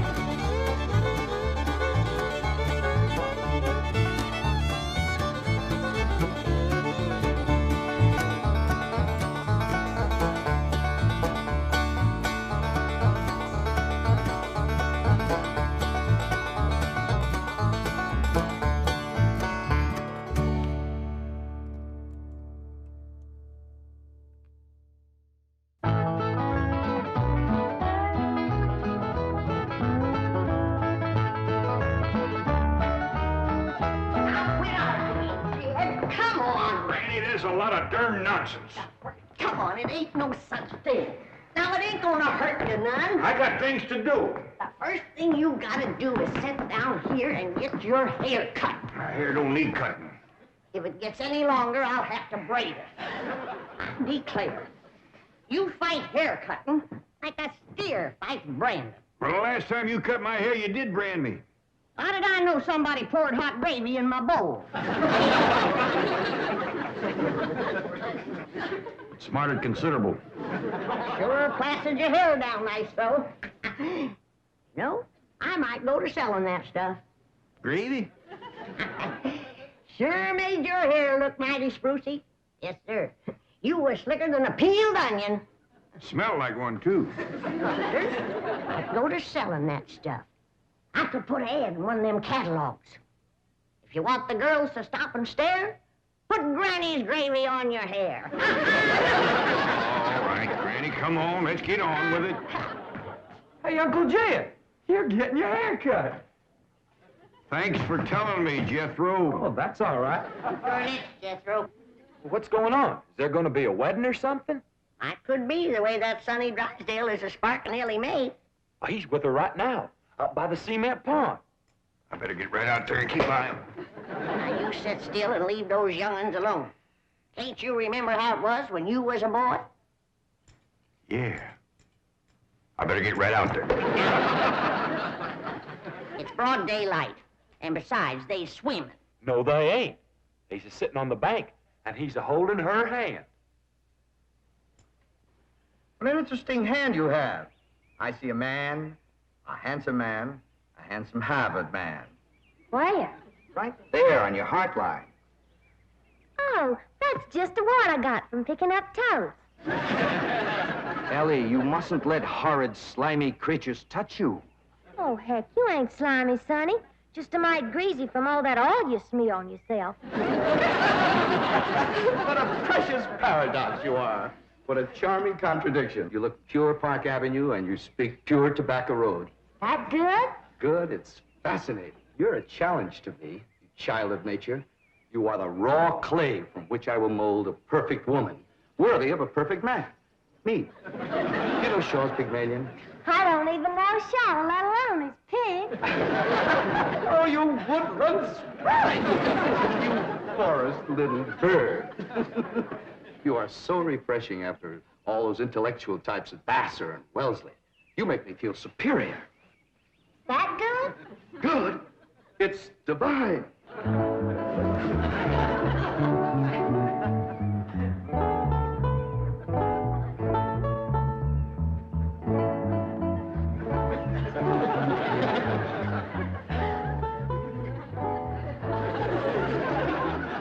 I am Caesar. You are a fair-skinned captive, a barbarian slave. Shall I drag you through the streets of Rome behind my chariot? Or shall I throw you into the arena with my lions? No, Caesar has other plans for you, my little savage.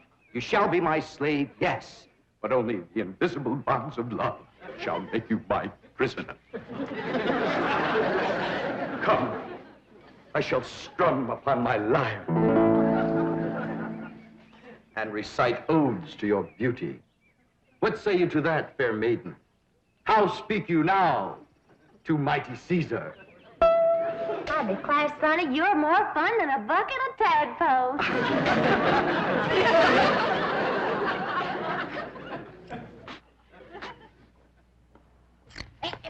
Sit still, I'm liable to lop off an ear. Well, doggone it, Granny, hurry up. I gotta get out there and keep an eye on Sonny and Ellie. You want me to go out and see what they's up to, Uncle Jed? Now, you just sit still, the both of you. I'd expect Ellie Mae to get a husband if you don't let the boy spark her. Well, Ellie ain't never been learned about such things. Jed, sparking is like breathing. You don't learn to do it. Somebody slaps you and you go at it. Boy slaps. Now, I declare you're wiggling worse than a worm in a bait bucket. You want your daughter to be an old maid? Of course not. Next year, she'll be too old to get a husband. She's almost 18. Not old. Sure is. She done waited too long, Uncle Jed. Why, no boy wants to marry up with a middle-aged woman. Ellie Mae can get herself a husband anytime she wants to. Why, she's the purtiest and... Now, don't get your old feathers riled up, you old rooster, you. Ellie Mae'll be all right if you just leave her alone. Well, I ain't sure Sonny Drysdale's good enough for her. He's considerable older than she is. Well, don't worry about that, Uncle Jed. His family lives a heap longer than most folks. Yeah? Yeah. Sonny told me that there's been a member of his family a-living in Boston since 1632. Well, that rascal's over 300 years old. He was a greening you. Yeah, you sure swallowed a whopper. No, ma'am. Sonny's honest. Why, he's so honest, he has to have somebody do his lying for him. Do his lying for him? Yes, sir. Why, I heard him call through the hedge to Ellie. He says, I'm coming over to serenade you, and I'm gonna bring my lyre. Veni, vidi, vici. The world lies conquered at my feet. And yet, I tremble at the nearness of this flaxen-haired barbarian. Could it be that the invincible Caesar is about to be vanquished? Not by the spears and arrows of the Gallic tribes, but by Cupid's dart? Yes, fair maiden, you have done what your fierce kinsman could not. You have brought mighty Caesar to his knees. Come, I will take you to my palace, and there compose odes to your beauty. See yon window. 'Tis the Emperor's suite. There I shall woo you. Mother! That's my room, and those are my binoculars. You're not supposed to spy on the Emperor. What are you trying to tell me, Sonny? Mumsy can see you, but she can't hear you.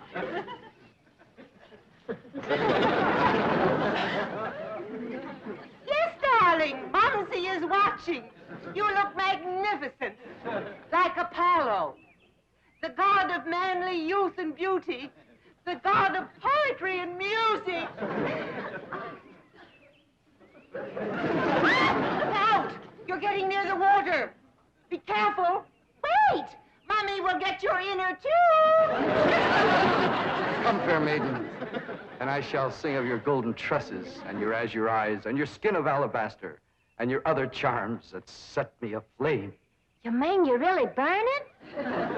Yes, dear one, and only you can put out the fire. Okay.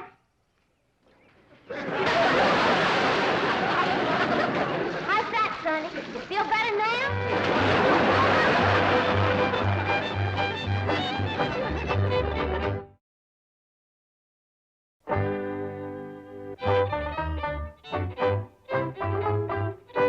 All right, Jethro, you're next.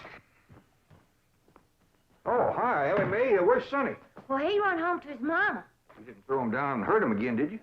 Shucks no, Pa. He caught fire, so I wetted him down in the pond. Sound like you done the right thing. How'd you catch fire? He said it was my charms that set him to burning. What charms was you toting? Well, just my sack of crawdad bones and my buckeye. We never heard of crawdad bones and a buckeye starting a blaze. What happened to your rabbit's foot? I didn't have it. There you are. You can expect trouble when you ain't toting a rabbit's foot. You know what my teacher over at Pot School said about toting a rabbit's foot? What? She said it's a superstitious invocation contradicted by scientific knowledge. It's always nice to know you ain't been doing something foolish. Don't you worry none, Ellie. You go jump into a purty dress, and I'll walk you up a love charm that I guarantee will bring Sonny Drysdale back. Yes, I am, Mother. I'm going back. Sonny, darling, you're delirious. Here, bring some of this penicillin. I'll send for an ambulance. Mother, I am perfectly all right. Of course you are, precious. A nice rest in an oxygen tent is all you need. I don't need an oxygen tent or an ambulance. All right. Just relax. And Mumsy will call the police. Police? But of course. I mean to have that violent, dangerous girl arrested for attempted drowning. Mother, you will not call the police. I'm going back there right now to see Ellie Mae. Ah, darling, that's very brave of you, but you're in no condition to make a citizen's arrest. Mother, I'm not going to arrest her. I want to help her, to work with her, to tutor her. What? She's like a wild, wonderful jungle cat, and I'm going to tame her. Sonny, you are delirious. I'll call the doctor. Mother, mind is made up. That girl needs me. For the first time in my life, somebody really needs me. I need you. The whole world needs you. Ellie Mae Clampett needs me, and I need her. I'll be her Pygmalion, and she'll be my Galatea. Sonny, you're not becoming emotionally involved with that creature. She's not a creature, Mother. She's a girl. A wild, wonderful, beautiful, ravishing girl. Yes, I am becoming emotionally involved. I forbid it. She's not socially acceptable for my baby. Mother, I'm not your baby anymore. I'm a man in search of a woman.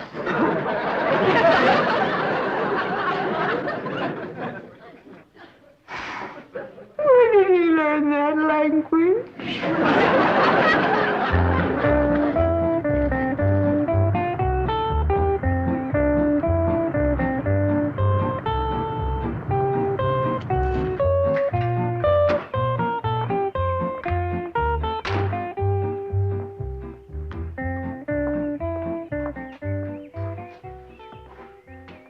Hello, Duke.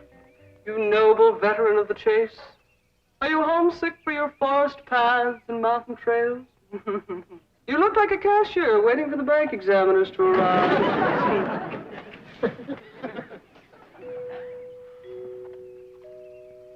You know, if you were a cashier, you could hide $1 million in here.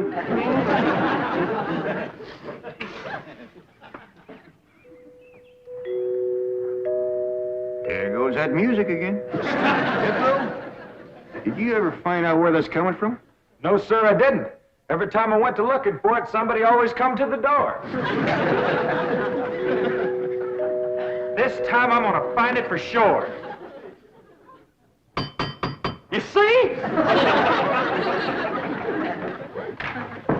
Oh, bonjour, Jethro. Oh, howdy, Miss Hathaway. No. When I say bonjour, Jethro, you say bonjour, Mademoiselle Jane. Now say it.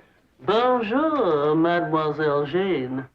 Bonjour, Mademoiselle Jane. That's very good, except for the mwah sound. It must be soft. Mwah. Mwah. No. Watch my lips closely. Mwah. Try that. Mwah. Try it again. Mwah. That's closer. Try again. Mwah. Once more. Mwah. Close in on her, Jethro. Oh, Mr. Clampett, I was attempting to teach Jethro to articulate the Gallic diphthong. No matter what fancy name you call it, he ain't very good at it. You learn. But now to the purpose of my visit. Is Sonny Drysdale here? No, but he will be. Granny's out in the kitchen wamping up a love charm for Ellie to give to him. She said it'll bring him on the run. Mr. Clampett, I am reluctant to disillusion you about so-called love charms, but they are mere superstitious invocations and have been proved to be completely ineffective. Granny sets great store by him.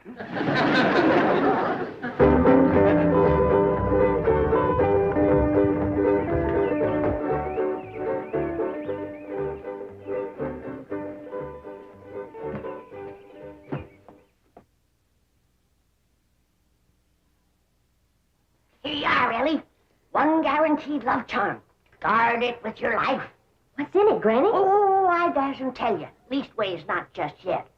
But I'll give you the secret before I go on to my reward like my granny done to me. I'll guard it too, Granny. Granny?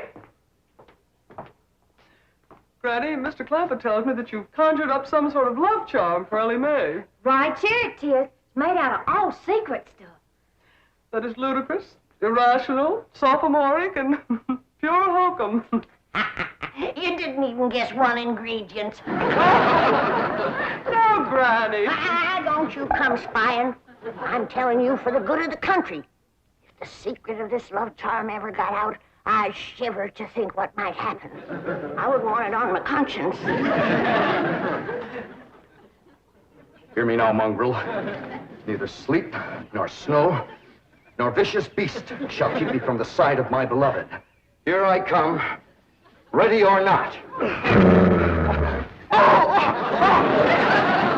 So, you still think it won't work, huh? That is correct. All right, Ellie. Open up the pouch, mate. Now, when I drop this starting powder in it, quick close it, press it to your heart, and say, darling, darling, my true love, come a-swooping like a dove. Darling, darling, my true love, come a-swooping like a dove. This is Ellie! Ellie! I have flown to your side in spite of all danger. What fate, what power have I to thank for giving wings to my feet? That little old charm maker, me.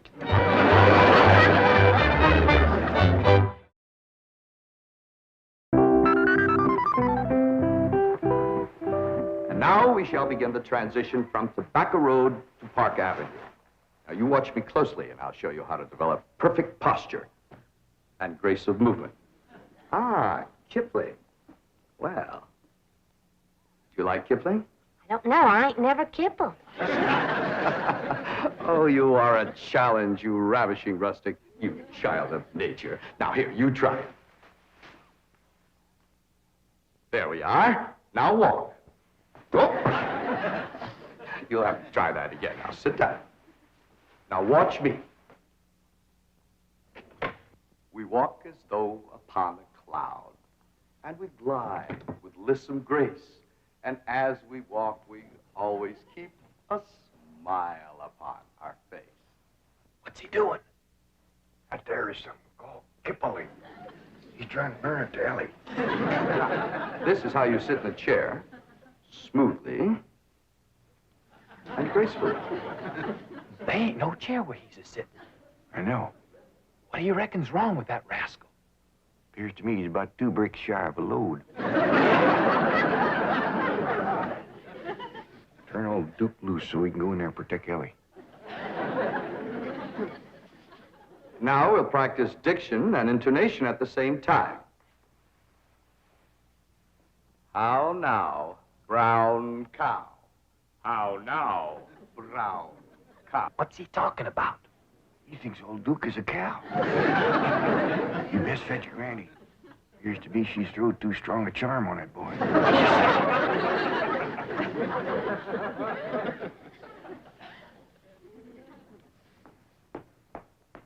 Here you are. One guaranteed charmer. Now, you hold the bag while I sift in the starter. I know this is all a lot of absolutely ridiculous nonsense. Please hurry. Darling, darling, my true love, come a-swooping like a dove. I better open this door before he busts it in. Miss Jane! Here he is. Granny's love charm is too strong. Don't fight it. It's bigger than both of us. Circled on me. Granny, come quick. The love charm you throwed on Sonny Drysdale was too strong for him. Thank you, Granny. How now, brown cow? How now, brown cow? How now, brown cow? How now, brown cow? How's it going, Uncle Jed? Bad. Now he's got Ellie believing old Duke is a cow. Break the charm, Granny? I reckon so. I'll sprinkle him with some let-go powder. While you're at it, will you sprinkle some on Miss Jane? She's shutting off the blood to my arm. How now, brown cow? Secret powder, white as snow, make the charm of love let go.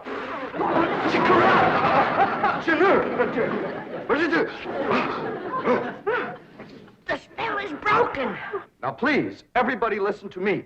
I must have complete quiet and concentration if I am to transform this bucolic beauty into a sophisticated debutante. Now, I have studied drama at Yale, Harvard, Princeton, and Dartmouth, and I am probably the only living man who can accomplish this difficult cultural metamorphosis in the brief time available. Now, everybody, please go while I transfuse into this simple, untutored mind the charm, the polish, the splendor that is Sonny Drysdale.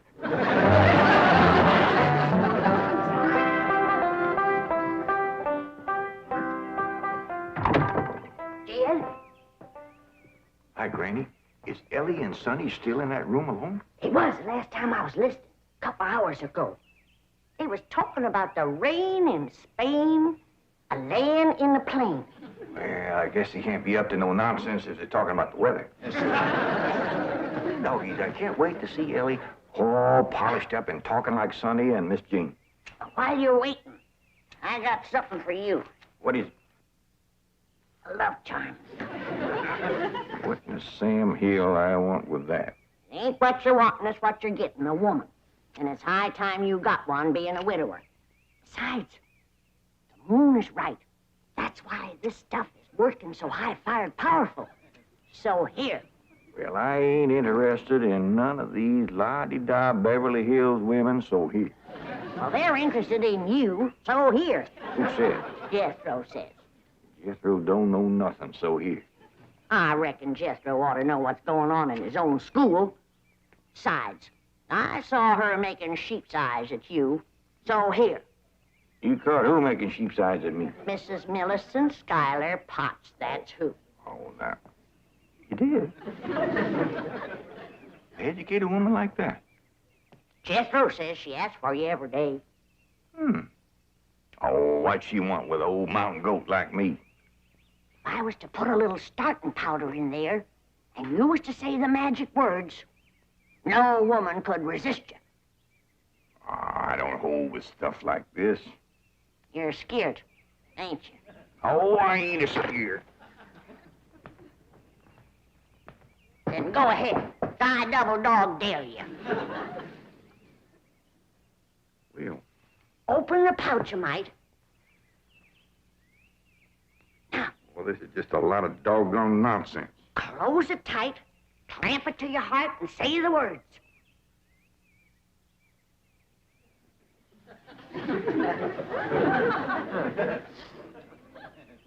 Darling, darling, my true love come a-swooping like a dove. Where is he? Where's my dog? It's Mrs. Drysdale. Where is he? Oh, where is he? Oh, I tried to stay away, but I could not. He's mine, and no other woman shall have him. Drysdale, you're a married woman. Think of your husband. You Care about my husband. I want my darling, and no one is going to keep me from him. I sure hate to have to do this, but... Sonny, where are you, Sonny? He's inside with Ellie Mae. Now, if you just calm yourself down, I'll go and get him. He's a-coming, Miss Drysdale. Howdy, Ma. Was you a-hollering for me? They brainwashed you.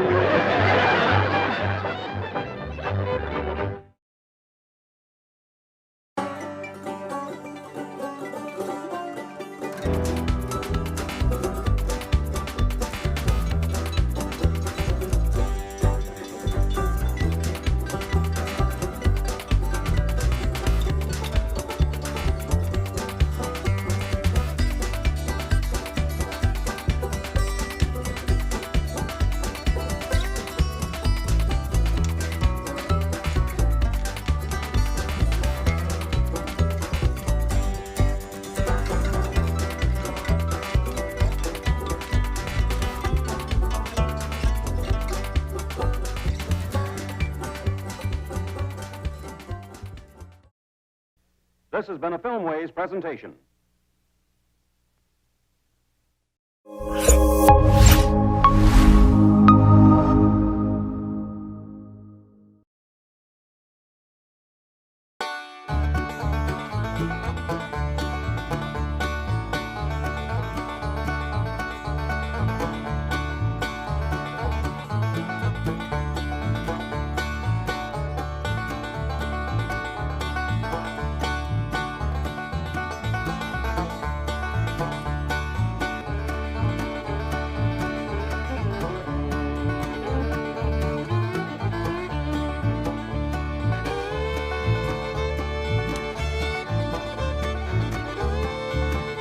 The Beverly Hillbillies.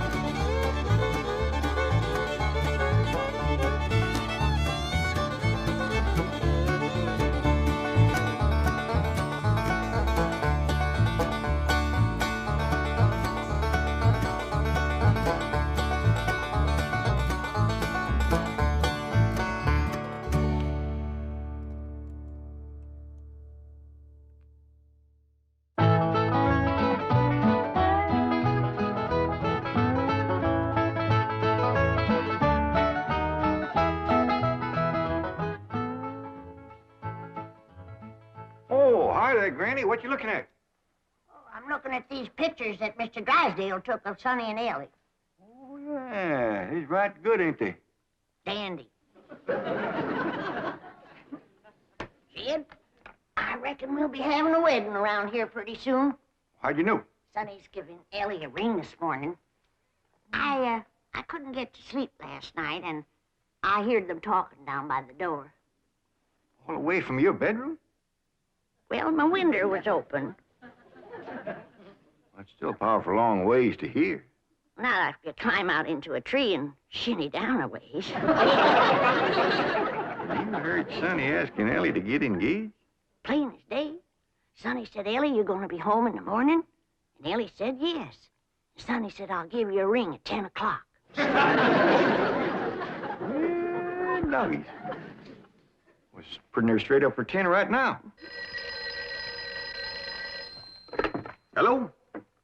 Oh, good morning, son. I mean, Sonny? Hey, Ellie's here. Why don't you come on over? Oh, you want to talk to her on the telephone? Well, just a minute. Can't give a girl no ring on the telephone. Telephone, Ellie! Okay, Pop. I'll get it up here. Granny, you hadn't ought to be listening. Well, it's a lot easier than shinning down a tree in the dark. I tore my nightgown. I sent a bunch of these back home to Cousin Pearl. What for? Yeah, you know how she was always bragging about her daughter, Jethrine, going to beat Ellie Mae to the altar? Yeah. I sure would like to see the look on Pearl's face when she sees this. Jethrine, look at this. And I always bragged that you could beat Ellie Mae to the altar. I can, Ma. I can outrun Ellie Mae. My legs is long. Look, we gotta get busy. Now, what time's that Jasper fella coming to court you? 6 o'clock. He's taking me out in his car. Oh, no, he ain't. He's courting you right here in my parlor where I can see to it that he gets to the point. Well, that's where he's taking me, Ma. Perkins Point. There's the barn dance there. I'm talking about the point of proposing to you. Don't you want to get yourself a husband? Yes, sir. Jethrine, why couldn't you have been born with some of my brains instead of just my beauty? Of course, I gotta admit that you ain't quite as pretty as Ellie Mae. I ain't even as pretty as her fella. You are so.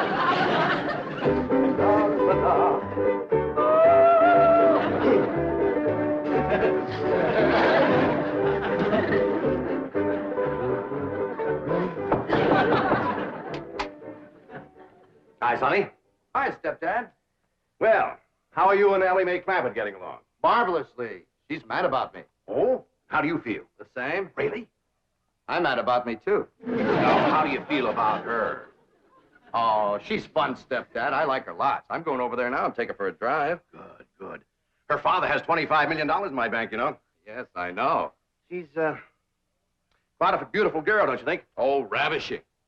You know, I understand these country girls make perfectly wonderful wives. Strong, healthy, not afraid of a little work. So I understand.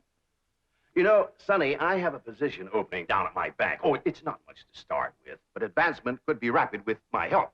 Certainly, it would be enough to rent a nice apartment, settle down, take up housekeeping. Why don't you think it over and discuss it with Ellie Mae? All right. But with all the money her father has, I doubt seriously if she'd want to work at your bank.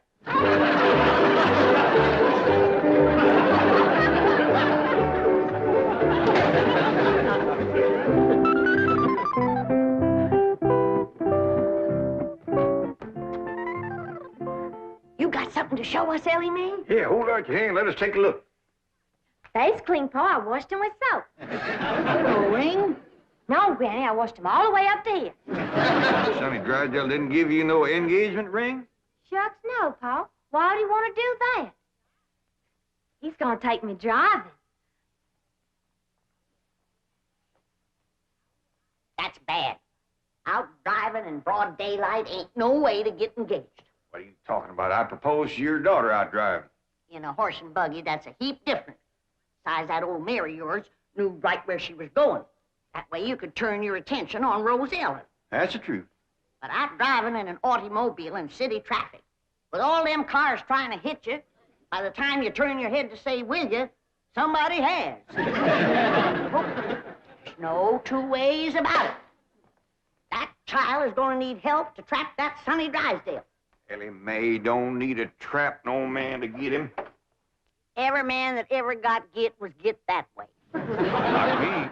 We just happened to stop under a shady elm tree, and I proposed to your daughter on the spur of the moment. That spur of the moment of yours took us 6 months scheming and planning. Why, we even trained that old mare of yours to stop under that shady old elm tree. Well, any trapping will have to be up to you, Granny. I wouldn't know what to do except when I held a shotgun on Sonny. Well, I'll study on it. Them city fellers might be different.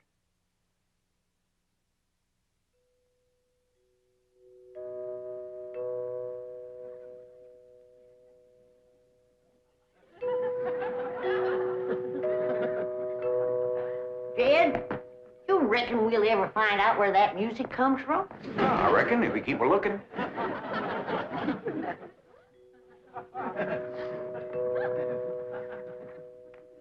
You're wasting your time looking for that there music. I've looked for it a dozen times, and before you can find it, somebody will come a-rapping at the door. See? Told you. Oh, hi, Sonny. Greetings, all. Ellie Mae ready? She sure is. She's been ready since she's been 14. I beg your pardon? Oh, Ellie Mae, Sonny's here. What we want to know is, are you ready? Well, I sure hope you young folks have a dandy drive. Oh, we shall. I plan to take Ellie on a socially significant drive through Brentwood and Bel Air to show her some of our depressed areas. Howdy, Sonny. Ellie Mae! You look positively divine. So do you, Sonny. I know. Don't you bite me. Ellie Mae, a kiss on the hand is a very proper greeting. Oh. Come on, everybody. Kiss Sonny's hand. Please, never mind. We're on our way. Well, have a nice drive, y'all. Yep. And if you pass under a shady elm tree, it won't hurt none to stop for a spell. There they go. Quick, Jethro, start up the truck while I get my reticule. Where you going? To follow them. Now, hold on, you two. You can't follow Sonny. He'll see you. They won't know who we are. We'll be wearing dark glasses. He'll think we're a couple of Beverly Hills movie stars out for a drive. Come on off that truck. Come on.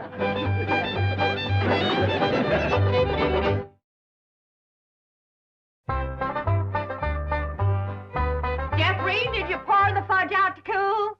Yeah, Ma, but I'm afraid it ain't gonna get hard. Well, if it don't, you and Jasper can eat it with spoons, and I'll tell him I made it. You done dressing? Yeah, Ma. Well, come on in here and let me see how you look.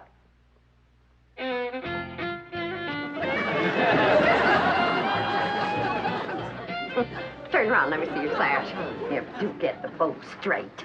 Now, I want you to bring out them pillowcases you've been embroidering for your hope chest. The ones with his and hers worked in French knots. Never hurt none to let a beau see you're handy with a needle. But I ain't. I always stick myself. Well, if you do, don't bleed on the pillowcase where you'll see it. Now, when you show him the stereopticon pictures, these is the ones I've picked out for you. They'll put him in the right mood.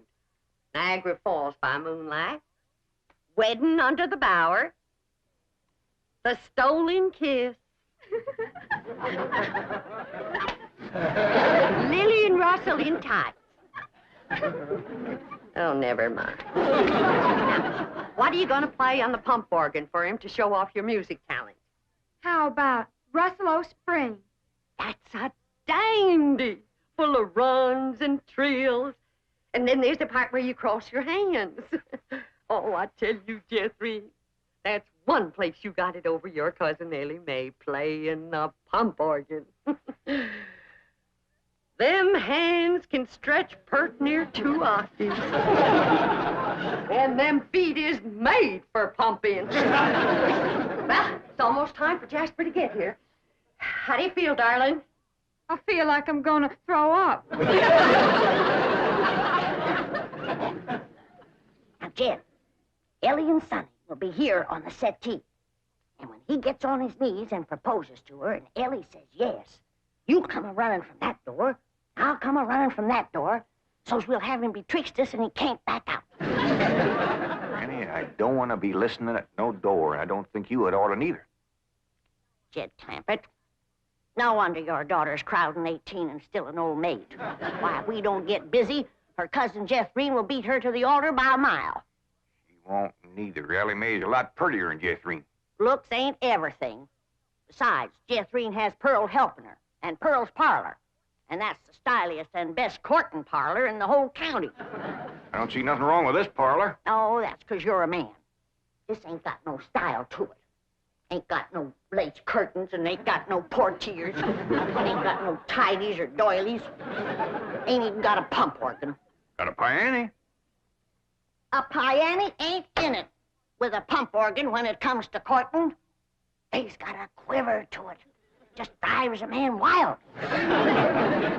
And there ain't nothing that stirs a man like seeing a woman pumping a pump organ. I wish Sonny and Ellie Mae would get back. What's keeping them? My baby shoes. Aren't they cunning? Awfully stiff. I don't see how you ever walked in. Mother had them bronzed. Didn't help much. They're still stiff.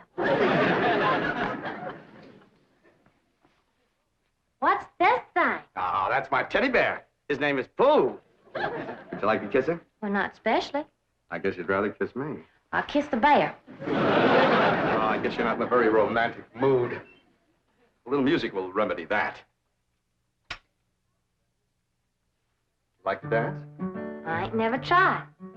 Well, you're in for a divine experience. I'll teach you. Now watch.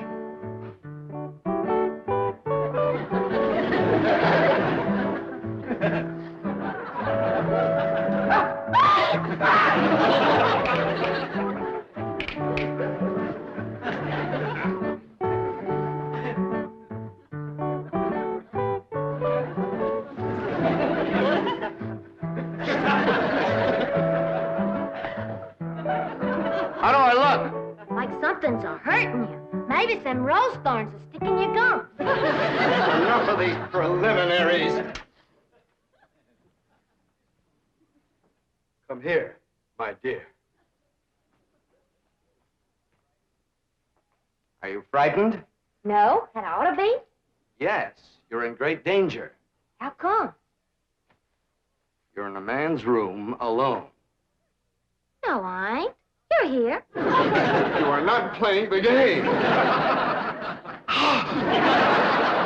Still feeling sick to your stomach, darling? Yeah, Ma. Well, I went down to the cellar and I drawed off some homemade elderberry wine. Ain't nothing in the world better for settling a queasy stomach. Of course, according to the rules, you shouldn't touch spirits till your wedding day, but I guess in case of an emergency, a little swallow won't hurt.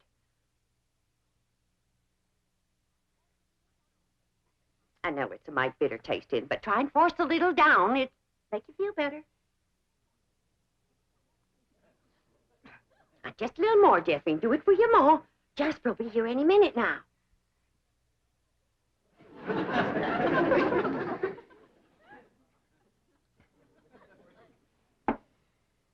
Feeling better? A little. I got it figured how we get you to play the pump organ for him. I know just what he'll say when he walks in, because everybody does. He'll say, "Why, I declare, that's a mighty fancy pump organ you got there." And I'll say, "Why, thank you. I'm mighty partial to pump organ music." And then you say, "Why, I'll play something." And then you sit down and you play like you never played before. You understand? Yes'm. There he is. You ain't gonna throw up, are you? I'll try not.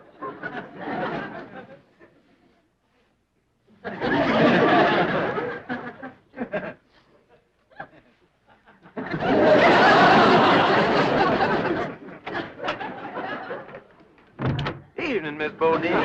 Why, Jasper Depew, what a surprise. Kathleen, honey, look who's here. Evening, Jethrine.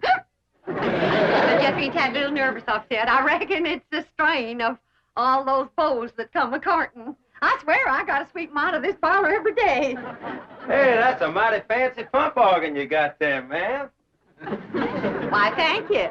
I'm mighty partial to pump organ music. In fact, I'd just love to hear some pump organ music right now. I'll play you some, ma'am.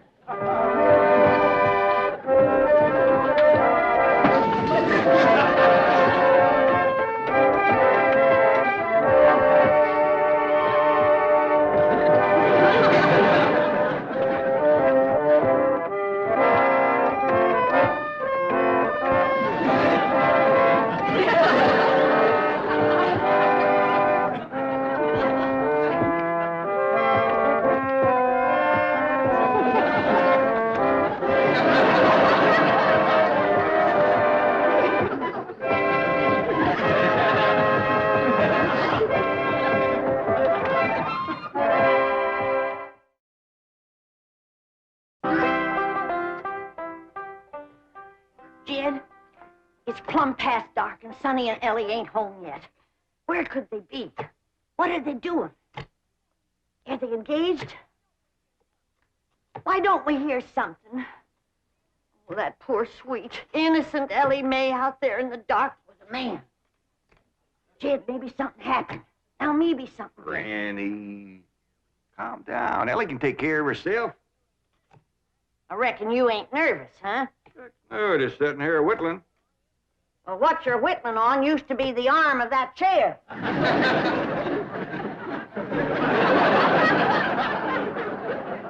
Reckon I am a mite nervous at that.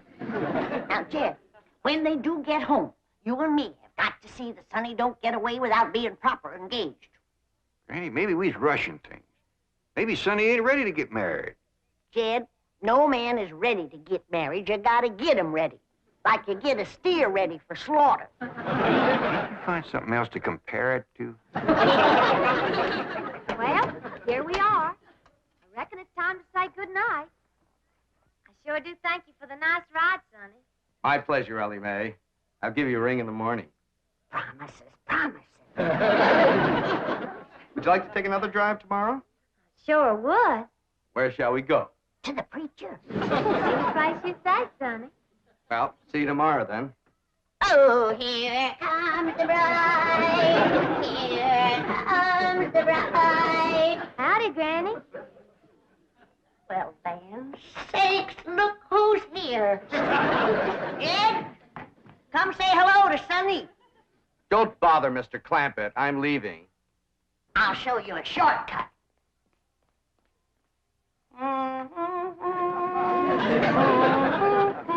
Howdy, Sonny.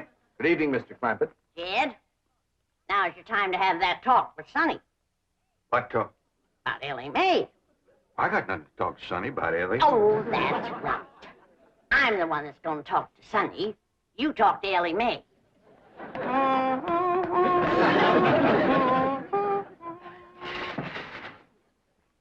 Did you have something to tell me, Paul? Well, I hadn't planned on it, but maybe now's a good time. Sit down.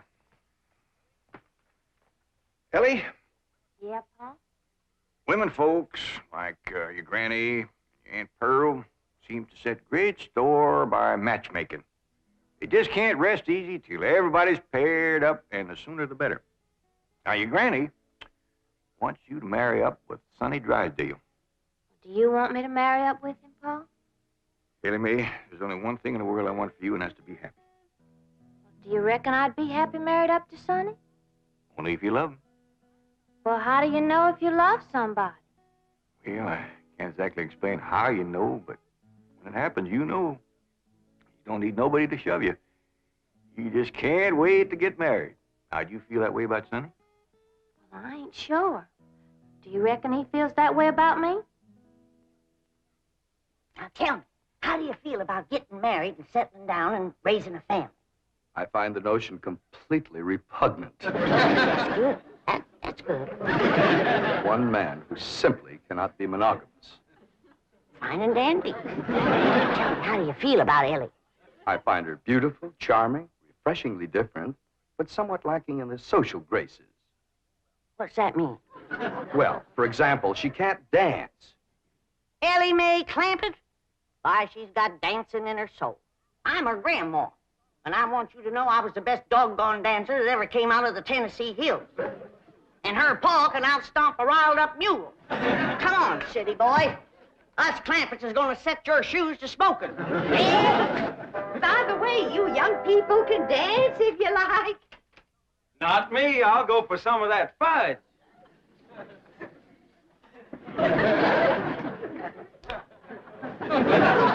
Come on, honey, let's dance. I'll turn on the Victrola for you. Come on, sweetie, let's dance.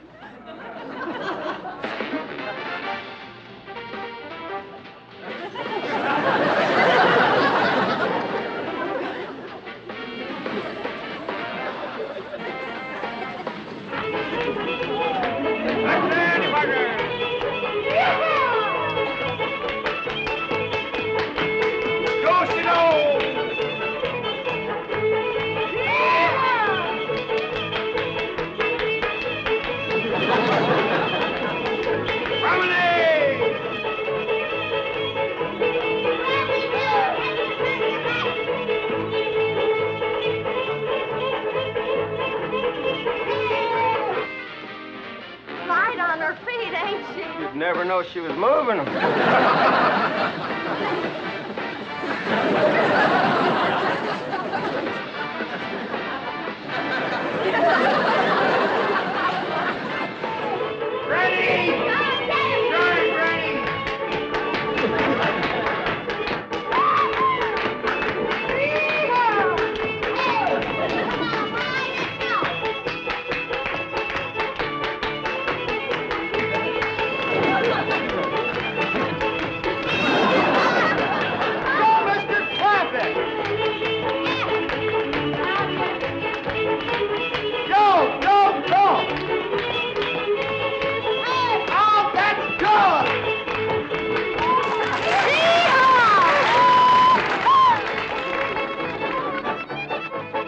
Hey, what are you all dancing for? We're celebrating your cousin Ellie Mae getting married. Is Ellie getting married? She sure is. Really? Who is she marrying? You.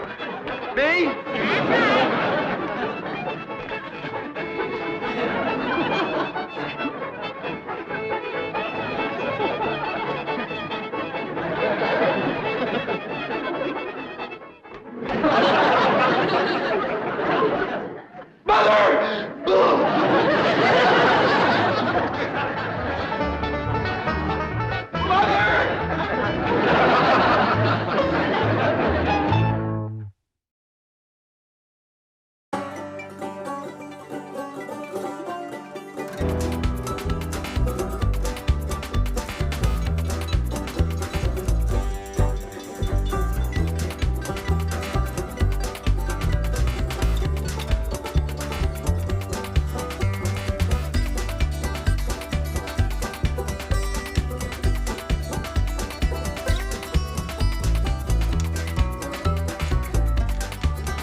This has been a Filmways presentation.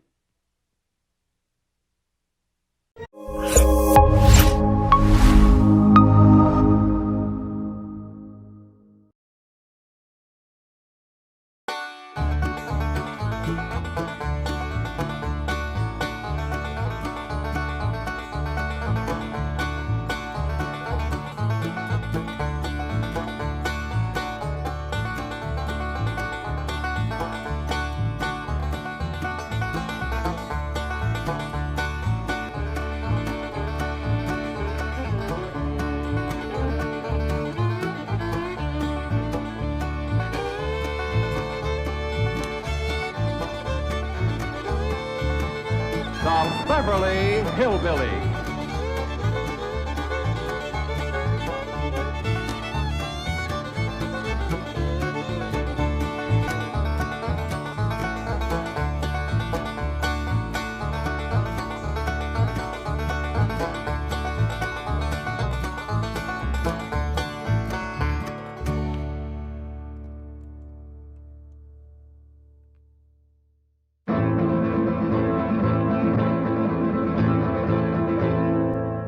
Get a grip upon your chairs and hold your children tight. A mighty feud is starting and you'll see it all tonight. The Clampett clan is fighting mad, their honor's been besmirched. Sweet Ellie Mae's been courted, but the darling ain't been churched.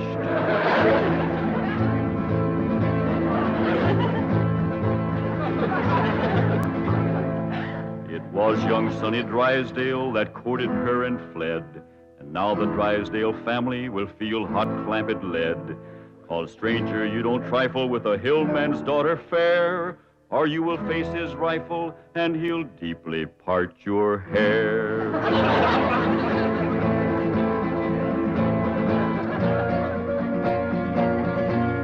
Now here's the handsome rascal that started this here feud. A Harvard, Yale, and Princeton man, a shifty city dude. His game was love and run away, 'cause that's the way he lives. But they don't allow such doings with their female relatives.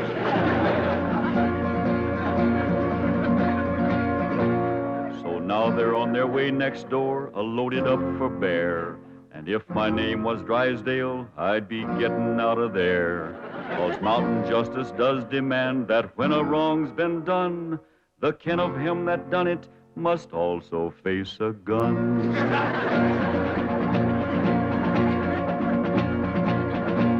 Now Sonny noticed Ellie Mae beside the swimming pool, and when he seen her figure, he lost his yen for school. He wrapped himself up in a towel and played upon his lyre, and while he twanged, the songs he sang did set her heart afire.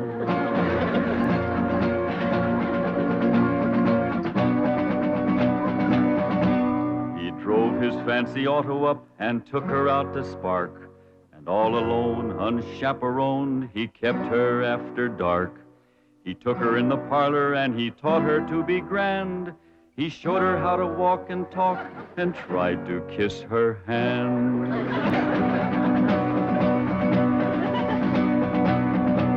He took her to his private room to see his loving cup, and a man that wins a prize for that ain't on the up and up. He wooed her with a tango and a rose betwixt his teeth, a smiling on the outside, but a leering underneath.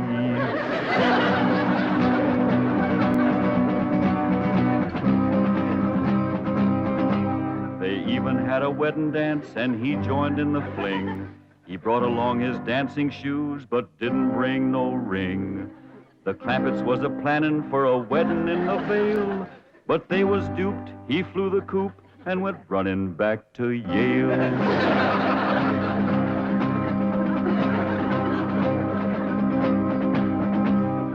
And now the Clampett clan is here to even up the score. I wouldn't want to be the man who opens up that door. He'll have to face their fury, on revenge they are intent. And if his name is Drysdale, his life ain't worth a cent. It's that butler fella. When will you Clampetts learn there are no possums to hunt in Beverly Hills? Ain't possums we's after. It's Drysdale. Well, they're not at home. Mrs. Drysdale returned to Boston with Sonny, and Mr. Drysdale's at the bank. Let's shoot him. There ain't gonna be no shooting unless it's talk first. When will Mr. Drysdale be home? Not until late this evening. That's talk enough. Let's go to shoot. Oh, Granny, you can't shoot unarmed man. That's right. I lost my head. Here.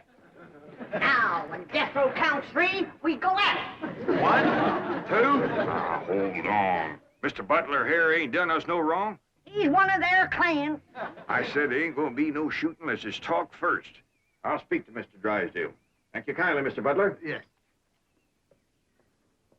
Thank you very kindly, Mr. Butler. Why didn't you ask him to dance with you? I was ashamed of you in front of these young'uns. Is that any way to learn them feuding? It takes my family to know how to feud. Why, we drove the Botkins clean out of Napoleon, Tennessee, chased them off, burnt their shack, and shoveled their footsteps off the path. Hot diggity dog. That's what I call feuding. I'm sure proud to come from a family like yours, Granny. That's the Moses family. Too bad our blood is being thinned out, cooled off, and watered down with the Clampett blood. Now, Granny, you just simmer down to a boil. I'll see the right thing is done by my daughter. Jethro, you drive me down to the bank. Drysdale and me will have a man-to-man talk. Ain't you about a man and a half short?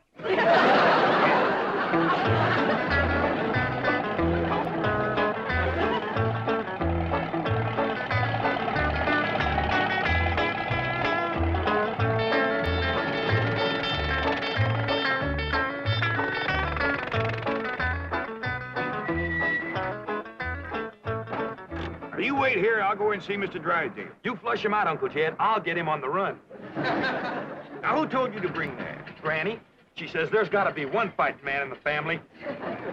You just drive around a while and cool off. Pick me up here in about a half hour. Okay, Uncle Jed.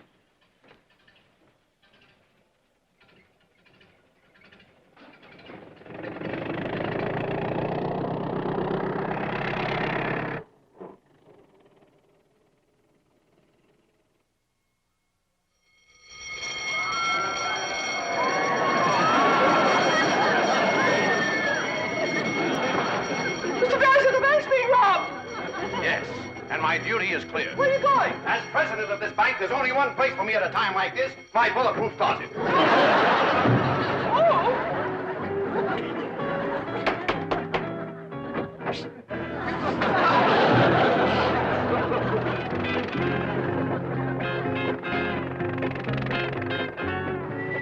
Granny! Granny!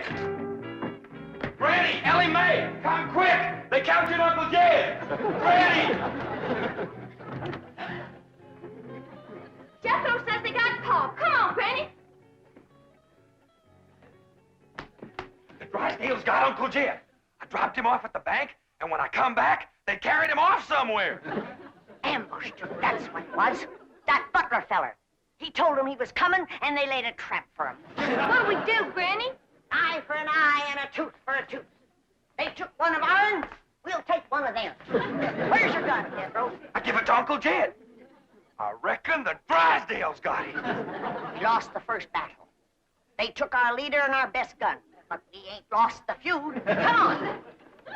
Jeb Stewart says, when they think they got you licked, attack!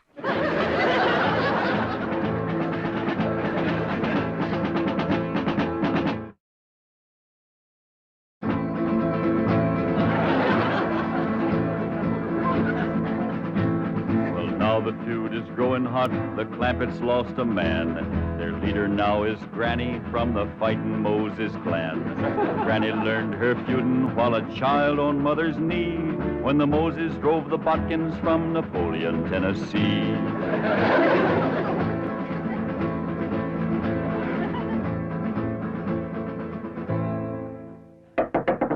Now, Jethro, when he opens the door, you grab him. Ellie, hold his gun. Yes. Okay, Granny, let's go. Cut me down. Put her down, Jethro. We don't want her. Who don't? We don't. What's going on? There's a feud going on. You know something, Ellie? Feuding's fun. Jethro, put her down. They got one of our men folks. We're going to take one of their men folks.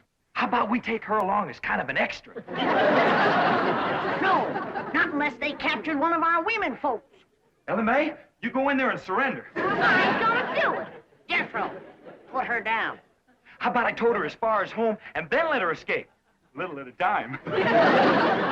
Wait, what's the meaning of this? He's the one we want. You towed him, Ellie.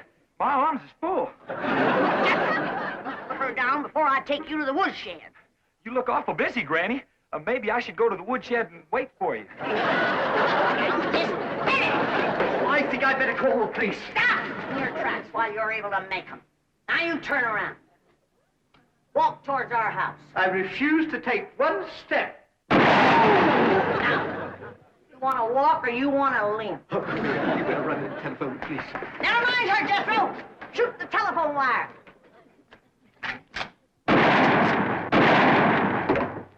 There's what's having your mind on women can do to you. It took you 2 shots to get that wire. Oh, Granny, I got 2 wires.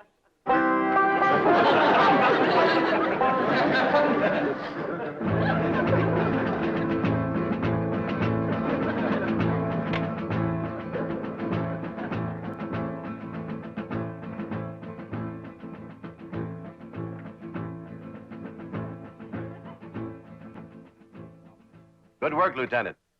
You've apprehended what is obviously a very dangerous criminal. I'm coming over and personally hand the reward money to you and your men. What's that? Oh, just to you. Very well. Miss Hathaway, perhaps you'd like to drive me over to police headquarters. You're interested in psychology. I'm completely intrigued with the subject. What's the connection? The fellow who tried to rob our bank must be a complete nut. They've got 2 psychiatrists with him. What are his psychotic symptoms? He claims to have $25 million.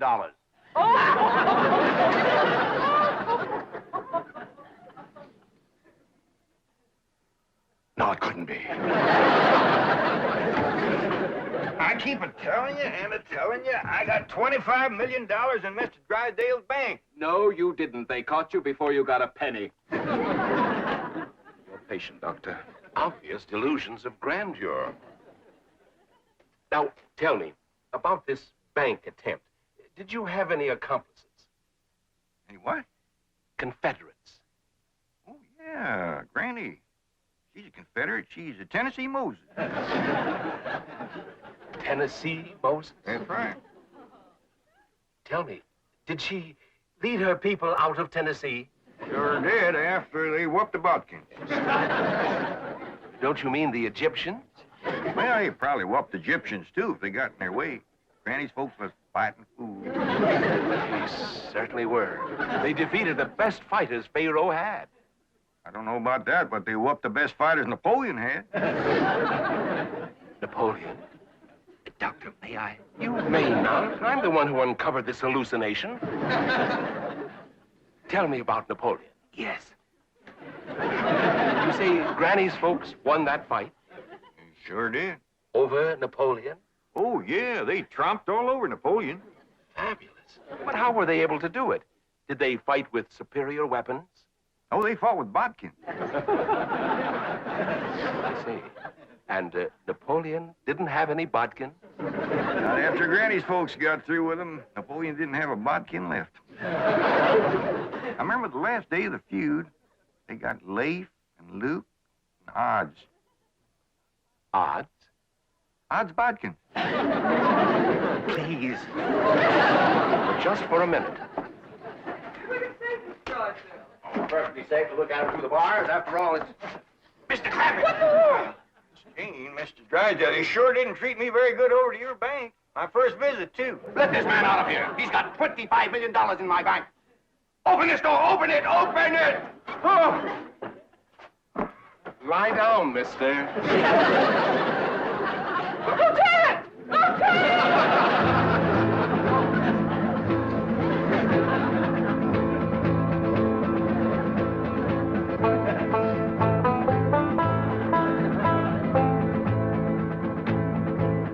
Got the prisoner all tied up, Granny. Good. Can I go back and get the other one now? No, you can't. You keep your mind on your feuding. Close the gates. Yes, ma'am. Throw up the barricade. Yes, ma'am. Good. Here. You walk sentry while I check the lookout. Ellie Mae! Any sign of the enemy yet? Not yet, Granny. All clear. Sound the alarm if you see a Drysdale a-coming. I will, Granny.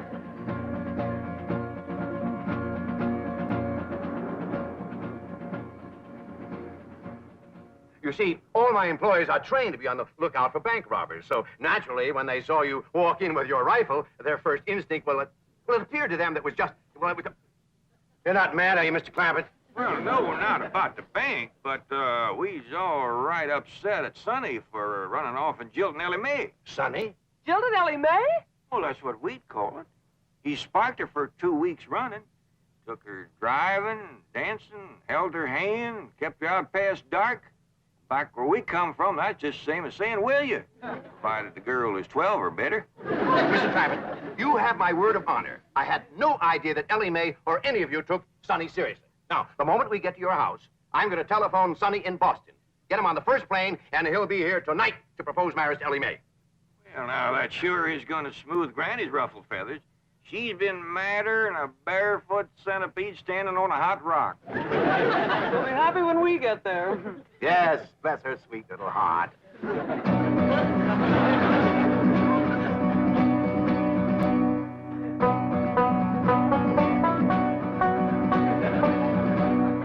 Granny, I see him. They's coming.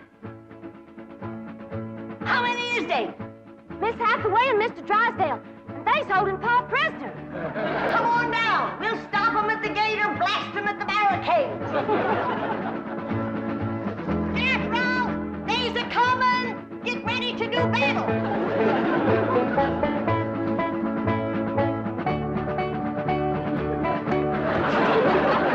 Clear your head in the presence of the stars and bars. They's getting to the gate. Take cover.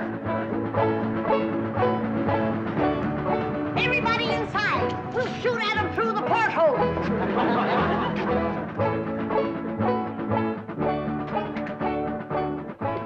You won't hit Pa, will you, Granny? Don't worry, honey.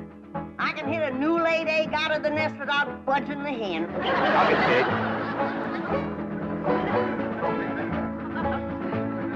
Stop where you are. Stay right there. Granny! It's me, Mr. Drysdale. I'm coming in. Let's get out of here. That'll learn them Yankees who they're feuding with.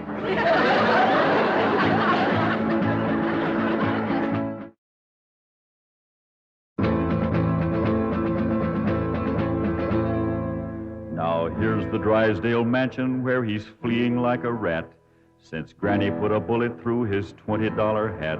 But even here, he can't escape the scourge of Tennessee, 'cause she's got Ellie spying from the tip-top of a tree. Granny, they took Pa over to the Drysdale's house. Come on down. We'll go get him.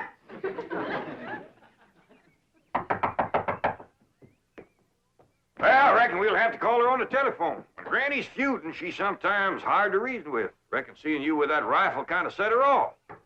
But that woman shot at me. Oh, Mr. Drysdale, she shot at your hat. If that little old woman ever goes to throwing lead at you, you'll be casting a polka dot shadow. Marie, Ravenswood, why don't you answer the door? Oh, thank goodness it's you. The Clampetts came and captured Ravenswood. Captured him? Yes. And Jethro picked me up in his arms. He held me and wouldn't put me down. Why? He said he was feuding. Well, now, don't you worry, Marie. We're going to get this whole thing all straightened out. Marie, tell me more about your frightening experience with Jethro. Well, there was a knock. I opened the door, and Jethro just swept me up into his big, strong arms, held me tight, and wouldn't let me go. And he said that was feuding. Yes. That's why I was afraid to open the door right now. Marie, you've been through a shattering ordeal.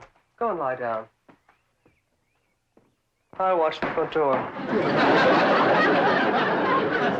Come on, Jethro. We're going back to the Drysdale's house. Diggity dog, that's the part of feuding I like. And we're taking you with us, Mr. Butler. And if they've harmed one hair on Jed, that one hair you got will pay the price. Oh, won't you please listen to me? Mr. Drysdale's not feuding with you. He's a peaceful man. He's never shot anything but skeets.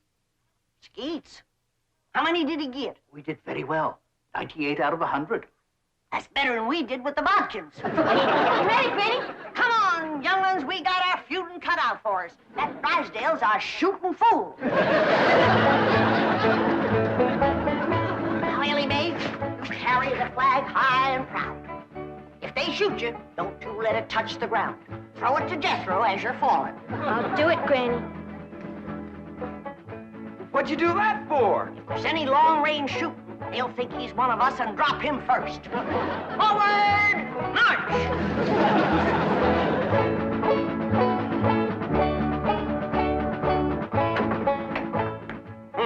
No wonder the phone wouldn't work. Marie said Jethro shot down the wires. Well, we can go next door and use the Miller's phone. Yep. Been cut with a rifle bullet. Kind of ragged, though. Jethro must have been upset. That's bad shooting, to cut those little wires with a rifle? Why, when that boy puts his mind to it, he can pick a gnat off a plate of grits at 500 feet in a heavy fog. I'm the only one who can outshoot him. Except for Granny and Ellie Mae. Well, what skeet shooters you'd make. What skeet? Oh, they're clay pigeons. That's what I shoot. Clay pigeons? Oh, it's wonderful. I love it. Your wife must be a first-rate cook.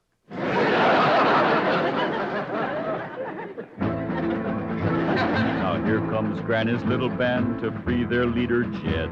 And anyone that blocks their path might just as well be dead. For though their numbers may be small, the flag that leads their way is the flag that led Pickett's charge at Gettysburg, PA.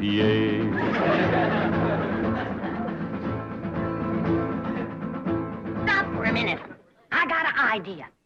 We'll use Mr. Butler here as a decoy, and we'll surprise him. What you mean, Granny? You knock on the door, and you yell to him inside that it's you. Then we'll rush in and we'll get Jed. And maybe somebody else, too, huh, Granny? You keep your mind on your feuding. Come on.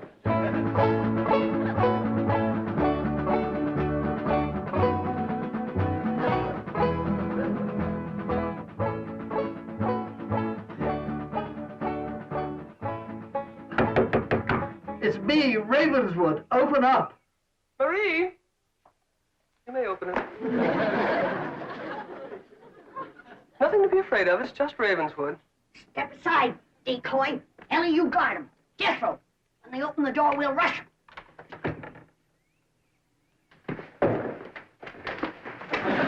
Yeah. Where's Jed? What'd you do with him? Talk fast. Oh, he's not here. He's next door with Mr. Drysdale. Search the house, Jethro. Jethro! Jethro! Yeah, Granny? Put her down. She's light as a feather. Put her down and go look for your Uncle Jed. Now go search the house. Jethro, you're unfamiliar with the place. I'll show you around. What'd you do that for? A feud is a feud. Granny, here comes Pa and Mr. Drysdale. I'll pick that varmint off like I picked a bodkin off a rail fence. Hey, what in the world are you doing? Guarding a decoy, Pa. Ravenswood, you Boston Yankee, bear your head in the presence of our flag. See, our flag? My family came from Tennessee. Mine did too. Jed, I always did like this man. Why, sure, Granny, and he's going to make Sonny do the right thing by Ellie Mae. What does that mean, Pa? Going to make Sonny come back here and marry you. I don't want to marry Sonny. See, Granny, the whole doggone feud was for nothing. Not altogether, Jed. Why, we might never have known that Mr. Drysdale here was a fine gentleman from Tennessee. Yeah. Tell me, ever hear of the Moses family? Hear of them? Why, my mother's family feuded with them for years. You mean your mother was a bodkin? Mr. Drysdale, don't ask me why. I just commenced a running. You heard him. Run, you yellow bodkin, I'm a Moses.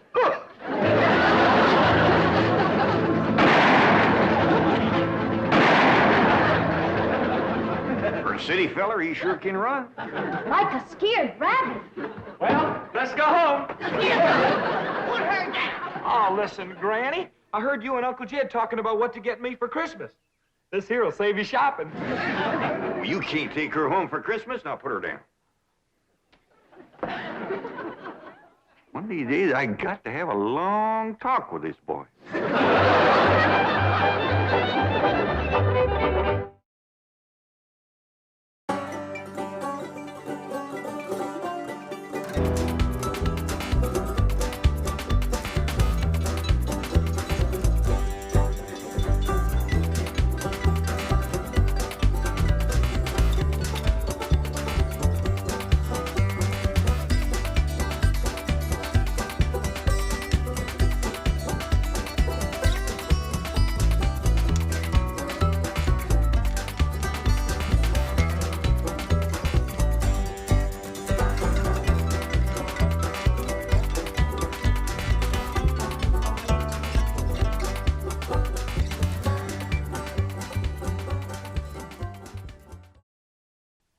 This has been a Filmways presentation.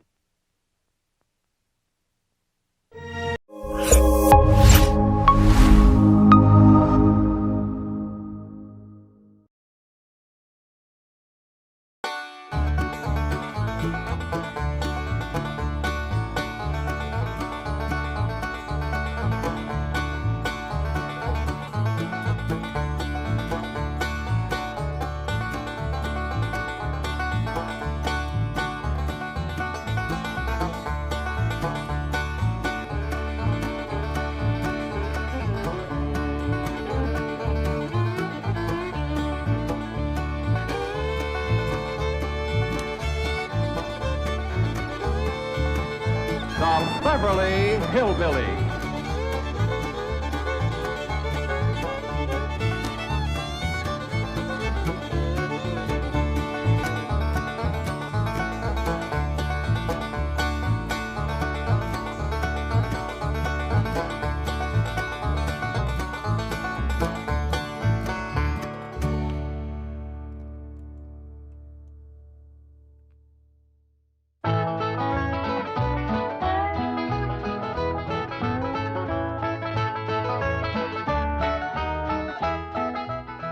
How long do you reckon it'll take us to get home, Pa? Jethro figures about 6 days, hard driving. Where are you going with that wood? Granny wants it on the truck. Put it down. With all the wood we got back at the cabin, we sure ain't going to haul none from Beverly Hills. Oh, she says it's for on the way. On the way? Granny, What in the world do you do? I'm making sure we don't freeze to death. It's warm here. Won't be when we get in the mountains. You figure to keep that thing burning for 6 days? In 6 nights. Don't forget, it's December every other place but here. Damn blame California. The weather's as mixed up as the people. I'll be glad when I get back where there's some snow and ice. I can't wait to see Ma and Jeff Green. Yeah, it'll be a mighty fine Christmas present for your ma and your sister, or us dropping in on them like this.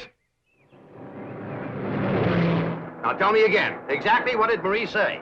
Simply said the Clampetts were loading their truck and appeared to be moving out. Why? What could have happened? Who offended them? Whoever it was, I'll have them driven out of Beverly Hills. Chief, don't get so upset. I know a man with $25 million in your bank Is that why you think I'm upset? Because Jed Clampett has $25 million in my bank? Isn't it? Of course not. The thing that upsets me is the fact he might take it out. I don't know whatever happened to the key to that door, but I reckon with our stuff out of there, ain't nothing left anybody want to take, except them old pictures. Oh, Miss Hathaway says a couple of them pictures is Rembrandt. All right, after Christmas, we'll see he gets them back. Where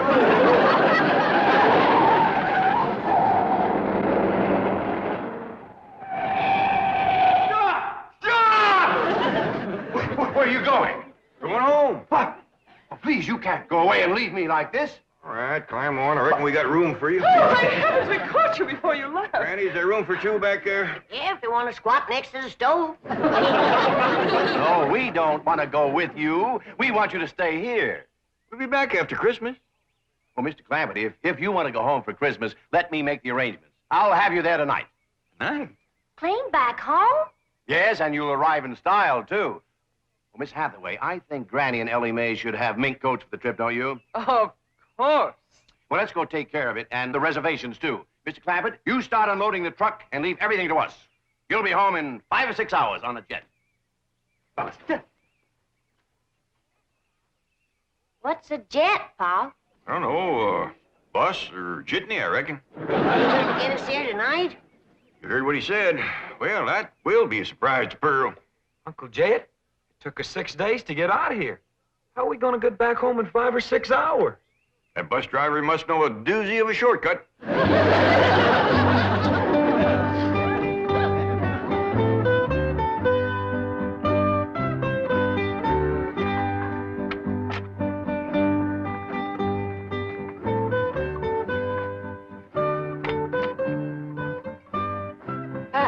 Have we got plenty of champagne and caviar? I guess so. Why? The entire first-class section has been reserved for a family of VIPs, the Clampetts. Wow.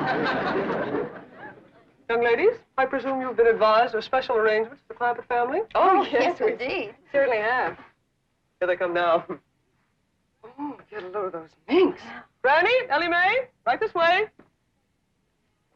I'm sure you'll be quite comfortable in the lounge. This way. Uh-oh.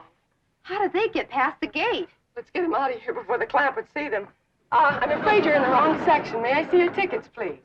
Well, I don't think we got any. See, this bus sure is fancy. Bus? You've come to the wrong place. You want the bus station. Now, just go back the way you came and ask for the Traveler's Aid. Now, they'll help you. Oh, yeah. Well, thank you, ma'am. Granny, Ellie Mae, come on. We're on the wrong bus. Mr. Clampett, what's the trouble? This is Mr. Clampett? Of course. Right this way. Jethro? Here, Jethro. Keep the tickets. Now, Mr. Clampett, you have the money Mr. Drysdale gave you. Yes, ma'am. Right here. A limousine will meet you and take you to Pearl's house. And Mr. Drysdale is phoning ahead to Mr. Brewster to be sure your cabin is in order. Well, don't let him give away a surprise to Pearl. Oh, he won't. Well, happy landing, Merry Christmas, and au revoir. Merry Christmas to you, too. And Jethro, here's something for you if you promise to bring it back to me. Take good care of them, and remember, the tall, young, good-looking one is mine.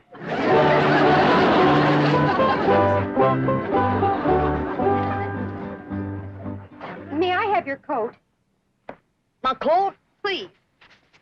Well, it's brand spanking new. Oh, I'll take good care of it. Well, it's Christmas. I got my rheumatism medicine to keep me warm. You can have it. Yeah,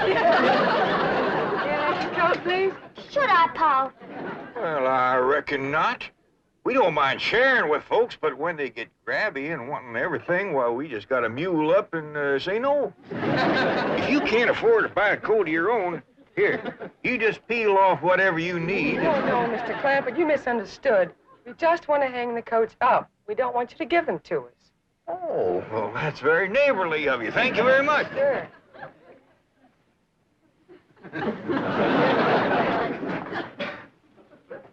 Now, if you'll all be seated over here until we get underway. Come on, go.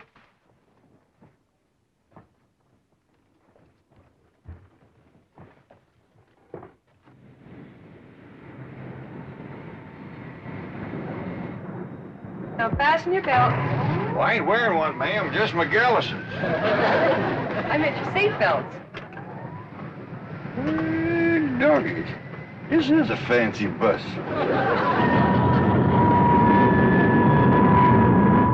Looks like the bus is commencing to pull out. Now we'll see if this bus driver knows an all-fired fancy shortcut. That's you and me watch the road so we can remember it. Okay, Jethro.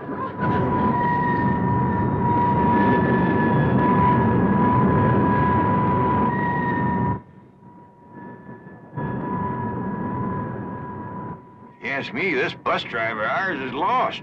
Just keeps us circling and a turning. You notice no shortcut yet. Main name?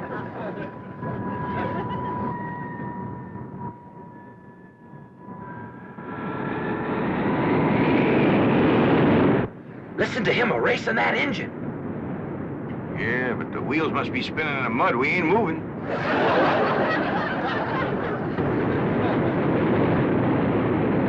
He got her out of the mud. Yeah, we're moving now. Lickety split, too.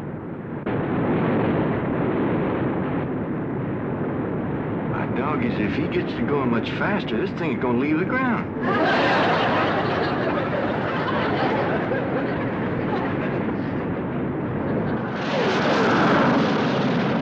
Don't look now, but it is leaving the ground. Jethro, you better get up there and tell that bus driver to slow down. Ain't got time for that. Let's get off of this thing before it gets any higher. Now, wasn't that a smooth takeoff? You may unfasten your seat belts anytime you like. Would you folks like some champagne caviar? Or would you prefer a nice hot meal? We have steak, chicken, fish, anything you like. Oh, no thanks. We had a mess of grits and jowls before we left home. Perhaps you'd like to relax in it. Take a little nap. There. Whoop. Doggies, Granny, ain't that something? It's good for the rheumatiz. Now, if there's anything else that we can do to make your trip more comfortable, just press the little button. And we'll be right here. Them girls ain't a bit scared. Sure is friendly, too. Offering to share their food with us. Makes me feel ashamed we didn't let them keep our coats. Still want me to go up and talk to the bus driver, Uncle Jed?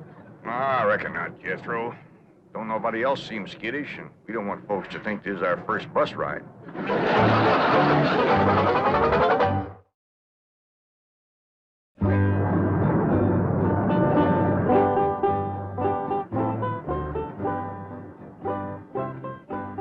Jed, Yeah, Granny? it sure will be nice to see snow again, won't it? That's the truth. Christmas just don't seem like Christmas without it. And Pearl's house is all especial pretty in the snow. She sure is going to be surprised when we all come tromping in there tonight.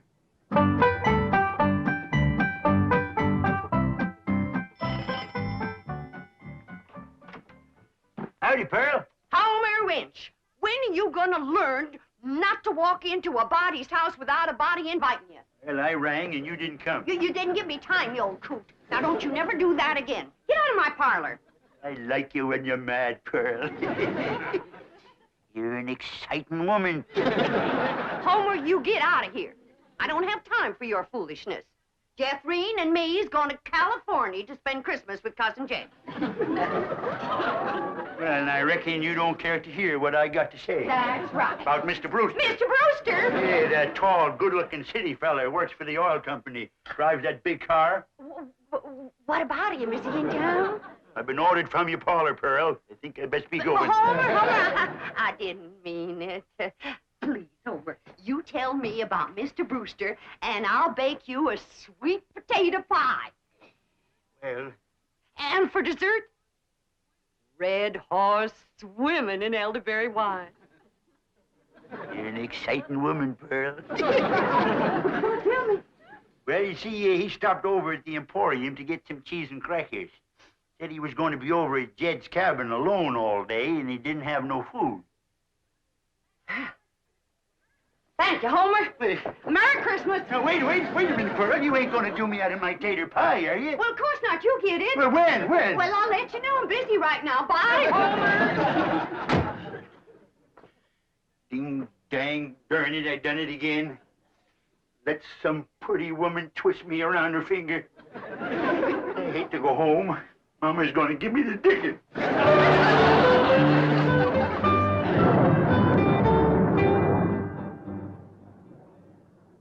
Jed, Hey, Granny. I just had a terrible thought. What's that? Suppose we get to Pearl's house and she ain't there.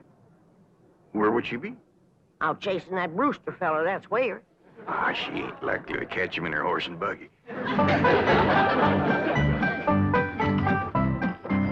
Whoa, Bessie.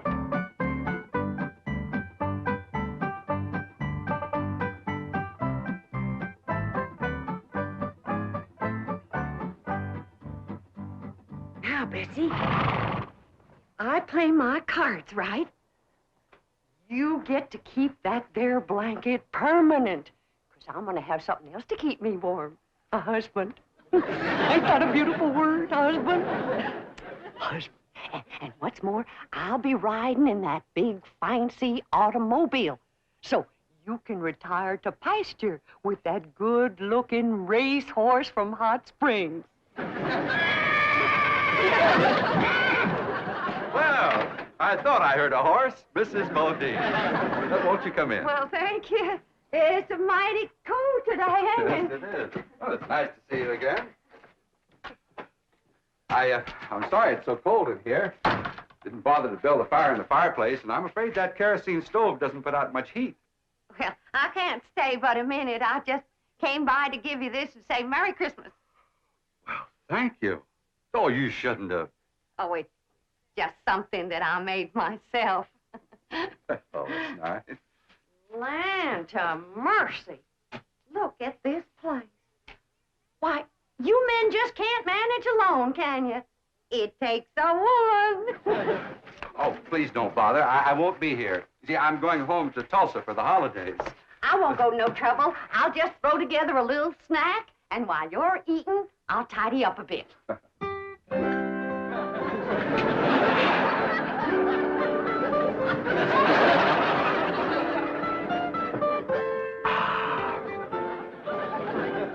This is the most fantastic miracle I've ever seen. The way you produced this banquet right out of thin air.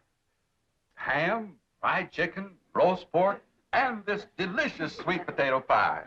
That's my own special recipe. Here, wash it down with some red horse and elderberry juice.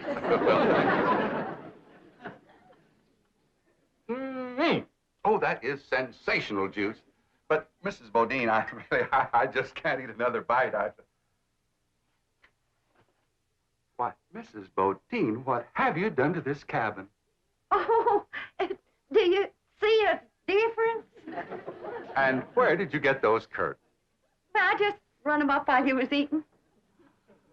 Really, you are a remarkable woman. You cook, sew, you're a wonderful housekeeper. And I love it. It ain't work to me at all. It's pure enjoyment.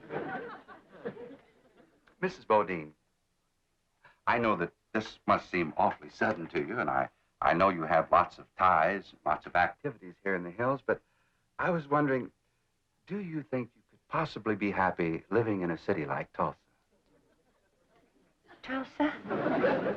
That's where you live, ain't it? Yes, I have a very nice home there, but frankly, it needs you, and I think Mother will agree. You want me to meet your mother? Well, actually, it isn't necessary, and I know Mother will approve my choice. You don't have to give me your answer immediately. You just think it over and... Yes, That's my answer. But we haven't even discussed money. I'll give you every cent I make. Mrs. Bodine, as my housekeeper, I will be paying you. Housekeeper. That caring for Mother. Oh, incidentally, Mother's just going to love this elderberry juice. What's the matter? Did I do something? You sure did.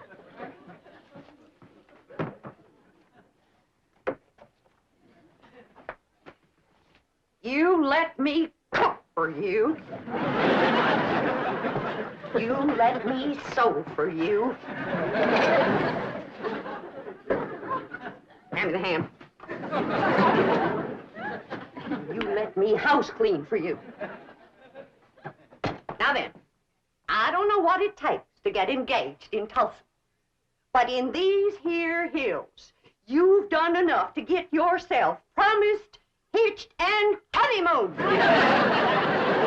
It's really Mrs. Bodine, I didn't mean to. I'm going to Beverly Hills to spend Christmas with my cousin Jed. And when I tell him what you done, he ain't gonna take kindly to it. What, Mrs. Bodine? I give you my word that You give me my hand-knit socks. Your feet can't get no colder than they are right now.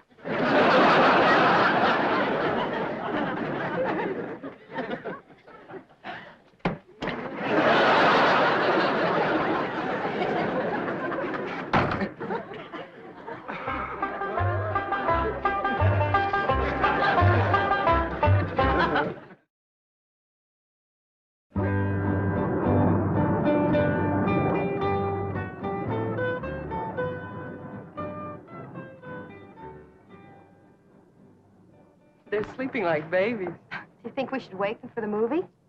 I don't know. It's a lady super western, just the kind of picture they'd enjoy. Well, why don't we start it, and if they wake up, fine. Good idea.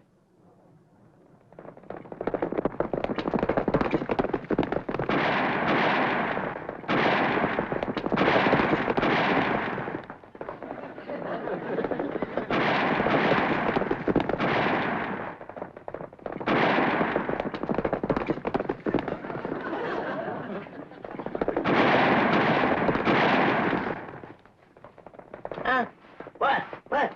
We back on the ground. Good. Look through that front window. We're chasing some fellas. They shooting at us. Exciting, isn't it?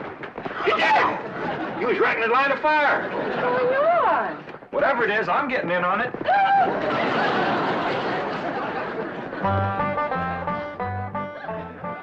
But Mr. Drysdale, Pearl is on her way to California to see them. Well, can you catch her in time? Oh, I think so. She's driving a horse and buggy. I'll tell her family's on the way. No, this is a surprise. Well, then what'll I say? But say anything to keep her there until the Clampetts arrive. Now get over to Pearl's. Oh, no, she might misconstrue. You see, I have a very delicate situation here. Yes, you certainly have. And if you spoil Jed Clampett's Christmas surprise, he'll cut off your oil. But Pearl might think I want to marry. Merry Christmas to you, too. Bye. Hello?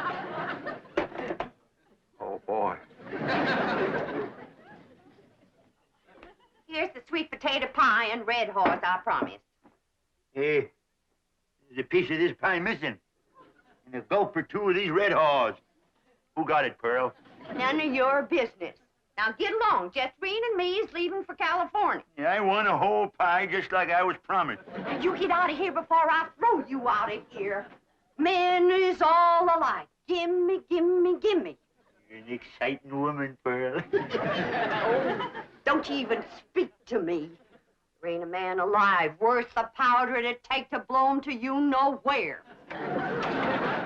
They're just a bunch of low-down, no-good Mr. Brewster! Mrs. Bodine, I hope you're not angry at me any longer. Angry at you? Why, don't be ridiculous. Oh, here, have some more sweet potato pie and some red red horse. Oh, this is a rascal been trying to steal my woman and my pie. I'm going to give you such a... Oh, I think I throwed my dang knee out. And I'm going to throw out the rest of you.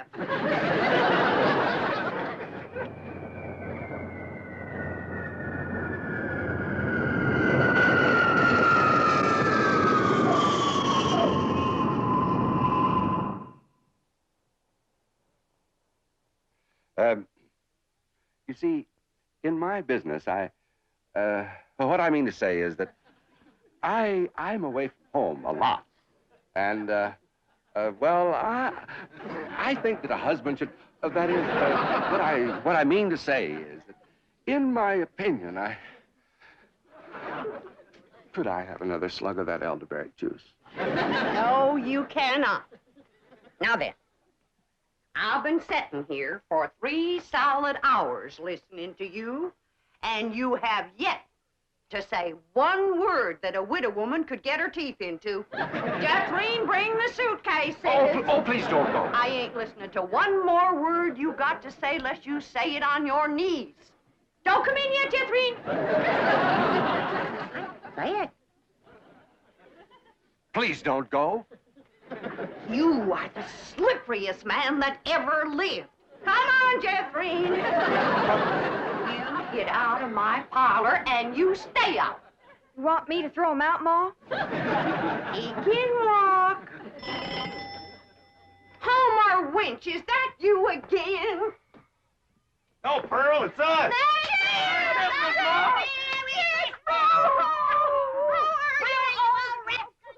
Merry Christmas, Jethrine. Uncle Dad. Why, you have grew... Mr. Brewster, what are you doing? Mr. Clampett, if you'd been just 1 second later, I'd have been engaged to your cousin Pearl. Go back out, everybody! Please, Mr. Clampett! Jingle bells, jingle all the way. Oh, what fun it is to ride in a one-horse open sleigh.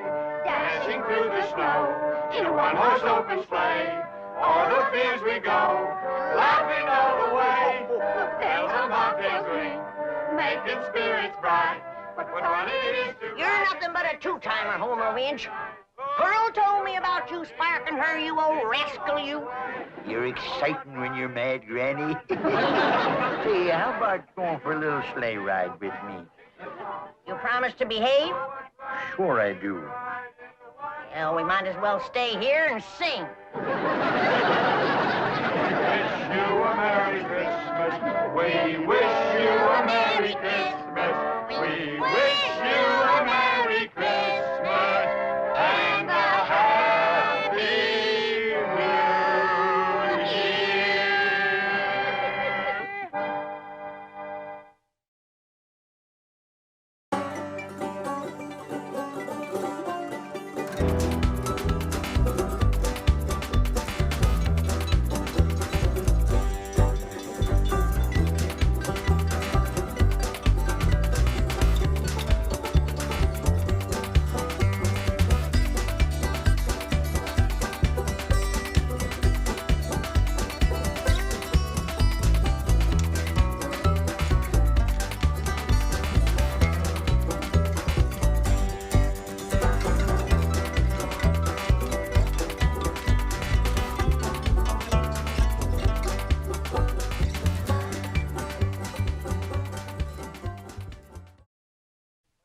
This has been a Filmways presentation.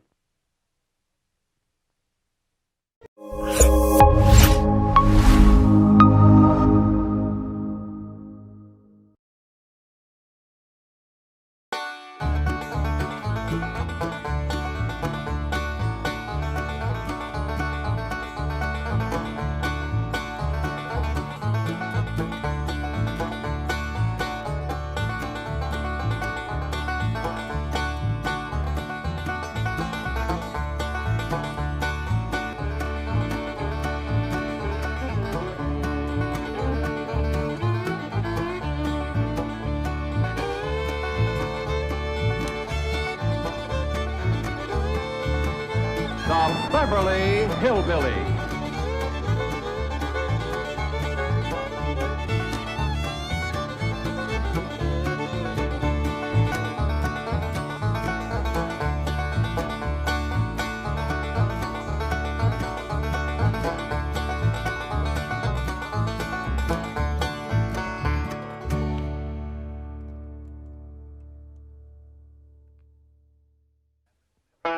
This is where the Clampetts live, but there ain't no one in, 'cause they went home for Christmas and a visit with their kin. And here they are arriving at the home they love the best, happy as a pack of squirrels returning to their nest.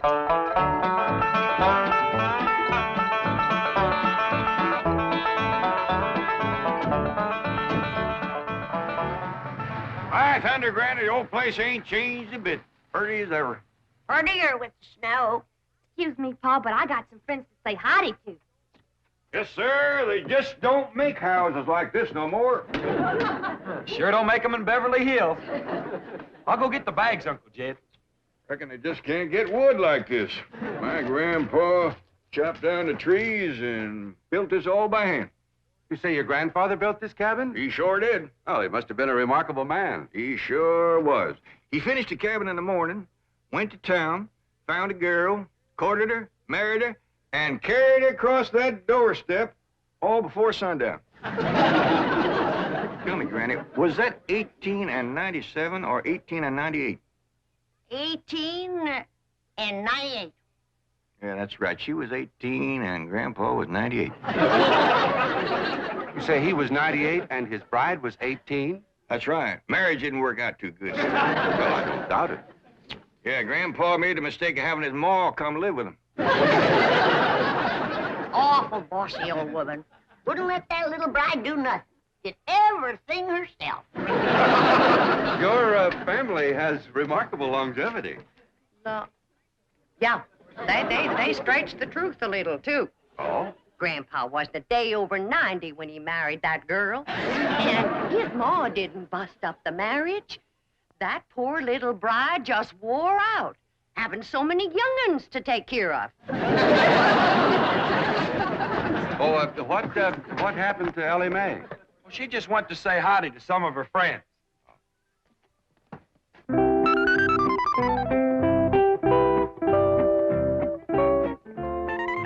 Maggie? Maggie, it's me, Ellie Mae. I come back to visit you.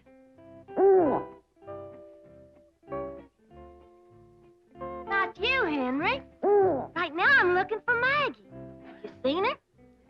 You're supposed to be so doggone wise. Where is she? Well, Davy Crockett. Say, you're looking bushy as ever. What's the matter? What you scared of? Don't you remember me? Please, Davy, don't run away. Oh, howdy, Mr. Beaver. It's me, Ellie. What you kicking snow at me for? Oh, please, Mr. Beaver, come back. Hi, Mr. Foxy. Me, Ellie. Come back. Clampett, I certainly appreciate your letting me use your cabin as a field headquarters. I've got a few things in the bedroom. I'll get them out. No need for you to do that, Mr. Brewster. We're just going to be here a couple of days. Granny and Ellie can use the bedroom, and you and me can kind of curl up here in front of the fire. That's mighty kind of you, Mr. Clampett. But I'll find a place to stay in town. Well, no need for you to drive all that way through the snow. Why, you're here, you're by the oil field, and Granny cooks up a big meal that really sticks to your ribs. What you cooking tomorrow, Granny? My special Christmas holiday victuals. We'll start with red cabbage and green turnip tops, swimming with sorghum. Then what I call my heavenly hash. That's grits and chitlins, possum belly, hog jowls, and catfish. All minced together and simmered in gopher gravy. With poached hawk eggs. Now there's victuals you won't forget in a hurry. I'll try. What do you say, Mr. Brewster? Roars too hard, we'll get some pine boughs and ashes for you to sleep on. Well, I think I'll go into town. Thank you very much. Excuse me. What's the matter with you two asking him to stay here? You want me to be a widow all my life? I was going to offer him my spare room. You ain't got no spare room, Pearl. I have if Jethro stays here. Mr. Brewster stays with you and Jethrine. Won't people talk? I hope so. And Jed can insist on him marrying me. And I'm going to get him. Now's my chance. Exactly hold with making a man get married unless he wants to. He wants to? Why, that man's so in love with me he can't eat. Yeah, but are you in love with him, Pearl? Oh, Jed, when I'm near him, I feel like my feet is dangling in a creek and the minnows is biting at my toes. That's what you call really being in love. Help her, Jed. Mrs. Bodine, if you'd like a ride into town, I can drop you off on my way to the hotel. Hotel? Why, you can't stay there. Oh, no, sirree. You sure can't. Why not? Why not, Jed? Why not, Pearl? Why not? There's a convention there. Yeah. Every room in that hotel is full up. They're packed in there like kraut in a jar. What kind of convention? Elks convention. That hotel is bulging with elks. Oh, well, perhaps I can find a room in a boarding house. You know anybody got a spare room, Granny? No, I don't. Do you, Jed? Well, I see now. Only spare room I know of around here is over to your house, Pearl. Why, land to mercy, I'll plumb for God, yes! My spare room. What spare room, Ma? We ain't got it. Ow! Pearl, why don't you run out and fetch some wood? I just brought some wood in. What spare room, Ma? We ain't got no spare. Ow! You just run along outside and get the kinks out of that leg. I ain't got no kinks in my leg. It's just that Ma just keeps... Ow! Son, if you're gonna play hopscotch, you go outside. House ain't for playing games. But I ain't playing games. Then go chop me some wood. I just chopped some wood. Chop her some green wood. She wants to smoke a possum. Now keep it. I just chopped some wood and I put it right there. I just put it right over there in the corner. Now, you come to my house, Mr. Brewster. The spare room is yours.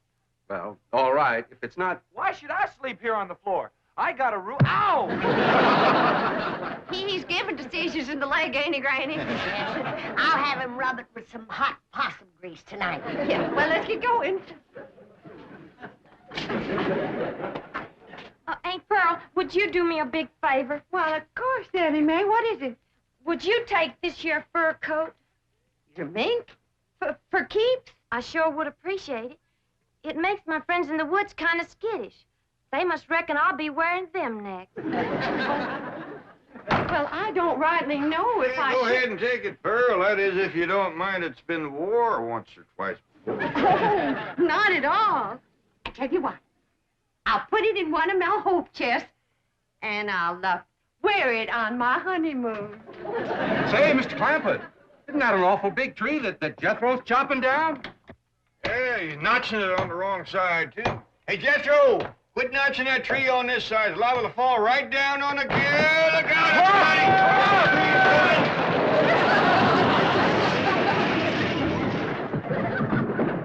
everybody! It missed us. Praise the Lord. Well, the tree missed. We can get up now. Well, he might be chopping another one.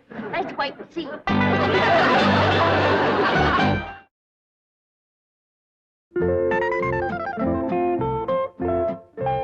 Maggie? Me, Ellie.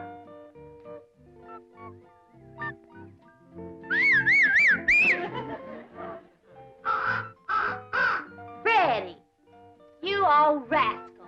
I know you've seen Maggie. You'll go and get her for me. I'll give you something shiny. What would you like? How about this? Okay? There. Go find Maggie. Smelly. Hi there, Smelly. It's me, Ellie. It's a good thing you didn't see me in that mink coat. You might have got riled at me. It's one friend I don't want riled, it's you. Maggie, I knew Freddie would find you. Maggie, I'm so happy to see you. I told you I'd come and visit you, and here I am. Ellie Mae, where are you? Over here, Paul. Now, don't you be scared of Paul. He won't hurt you none. Oh, now, who's this? This here's my old friend Maggie. You remember her? Sure I do. Howdy, Maggie. Say, Ellie, we's all going over to Aunt Pearl's for supper. And after supper, we's all going over to that movie picture theater where Pearl works. Well, I'd he'd rather stay here. Well, Pearl says there's going to be a brand new picture from Hollywood called Ben-Hur. Who's in it? According to Pearl, it's got the two biggest actors there is, Francis X. Bushman and Raymond Navarro. I'd still rather stay here, Pa. Now, we's all supposed to kind of surround Mr. Brewster and brag on Pearl's piano playing during the picture. Well, Jethro can brag extra for me. Jethro ain't going to be there. He just sat there all night and complained about Mr. Brewster having his room. Oh, come on, Ellie. Don't you want to help Pearl get a husband? Okay, Pa. Bye, Maggie. Well, Pa, ain't you gonna kiss Maggie goodbye? I don't reckon so. Her husband might not like it. Come on, Ellie.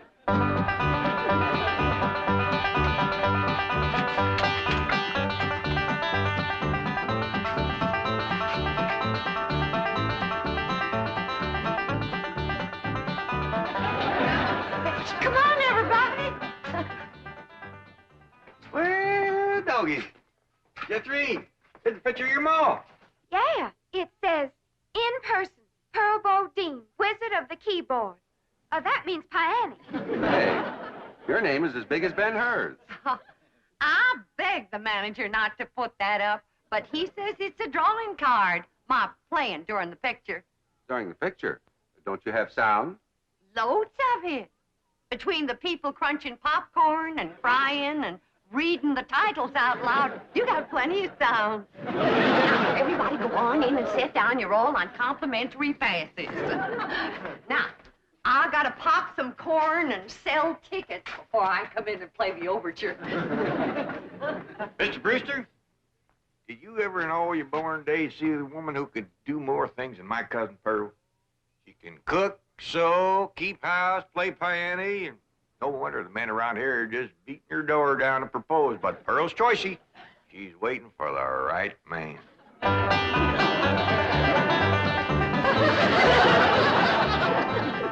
Here comes Aunt Pearl.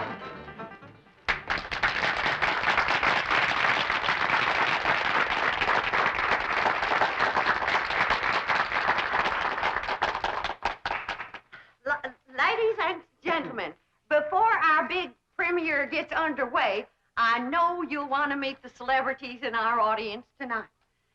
Now, sitting right here in the front row from Tulsa, Oklahoma, is the field manager of the OK Oil Company, bought my cousin Ted Swamp, Mr. John Brewster.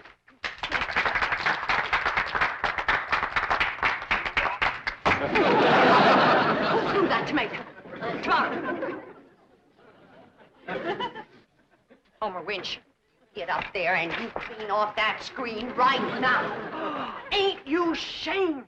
Yeah, Pearl, but I couldn't help myself. I'm just eat up with jealousy. I seen red. Well, I see it too, so clean off the movie screen. Ben-Hur'll look like he's bleeding before the chariot race ever starts. Exciting when you're mad, Pearl. Get up there, you coot.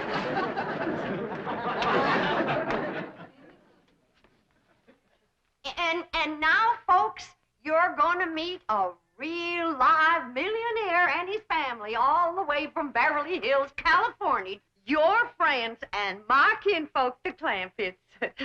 Jed, Granny, Ellie Mae.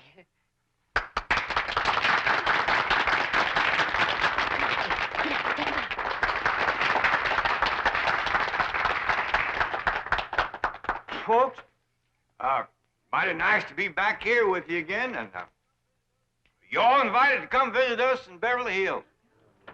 Got plenty of room, and Granny will wamp up a mess of heavenly hash for you. Jim, can I show him my mink coat? Sure, Granny. This here is a genuine mink coat. Given to me by the banker. Nobody get the wrong idea. There ain't no strings attached. I'm still the same sweet girl I was when I left here.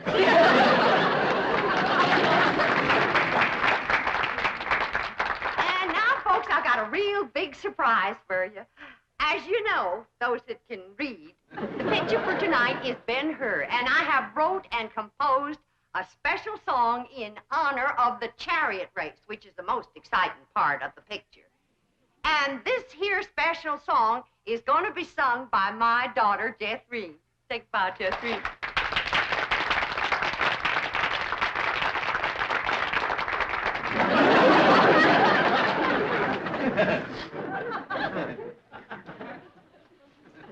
The song will be sung in its entirety during the chariot race, and you can all join in the chorus. But seeing that Homer Winch ain't got the tomato off the screen yet, Jethry will give you a little sample right now.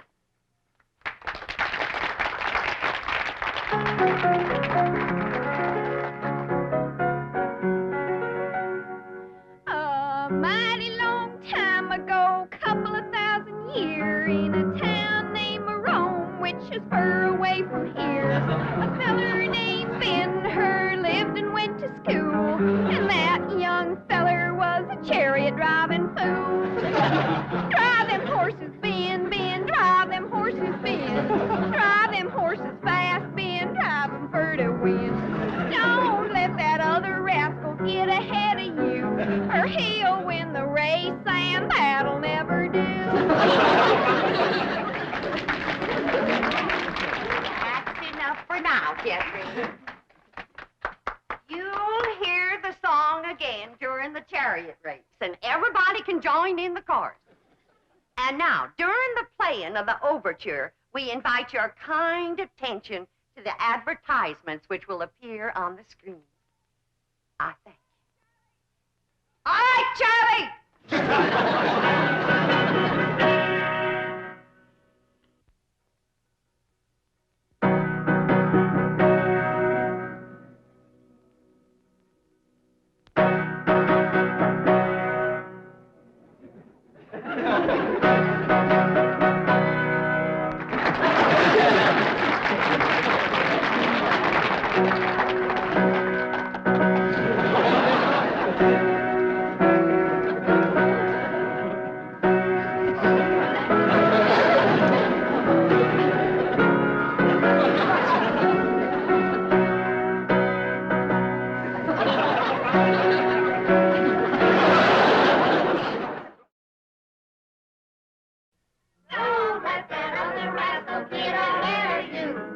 He'll win the race, and that'll never do.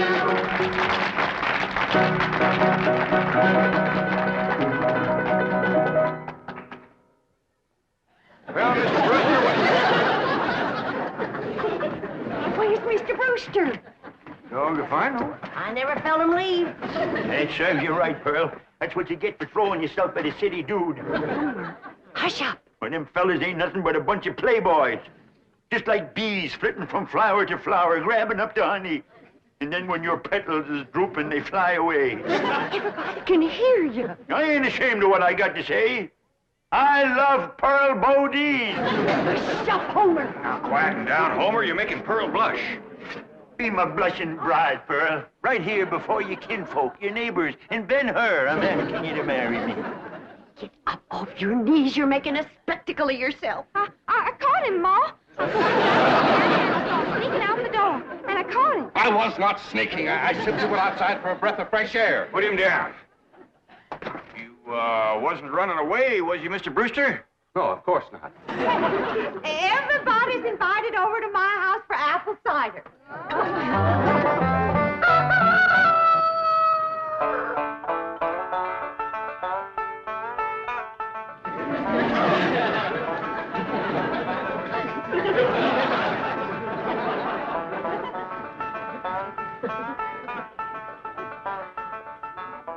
Jed, wake up. Jed, you too, Jethro. Come on now, get out from underfoot, both of you.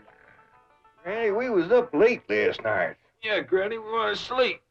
It ain't what you want that makes you fat, it's what you get. Getting up off that floor.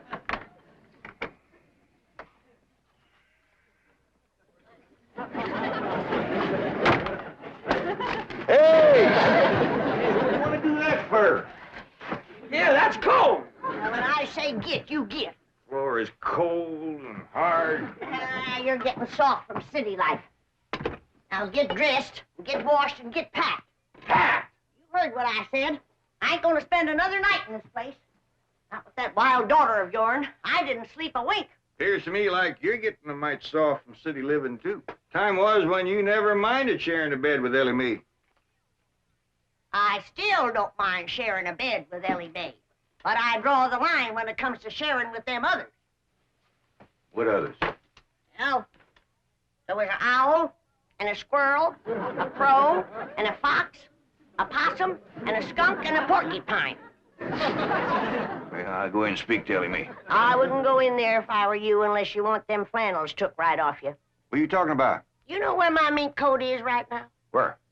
In the top of a tree, full of baby eagles. Their mama and me fought for nigh on to 10 minutes for that coat. But with them claws on her, she could get a better purchase on it. Took it right out the window. You've been at your rheumatism medicine. I ain't about to swallow no story about Uncle a Jack, Granny, a great big old eagle just snatched the hat right off my head. See what I told you? When a mama eagle wants to keep her babies warm, she'll grab anything. Somebody better help Ellie Mae hang on to her blankets, because that rascal just flew in her window. Frida, you hadn't ought to took Jethro's hat. Never mind about Jethro's hat. Ask her to bring back Granny's mink coat. Only if she wants to. Frida, you bring back Granny's mink coat. And if she's took any suitcases, see if you can get them back, too. We's packing up. Sit down. Oh, excuse me.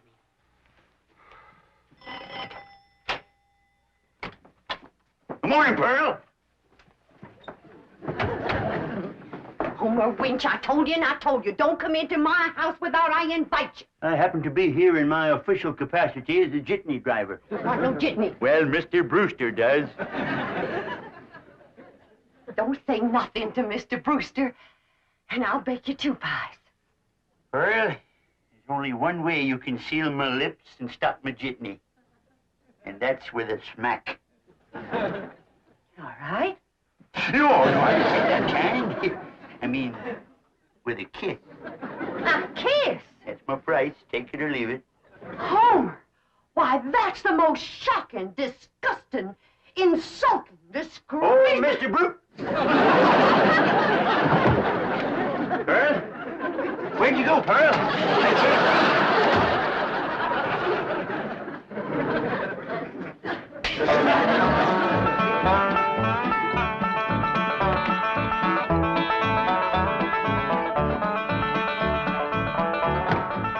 Ma's coming, and boy, is she a driver. She must have heard we was leaving.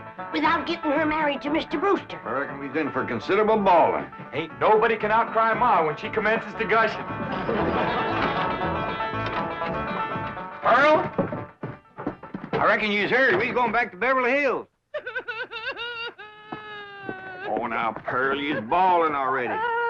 Don't worry, Pearl. You'll get a feller. Yeah, come on back to Beverly Hills with us. I can't. All right, Pearl, all right. I can't fight a woman's tears. We'll stay here until you marry Mr. Brewster. Yeah, Ma, and I'll be your best man. And you can wear that beautiful mink coat on your honeymoon. Pearl, what are you crying about now? The mink coat. What about it? I was driving down the road and a great big eagle took it right out of my lap. Don't you worry. Ellie Mae! Yeah, Pa? You shinny up that tree and tell that grabby eagle to give you back that mink coat for Pearl's honeymoon, or she ain't no friend of yours. Only if she wants to, of course.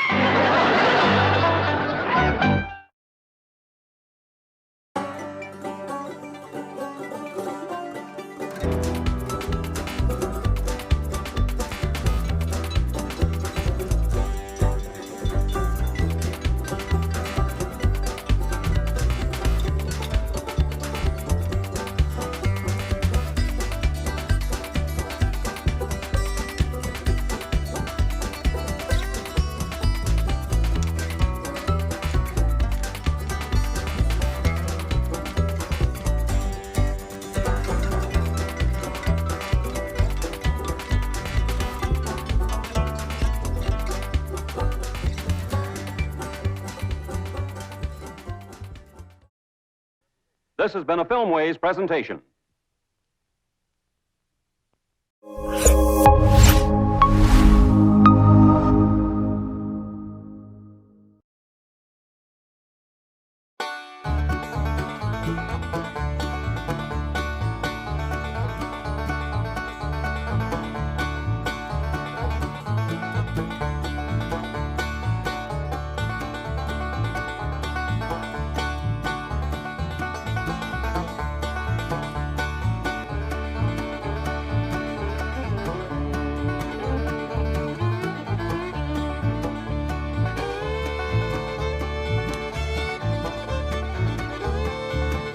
The Beverly Hillbillies.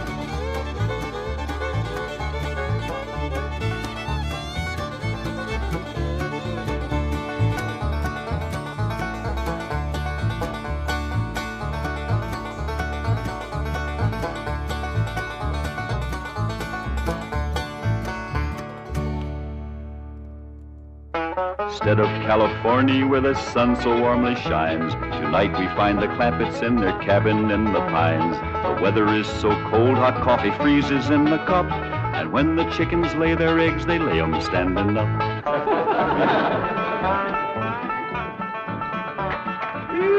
Doggy's gonna be a cold one tonight. Somebody better get ready to pry that sun up in the morning to get it started.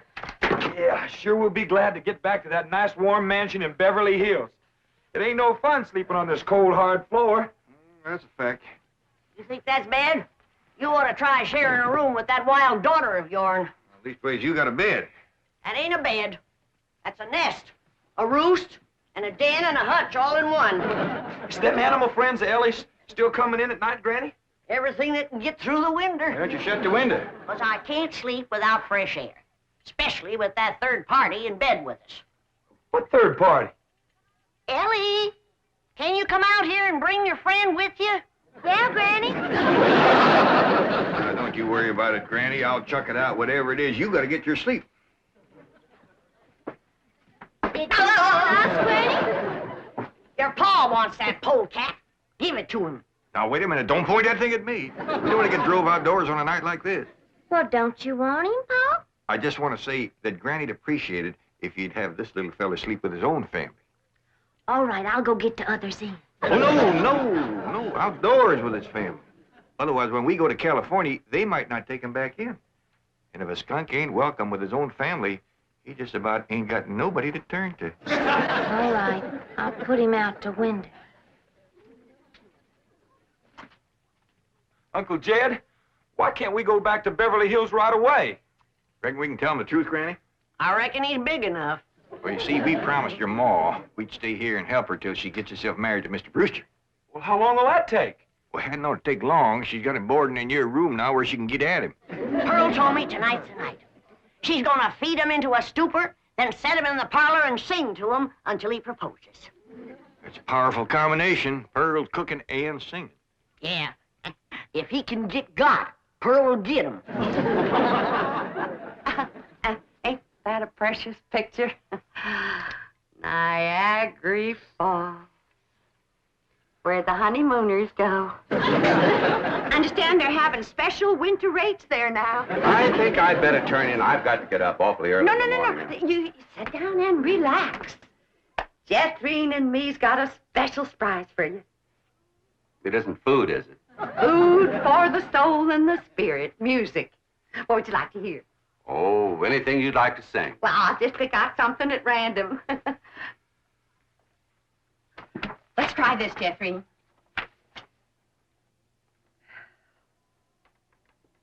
Oh, promise me that someday you and I will take our love together to some sky where we can be alone and faith renew.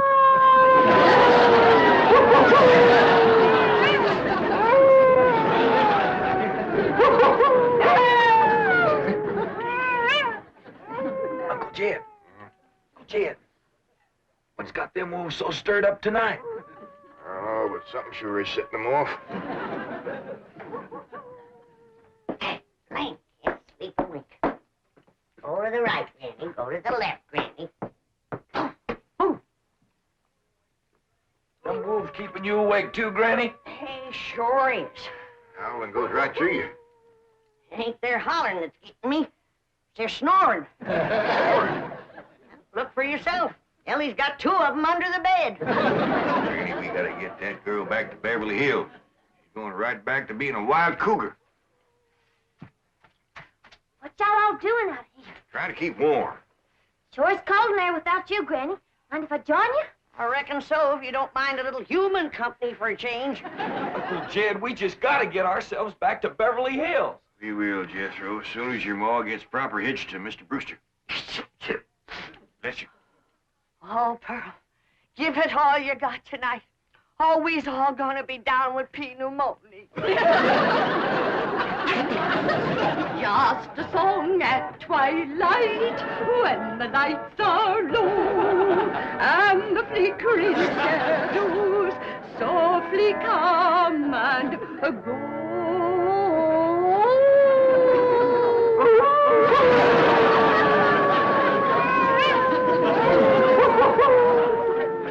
Home joys divine, home joys so pure, love ever faithful, and love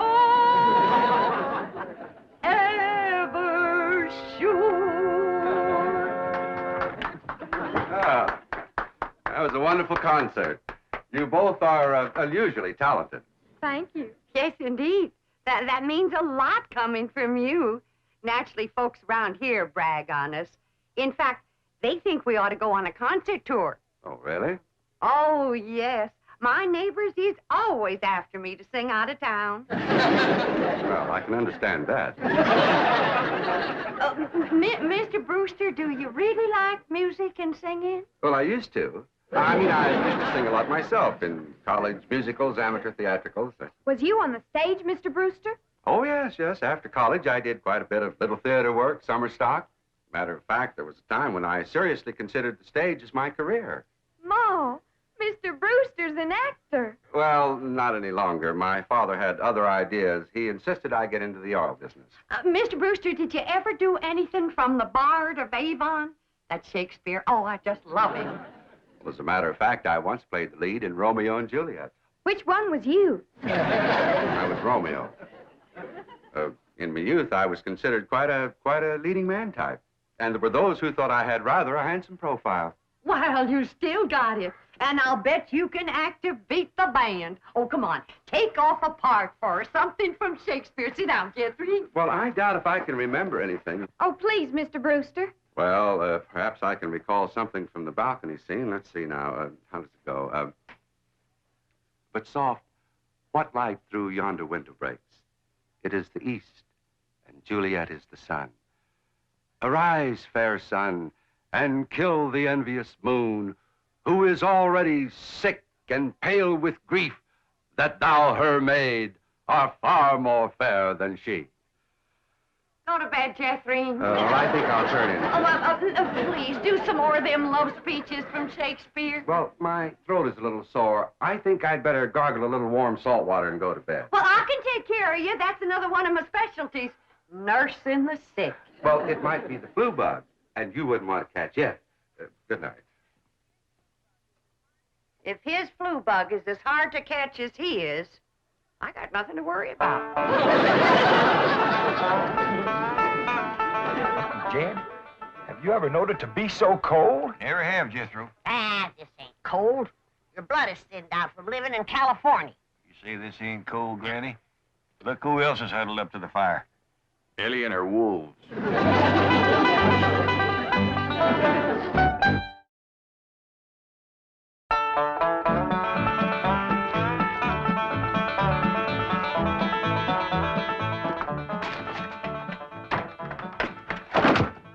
Still cold this morning, Granny. Cold? You call this cold? Why, I remember a winter morning that was so cold that when I went to milk the cow, the milk froze before it hit the pail. And break it off in sticks. Yes, sir. I carried a double armful of milk in and never spilled a stick. Gee, Granny, how'd you drink it? Bite on it? Nope. But you did. You're in a right good mood this morning. Jed, I got a feeling in my bones that Pearl got him last night. Oh, I seen Mr. Brewster's car coming down the road, and Aunt Pearl's with him. I told him, my bones is never wrong.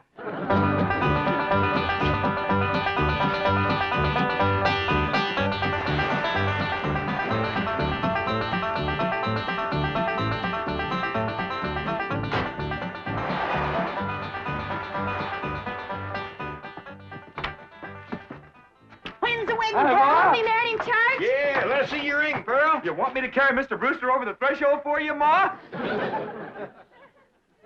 don't look too happy. You don't sound too happy, neither. Oh, all women folk cry when they're about to get married. I didn't get him. Oh. Did you try your best, Pearl? Oh, Granny, I throwed the book at him. Cooking, sewing, singing. I even nursed him through the flu. Got him well in 5 minutes. But he didn't propose. Jed, you go out there and do your duty to your female cousin. Ask that city fella what he'd rather get, married or buried. Now, Granny, I don't hold with getting folks married unless it's willing. Pearl's got enough willing for both of them. And you going to make a liar out of my bones? Yeah, and I'll have a talk with Mr. Brewster. Where'd he go, Pearl? He said he was going to park the car on the warm side of the cabin. But he must have run off. After him, everybody. We'll head him off at the pass and shoot him down like a dog. Now, you hold on. You ain't shooting nobody down. Just simmer down. Why, he didn't run off at all. Except we'll need you, Ellie, to get him back in here. How come? Looks like a couple of your friends are sizing him up for breakfast.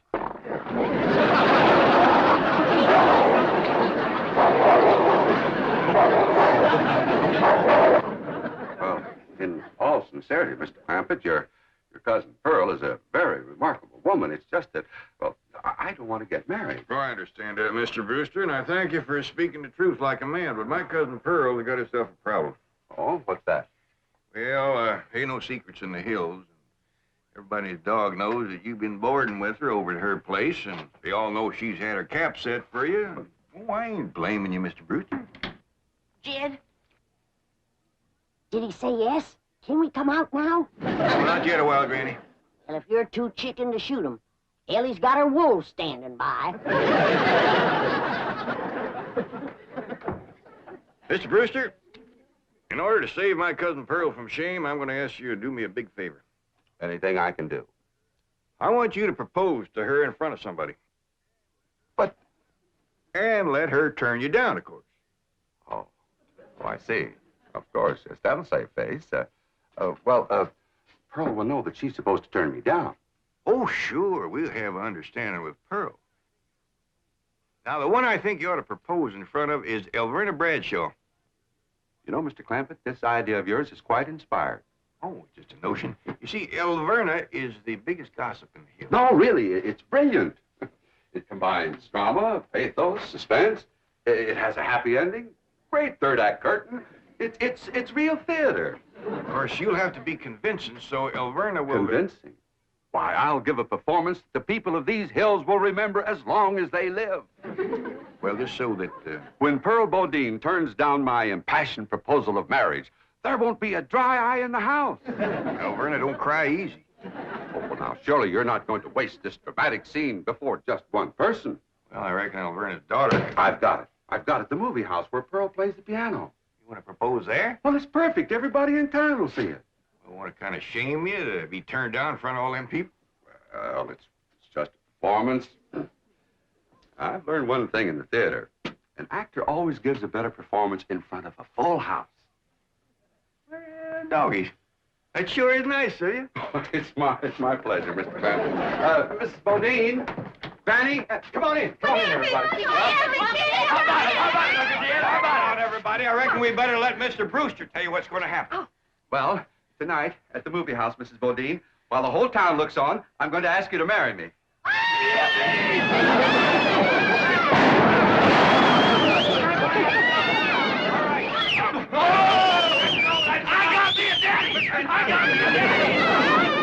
It's called for a whopping big snort. Now, will y'all quieten down, everybody, until you hear the rest of the story? Now, Pearl, when Mr. Brewster asks you to marry him, you're going to say no. Not unless I'm as drunk as you are.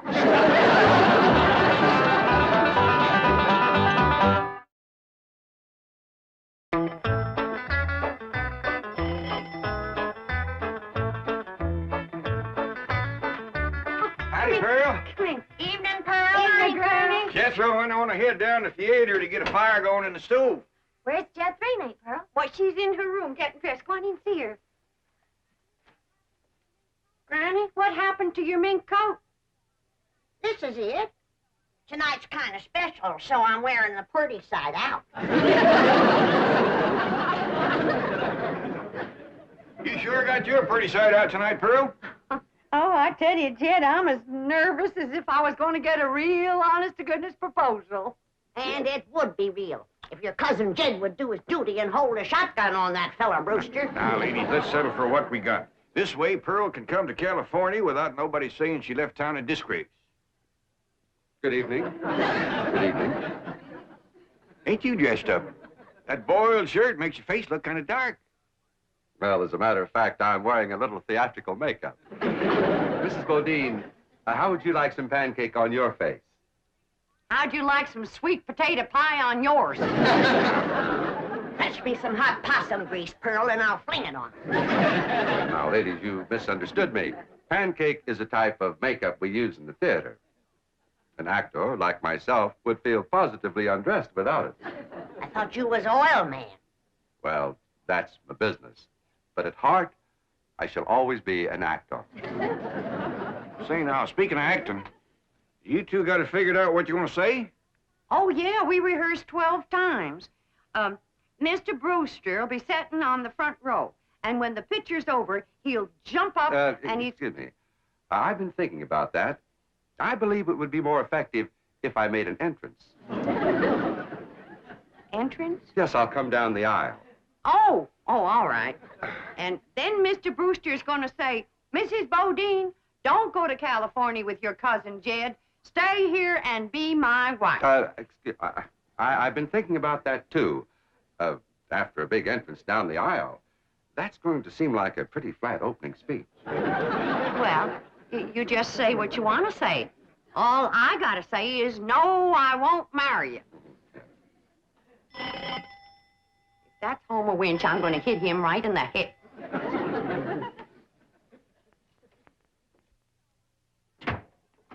Evening, Pearl. Berna Bradshaw, what are you doing here? Well, you and me being such close friends, I just thought I'd offer to play Piany for you at the theater tonight. Why? Surely you're not going to show up and have folks whispering behind your back all during the picture. What in the world would they be whispering about? Pearl, I'm your best friend. You don't have to pretend with me. The whole town knows how you've been flinging yourself with that boarder of yours. For your information, Alberta Bradshaw, Mr. Brewster proposed to me 12 times today, and 12 times I turned him down. Is that why he give you this here mink coat? 'Cause you turned him down? This here mink coat was given to me by my niece, Ellen May Clampett. Oh, Pearl, I keep telling you, you don't have to pretend with me. I'm your best friend. When Alverna Bradshaw is your best friend, you're up to your eyeballs in enemies. Mr. Brewster, if you was to go in there now and propose in front of Alverna, you could save yourself a trip to the theater. And the news would get around a heap quicker. You don't understand, Mr. Clampett. An actor needs an audience. Alverna, if you don't mind, I'd like you to get out of my coat and out of my house. I'm going to be late for the theater. Pearl, take your best friend's advice and sneak out of town quietly. You can depend on me to smooth everything over. Thanks for nothing.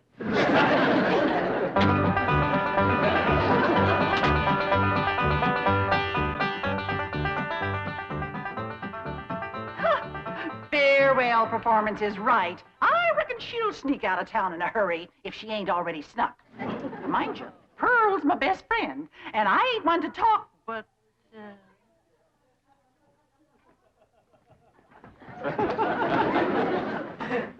Good evening, lady. You too, Alverna. I noticed Mr. Brewster wasn't with her. Oh, and did you see that mink coat? Well, I wouldn't trade this little band of gold and a home-loving husband for a dozen mink coats. Would I, Luke? Luke? Luke Bradshaw! That little sneak, he got away again.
I just saw that poster out front.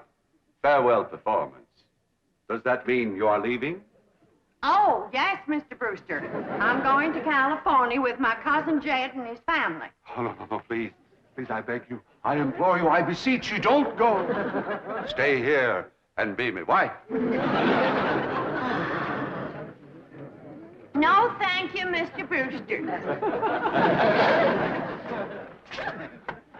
I cannot. I will not accept that answer, for I love you, Pearl Bodine. I love you with all my heart. With all my soul, I love you as no man has ever loved woman before. He's better than Francis X. Bushman. Be mine. Pearl, be mine. Come back here, Mr. Brewster. No, Mr. Brewster, my answer is no. Then my life has come to an end. For what is life without love? If I was him, I'd let it go at that. Without Pearl Bodine, there is no love. Oh, me darling, oh, me precious, say those words that will make me the happiest of men. I'm behind you. My answer is still no. Better quit while you're ahead, Mr. Brewster. Oh, how those words stabbed into me heart like cold steel. And only you, Pearl Bodine, can heal the mortal wound. Oh, moon of me desire, marry me, Pearl. No. I promise you a life of happiness. No. A life of luxury. No. Oh, me darling, look into me tear-stained eyes. Look into the tortured face of your love slave. Free me with that one divine word. Say yes. Say yes, and together we will enter a paradise of love everlasting. Yes, yes, yes, I'll marry you.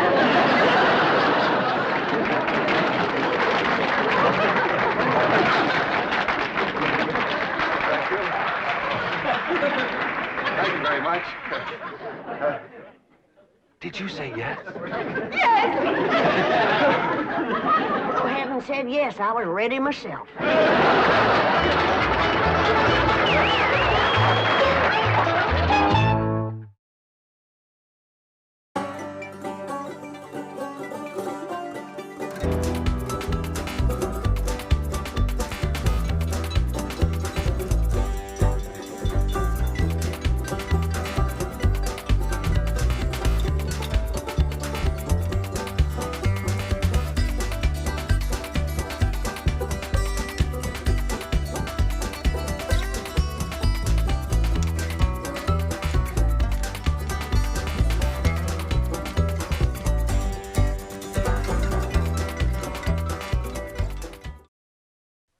This has been a Filmways presentation.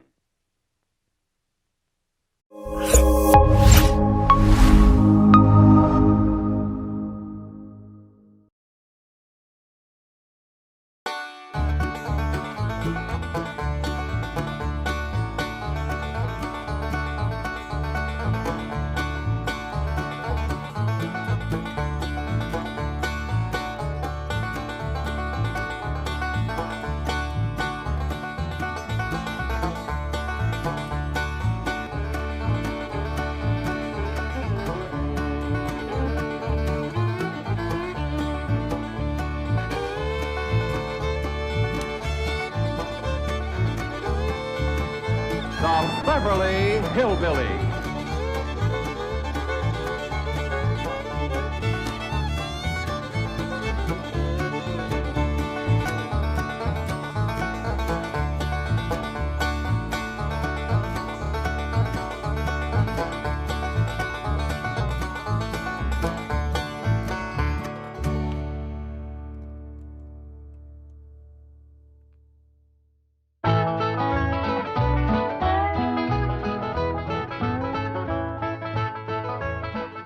That's fine right there, Mr. Brewster. Jethro!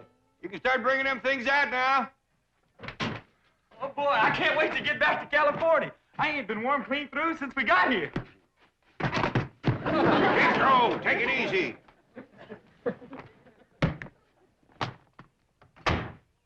We've been sleeping on a hard floor. It'd be awful nice to get in a warm bed for a change. I'll take it, Jethro. Jethro, I said take it easy. Granny ready? Yeah, she's just putting on her gaiters. I'll bring it right out. Well, I hope you'll come visit us in California. We'd be mighty glad to see you, especially Pearl. Her and Jeff Reed's coming to stay with us. Big overgrown. Let me get my shoe on, you big overgrown moose. You can put it on in the car, Granny. We's in a hurry. We can't leave until somebody finds Ellie Mae.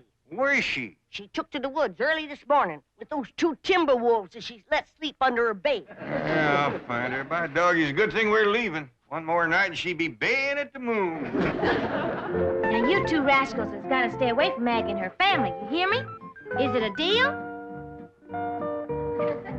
All right. Now, don't you forget it.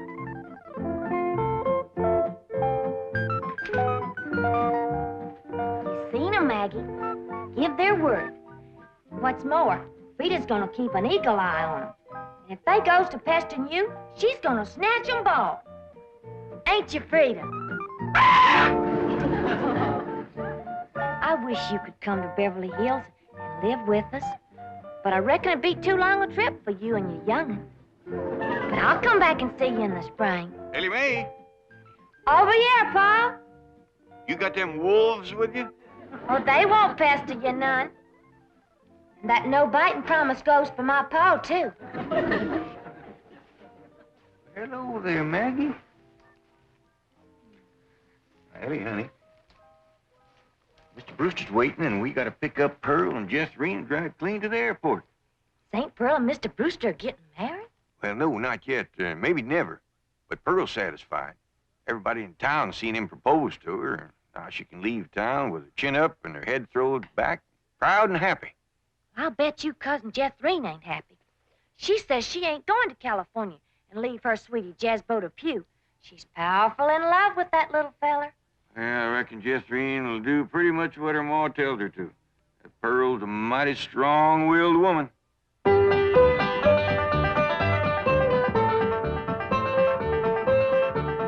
Jethrine's pretty near time for them to pick us up. Now, no more sulking. You're coming to California. I don't want to hear no more argument about it. Okay, Ma, I'm coming.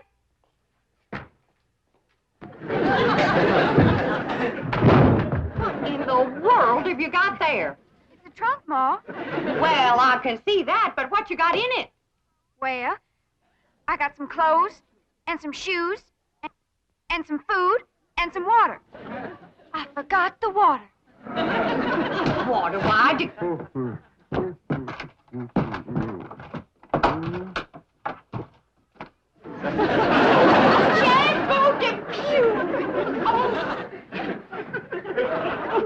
Miss Bodine, that daughter of yours is a mighty strong-willed girl.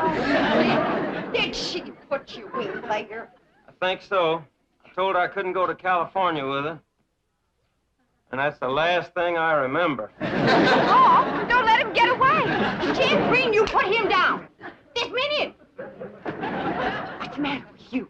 Why, that poor boy could suffocate in that trunk without no air.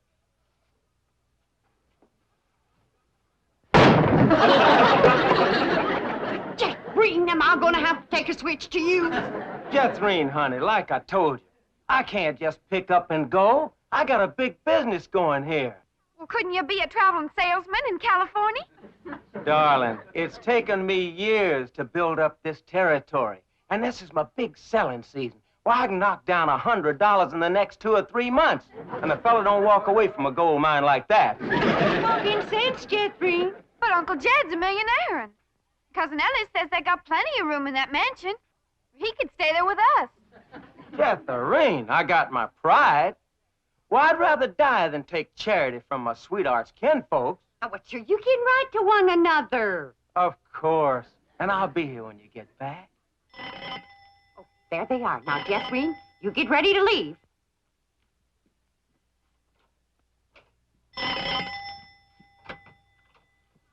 Oh, Mr. Brewster, I thought it was my boy Jethro. Cousin Jed come to pick up the suitcase. Well, no, I asked him to let me come for them. Well, you see, this may be my last chance to see you alone for a moment. Alone? You? Me?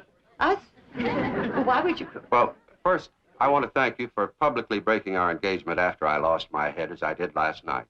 Oh, shucks. I didn't mean it when I said yes. It was just nerves and the excitement of the moment. Well, you were very sweet about it. Yeah, well, but now that my head is clear and I'm thinking straight, well, I realized I couldn't get married right now. Well, some man would lose a wonderful wife. My goodness, I got family obligations, you know. Why, Cousin Jed's been after me 3 or 4 months to come to Beverly Hills and get that wild daughter of his proper dressed and acting like a lady. I'm going to miss you, Mrs. Bodine. Yes, well, he's in desperate need of me. I don't know what come over me last evening, but now that I had a good night's sleep and my morning coffee, got my wits together, well, I could just laugh at myself for even considering marriage. Mrs. Bodine, I just want to say that I think you're a splendid woman, and I'm sure our paths will cross again. And, well, I'd consider it a great honor if you'd allow me to kiss you goodbye.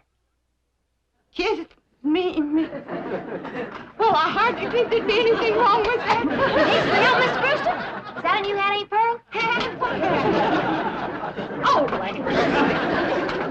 Ellie Mae, look, Jeffrine's in there saying goodbye to her sweetie, Jasbo Depew. So why don't you go in and say goodbye to him, too? Huh? All right. I ain't never met him. Jethrine, you're just going to have to get it through your head. I cannot go to California, and that's that. Howdy. Well, hi, Cousin Ellie. This here's my sweetie, Jasbo Depew. Howdy, Jasbo. And a great big howdy to you. This girl is the cousin you've been telling me about? Yeah, Jasbo. She's the one we'll be staying with in California. Well, poke me another air hole, baby, and let's go.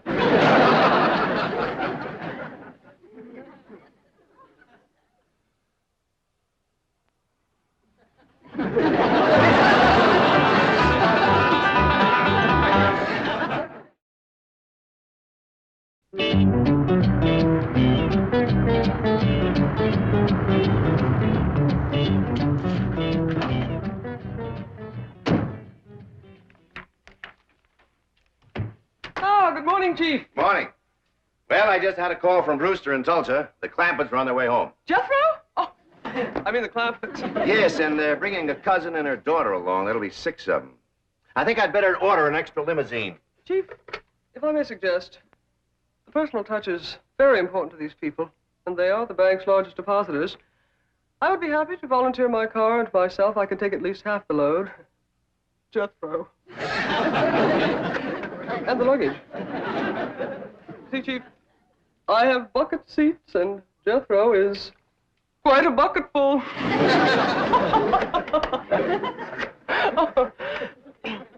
How's about 3 apiece, Chief? Fine. We'll be ready to leave for the airport about noon.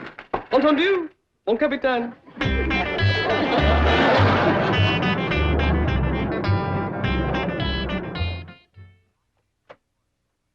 Time to leave for the airport, Miss Hathaway. Right.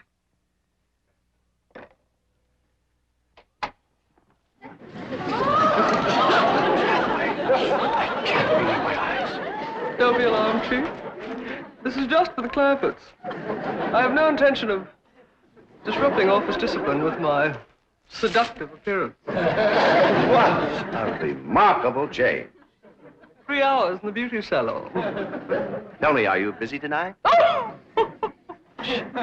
Because if you're not, I'd like you to work and make up those 3 hours.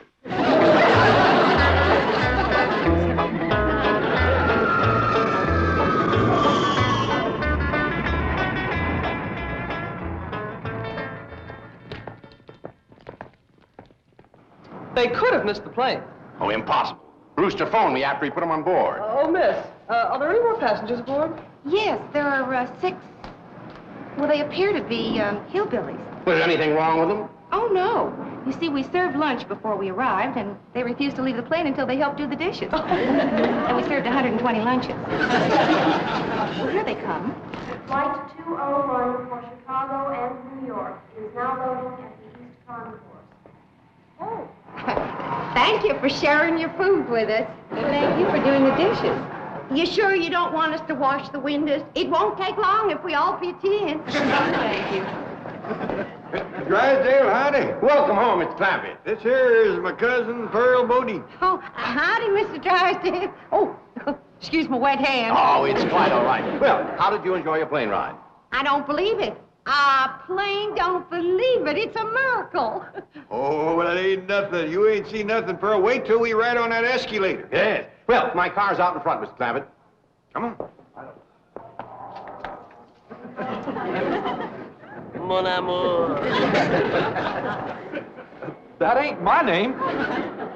Who are you? I am a wild and mysterious gypsy. I have come to take you away to my gypsy camp. You got some food there? Well, I can't stay long, but I am kind of hungry. Helping wash all them dishes give me quite an appetite. Jed, them stairs is moving. We're having a California earthquake. Now, Pearl, them stairs are supposed to move like that. What for? I don't know, but that's what they call an escalator. Only thing is, last time we was here, they was moving the other way. Well, come on. Well, we ain't gonna get on them crazy stairs. Oh, come on, Pearl. Once you're on there, you like it. Welcome home, Allie Mae. Howdy, Mr. Drysdale. Welcome home, Granny. Thank you. Well, where's Jethro? Last I saw of her, she was still eating.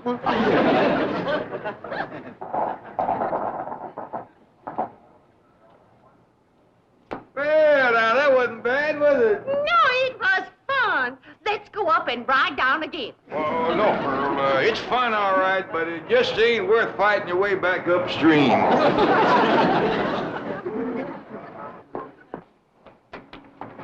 Jed, this place is haunted. A ghost just went through that door.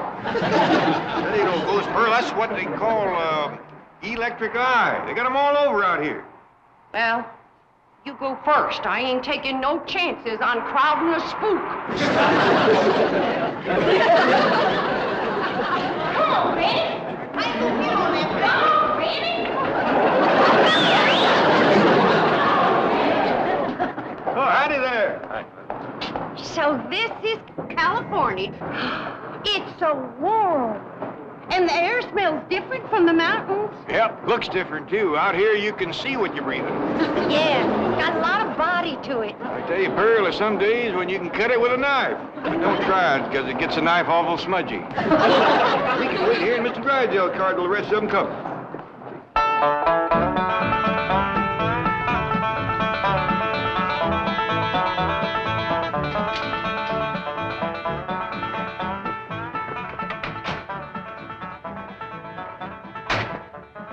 I'll go with Martin and take the luggage around to the servants' entrance.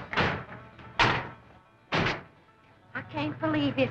I've seen pictures, but I just can't believe it. It ain't real. It's real, Ma. Jeffrey, don't you knock no holes in your Uncle Jed's mansion. Ah, she can't hurt it, Pearl. Wait till you see inside, Pearl. It's the biggest bunch of indoors you ever did see.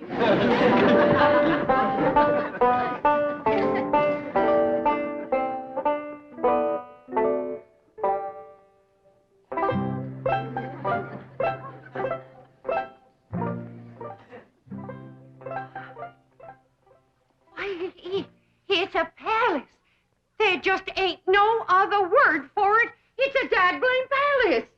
How do you get it started, Uncle Jed? Get what started? These here stairs. Ain't they like the ones at the airport? Oh, you gotta climb those yourself. Come on, Jeffrey. I'll show you upstairs. Granny, how do you ever wash that thing? Ain't washed it yet, Pearl. Oh, well, don't you worry. I'll do it. Pearl, now this here is what they call the drawing room. Drawing? Wait till you see this piano. The whole thing is hand-painted. Yeah, Pearl, ain't that just about the prettiest piano you ever did see? It's got pictures on it.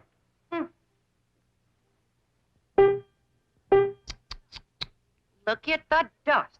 Granny, did you run up them curtains? No, they was here when we came. Well, as soon as we get settled, I'll run up some new ones. Them windows ain't been washed in weeks. Well, Pearl, you know, it's a mighty big house. It'd take a miracle woman to get it all done. Looks like I've come just in time, huh? Where's the kitchen, Dad? I'll show you. 32 rooms in this house, and something tells me it ain't gonna be big enough.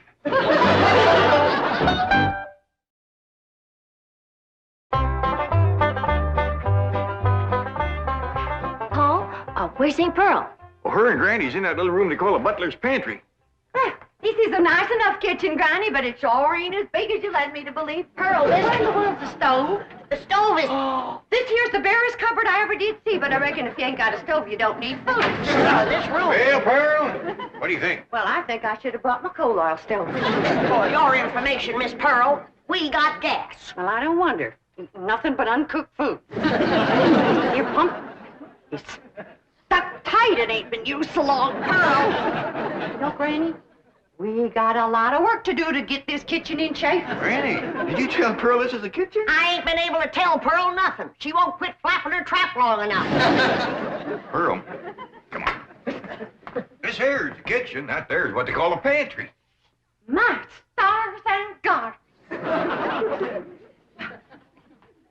Well, a person could feed an army in here. Well, the way those two young'uns of yours eat, that's just what you'll have to do. Pearl, look at this stove here. Now, all you have to do to get fire is turn one of them little things right here without lighting no matches nor nothing. Now, look at here. This here lights this in here. And this one lights this one. And this one lights this in here. And this one lights this in. Oh, what do you think of that, Pearl? I declare, I'm just speechless. That'll be the day. Look at this ice box here. Just take a look. You ever seen anything like that before? Look at that. Well, I don't like to mention it yet, but somebody left the light a-burning in there. I reckon some people just don't care how they waste other people's money. That light comes on when you open the door. You don't say. He pert near didn't with you pounding your gums. Hey, Pearl, Jeffrey wants to know where's the suitcases, especially the big one with the sandwiches in it. But Jethro said he'd bring in the suitcases. Jethro. What happened to my boy? Where's Jethro? Well, the last time I seen him, a dark-haired gypsy woman was taking him away. Gypsy's got him. My baby's been carried off by the gypsy. Don't worry, Pearl. One meal and they'll carry him right back. He might have it a little bit mixed up. Besides, Jethro is big enough to take care of himself. Yeah, Mama's in here. Come on in. My baby, where you been? With the gypsy woman, we stopped to get something to eat. I told you one meal and they'd bring him back. You gypsy kidnapper. I'm gonna snatch you both. Hathaway! What you doing being a gypsy? Just a little harmless fun, Mr. Clampett. When Jethro failed to recognize me, I couldn't resist continuing the masquerade. Ma, this here's Miss Hathaway, Mr. Drysdale's secretary. I'm happy to know you, Mrs. Botine. I have brought your son back safe and sound. Well, thank you. Yeah. Is your hair back? How about staying for supper, Miss Hathaway? Oh, I wouldn't want to be any trouble. Well, I figured with company at the table, there wouldn't be so much trouble. Wait till you taste Granny's sweet potato pie. Ain't nobody can make sweet potato pie like my ma. Now, they is both very fine, extra good cooks, but Pearl not knowing her way around the kitchen, I reckon. Oh, well, don't you worry none about that, Jed. I'll have this kitchen put in order in no time. It ain't out of order. Ellie, you get rid of the ants. I'll start the cooking. What ants? Start with your Aunt Pearl. Well, I like that. I'll bet you won't like what I'm going to say next. Girls, I got an idea. Now, Pearl, you know there ain't nothing more soothing and appetizing than a mess of piano playing and sweet singing before supper. But I figure a body can't be doing that and cooking at the same time. No, I don't think they hardly could, Jed. Right. Now, somebody will get Mr. Drysdale. We'll all sit around while supper's cooking and listen to the kind of music that has made the name of Bodine famous from Oxford to Eureka Spring. Oh,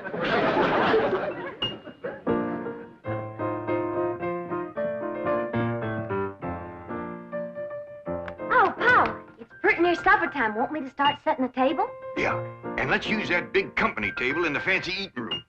Okay, Pa. You help me get the chairs around it? Why, sure.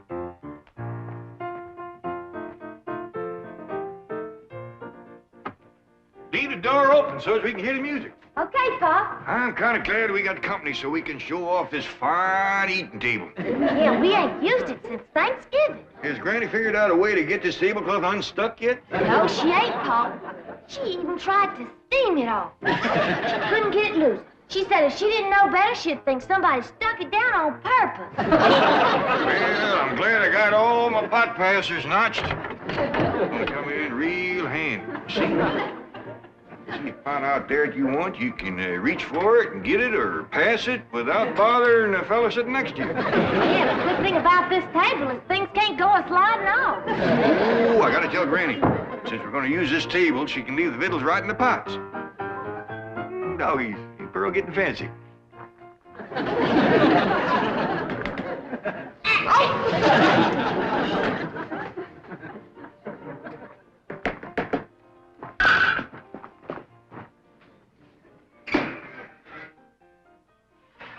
Ever see anybody bake a fluffier pie than that one? Some folks don't know that cakes is fluffy and pies is juicy.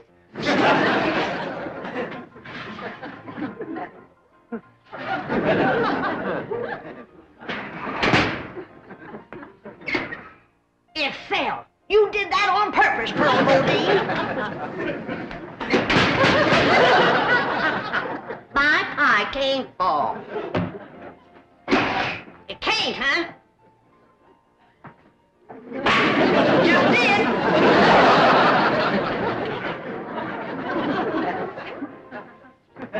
Granny! Pearl, I ain't never heard you play the piano any prettier than you're a playing that right. You ain't playing the piano. You betcha I ain't!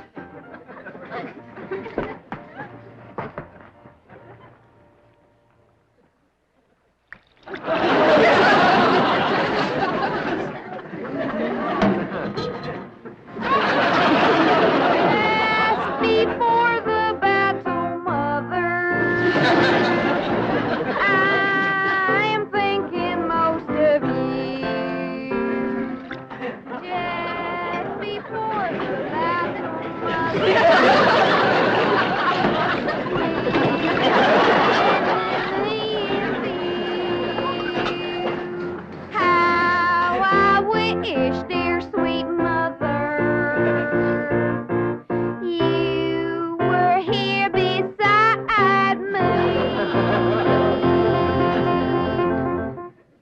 feel the same way, Jethrin. Mr. Drysdale, have I got enough money to take everybody out to a nice eating place?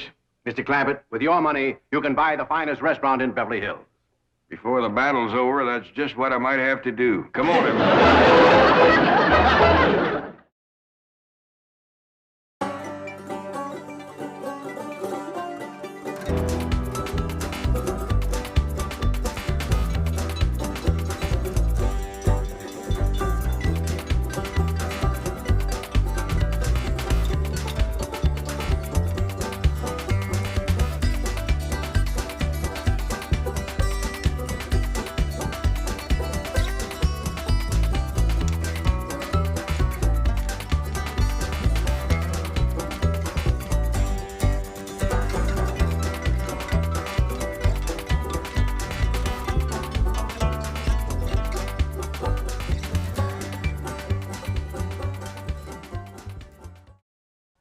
This has been a Filmways presentation.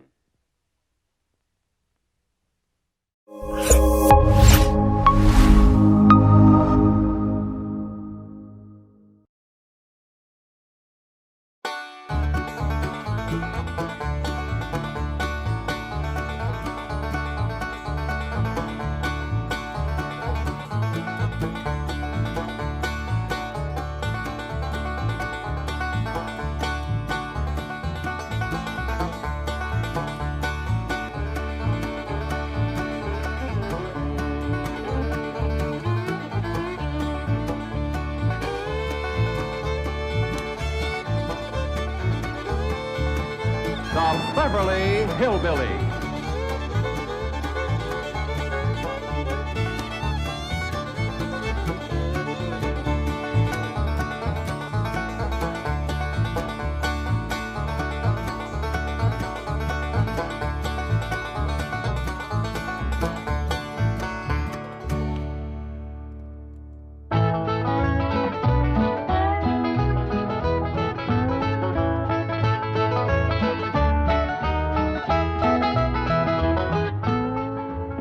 You ought to be ashamed to let me sleep this late. My half the day is gone. It's pretty near sunup. Land sakes alive, I ain't stayed abed this late in 72 years. Morning, Granny. Now, Jethro, don't you yell at me. I'm going to get breakfast just as soon as I can. Ma's done give us breakfast already, Granny. And now she's got us cleaning the house from top to bottom. How come no one woke me? She says we ain't supposed to wake you. That's how come she shut off your alarm clock. Pearl done it. I'm sorry I took it out on you, Clock. Jethro, your ma says bring you this bucket of suds. Oh, morning, Granny. How's your rheumatiz? What rheumatiz? Pearl says you was having some twinges last night. That's how come she put a little Mountain Dew into your squirrel soup. Pearl spiked my soup? Yeah, she figured it would help you to sleep. And you was liking it too, Granny. You kept asking for another slug of soup. Well, that's because I couldn't believe that Pearl could make such good soup. Granny, what are you doing up? Ain't Pearl said I was to give you your breakfast in bed? Beds is for sleeping, not eating. Well, ain't Pearl said a body had to be waited on and took care of when it gets to be your age? My age? Well, I'm in the prime of life. And you tell your Aunt Pearl that... Never mind, I'll tell her myself. Nah, don't get riled up at Pearl. I reckon she's just trying to be helpful. She's about as helpful as an alligator in a swimming hole. I'd rather be caught twixt a pair of scrapping bobcats than two women trying to run the same house. Granny, I was just fetching this up to your room. Ma figured you probably want to sit and rock a spell when you was feeling strong enough to get out of bed. Jeffrey, you take that back outside. And while you're at it, you fetch some flowers for your ma's sick room. Ma ain't sick. She ain't met up with me yet. Where is she? In the kitchen doing the ironing. Ironing? I ain't done the washing yet. Ma done that while you was still in bed. All by herself? Oh, no. She had all of us helping. Ma gets a kick out of running things. She's gonna get a kick that she ain't looking for. I want to boot her so hard that every time she sits down, she'll leave my footprints. Sakes alive. With all these newfangled gadgets, work around here is just plain. Where you going with that, Jeffrey? Outside. I told you to take it up to Granny's bedroom. Granny told me to take it outside. You're taking your orders from me and not from Granny. That poor woman is old and tired, and we owe it to her to let her rest. I just hope and pray when I get to be her age that somebody will be looking after me. You can quit hoping and praying. And if you keep messing around my kitchen, you ain't gonna get to be my age. Don't stand there. Do as Granny says. Take it outside. How do you feel, Granny? Did you sleep off the soup? I mean, did the soup help you to sleep? Now, you listen to me, Pearl, and you listen good. When you was a baby and you needed it, I spanked you. And when you was a toddler, I paddled you. And when you was a young'un, I swished you. And I can still do it, Pearl. Besides, the target's a heap much bigger today. Granny, don't be riled. You was looking poorly last night, and I figured you needed a little rest. Honest, you look like the dogs that had you under the porch. You can't scare me with that. I got a head of steam bigger than it has. Gonna make pretty music when you make it shake like this, Uncle Jed? That ain't for playing with, Jethro. You bust that and your ma'll tan you good. Pa, I didn't wash the front of the house as high up as I can get. I'll need a ladder to get the whole thing. She'll get you to wash the whole outside the house? Yes, sir, she said. Every inch of it. Oh, if she ain't the cleanest woman. Well, come on, I'll help you. Granny? Granny! You can hurt a body with an iron skillet like that? Oh, Jethro, protect your boy. How can Granny hurt you, Ma? You said she was too old to get out of bed. I know you was too old to get out of bed. Here she comes. I get it, Pop. Hey, Jethro, that looks like fun. I'll swing you now, but you gotta swing me later.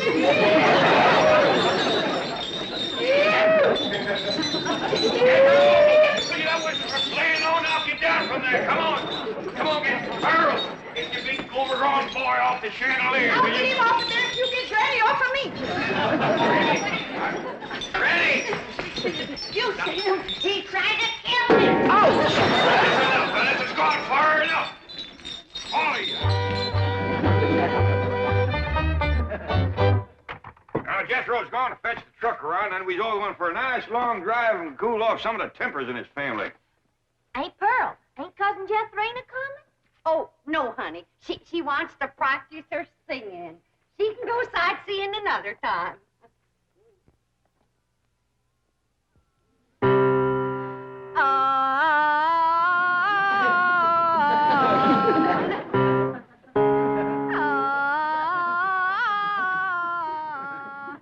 Listen to that. You ought to be ashamed of yourself running off and leaving a child that sick. Jethrina ain't sick, she's singing. Well, she's singing sick. For your information, my daughter's training for the stage. Well, now, that's one thing she can do, drive a stage. This snapping and backbiting twixt you two has got to stop. Quick as Jethro gets here with the truck, we're going to take a nice long drive and show Pearl some amazing sights. She ain't never gonna see no more amazing sights than she sees every morning when she looks in the mirror. I wouldn't talk if I was you. Looky, Pop. Yonder comes a truck and there's nobody driving it.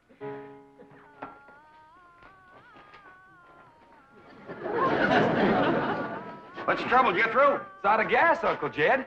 They ain't even enough to get to the filling station. Yeah, I'll tell you what, Ellie, you run the house and get Granny's jug. The big one. Ooh, don't tell me that child ain't sick. Nobody makes a noise like that on purpose. You're going to be sorry you said them things when Jethrina commences singing with a big orchestra like Rudy Valley. Who? Rudy Valley and his Connecticut Yankees. Did you hear that, Jed? Your traitor cousin Pearl is letting her daughter desert to the Yankees.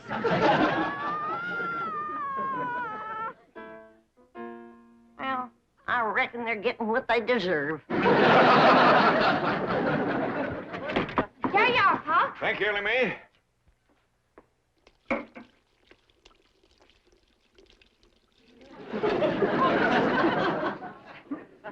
Now, Jethro, see if that'll start. Okay, Uncle Jed. Jethro and me's going to get gas. We'll be right back.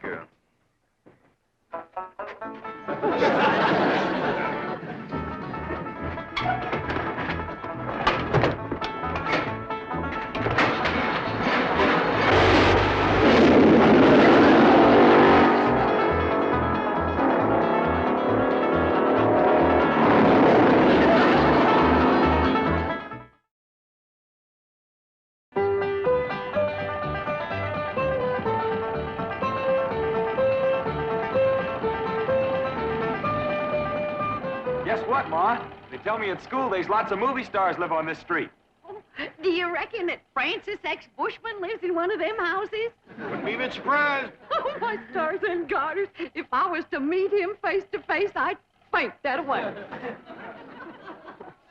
So would he. What'd she say, Ellie? Well, she said... Look at that big house down there. I bet you the movie star lives in that one. Oh, Jethro, drive up the driveway, and I'll go to the door and ask for directions.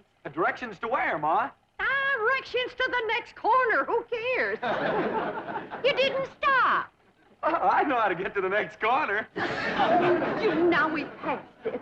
Why, that might have been Raymond Ibarra's house. I might have got acquainted with him and told him how I play piano at the movie theater back home. Why, I could have played and sung the song I wrote for the chariot race in Ben-Hur. Simmer down, Pearl. I don't reckon that was Mr. Navarro's house.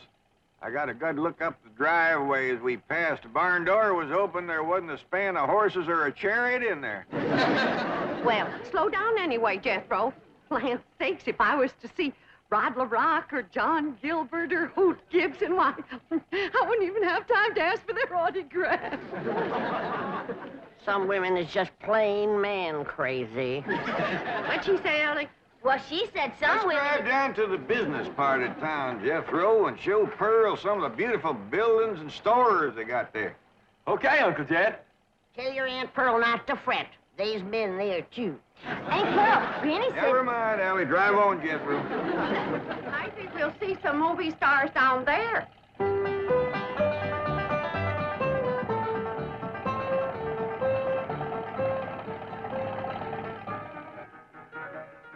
Come in, folks. The movie's about to begin. By the way, the wax figures out front are by courtesy of the Beverly Hills Movie Museum. Looky, Aunt Pearl, there's a moving picture theater up yonder. Yeah. I wonder if they need a right good first-class piano player. Why, do you know one? Now, I have taken Say, all... Pearl, ain't there movie stars out in front of that theater? Stop 'em, Jethro. I can't believe it. It's Douglas Fairbanks, Rudolph Valentino, and William S. Hart. I have never seen one woman as man crazy and movie star crazy as William S. Hart. Lay me off of here. Jethro, drive on before we embarrass them poor fellers. Bill, honey, you're my hero. Yoo-hoo, yoo-hoo, bang, bang.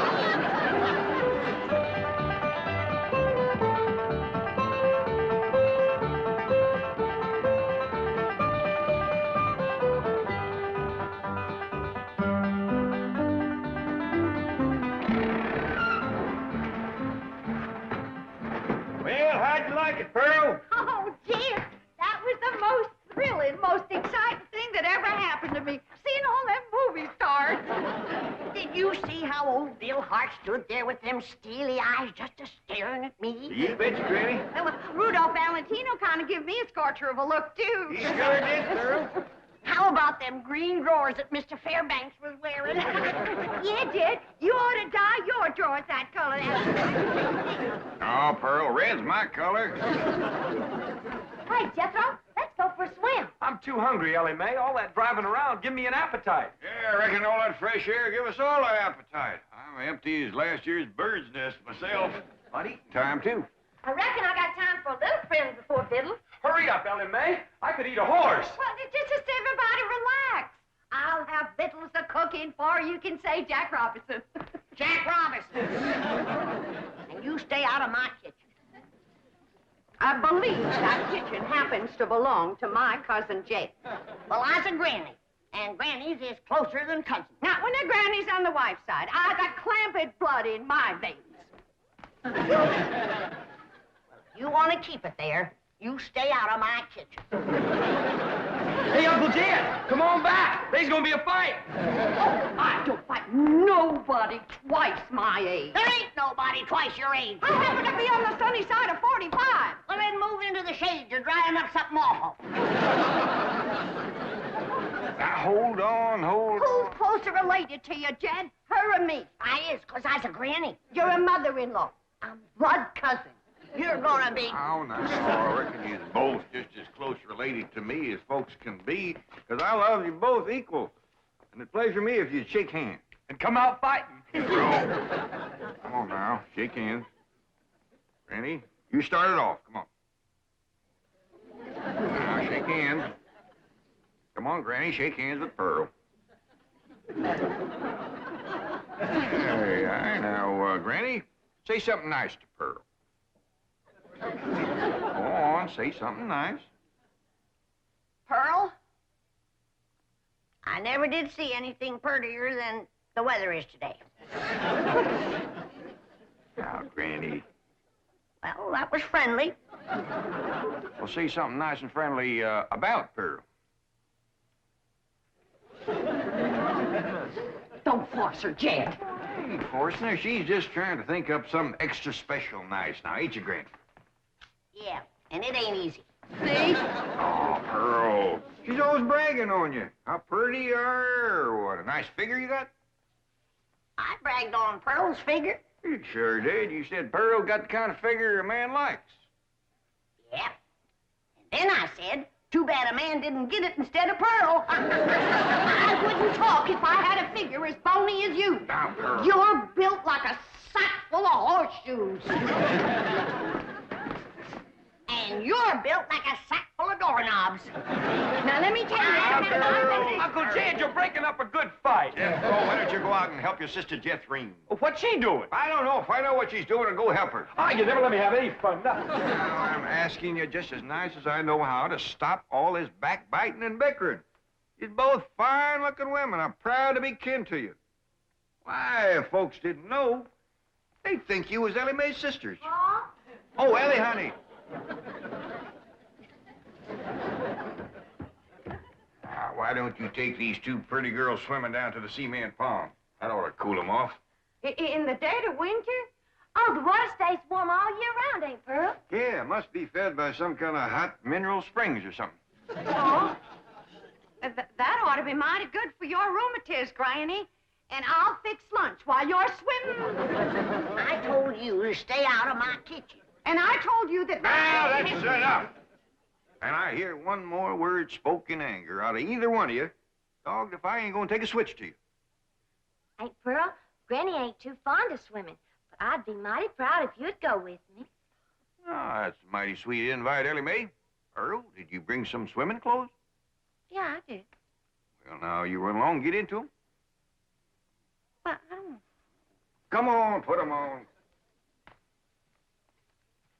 All right, doggies. I bet you Pearl in them swimming clothes has got the figure of a young girl. She better give it back before she stretches it out of shape anymore. I didn't say it in anger. I'm smiling.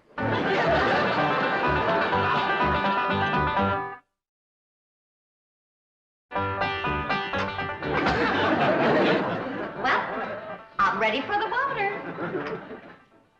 It looks like she's been in it for 6 days. Pearl, you are one of the finest looking women ever to come down out of the hill. And you're extra fetching in your swimming clothes. I made it myself. The tickets, you say. It's all handwork. No. Yep. Every gore and gusset and dart and tuck and ruffling and brick-rack, I did it all myself. Doggy, that's mighty pretty, and so are you, Pearl. Granny, did you ever see anything like Pearl in her bathing suit? No, sir, I ain't. Well, come on, I'll show you the pond. Ellie Mae and Jethro's down there waiting for you. Cousin Ellie, while we was waiting for these ham hocks to thaw out, I'll race you to the fur end of the pond and back. You're on. Wait till I get on this swimming cap. Doggone it. I wish I didn't have to wear this. He says that pond water's bad on my hair. Well, why don't you cut some of that hair off? Hey, that's a dandy idea. Would you do it for me, Jethro? Well, sure. And I could find something to... Hey, there's some shears. Why get off close to my head, Jethro? Okay. I want it short as yours. Well, hold still. I don't want to shorten your head none. Jethro! Yeah, Uncle Jed. Hold on there. What do you think you're doing? Fixing to cut Ellie's hair. Whack it off short, Paul, so as it won't get in my eyes when I swim. I'd sooner cut off my arm than that beautiful hair of yours. Now, don't you never get a notion like that in your head again, nor you neither. You mean I gotta let my hair grow long as Ellie's? Jethro, why don't you try using your head for thinking? I have tried, Ma, and it hurts. Keep an eye on these two. I gotta go back up the house. I will, Jed. Hey, Ma, you want to race Ellie and me to the fur end of the pond and back? In the water? Yes, sir. And get my swimming suit wet? Yeah. Oh, you do bear watching, both of you. You them ham hocks? Yeah, Ma. Where'd they come from? From pigs, I reckon. How did they get here? I took them out of the icebox. I was getting awful hungry. Was you gonna eat them raw? Of course not. Huh. I was going to keep my swimming trunks on. Ellie Mae, Yes, Pearl. what is this thing? Looks like a stove on wheels.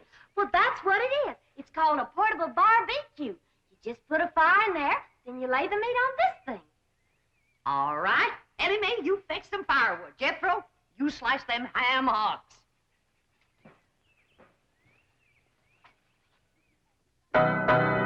What would you like to hear next, Uncle Jed? Well, can you play Dixie? Why, sure. I sure do like to sing that song. It's right good for dancing, too. Would you do a jig? Well, if the music happens to get down around my feet, I might just cut loose and stomp a spell. Better take my coat off just in case it does.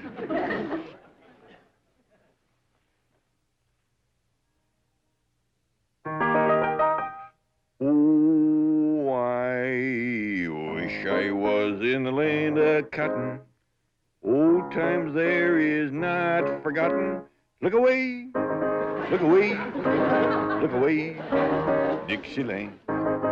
I wish I was in Dixie. Hooray, hooray. In Dixieland I'll take my stand to live and die in Dixie. Away, Away, away, away, away down south in Dixie. Away, away, away, away down south in Dixie.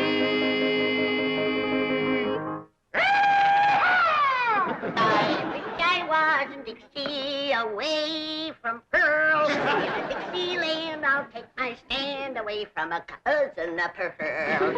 Away, away, away down south in Dixie. Away, away, away from Pearl and Dixie. Oh, I wish I was in Dixie, away from Pearl and old Pearl, and away from Pearl and Dixie.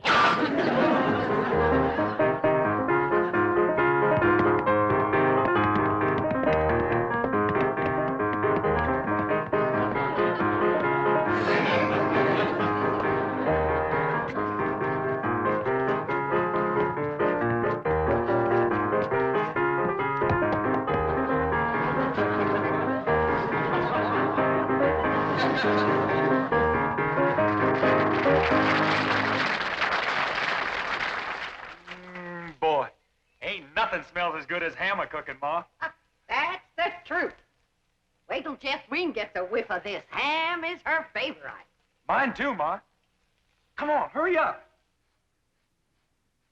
Jethreen, what is that delicious smell I'm a-smelling?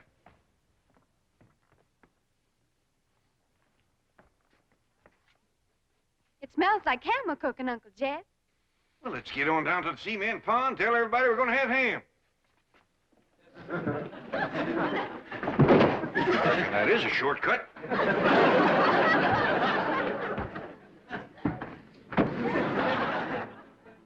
When the family tastes these riddles, they ain't never gonna let Pearl near the kitchen again.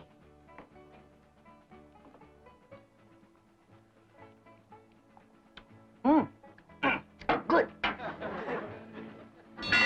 and get it! Come and get it!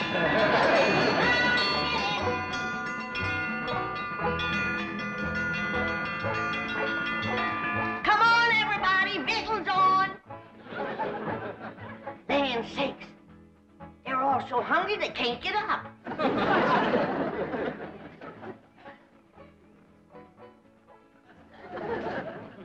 Come on, Jethro, I know you can make it. Oh, please, Granny, we just done eat 5 hams. Dad? Granny, them little hams is the best you ever cooked. I didn't cook no hams. I cooked them, Granny. How'd you get in my kitchen without me seeing you? I cooked them on this here stove with wheels. Ma can cook anywhere. Well, let's see her cook where I'm gonna Don't do it, Granny!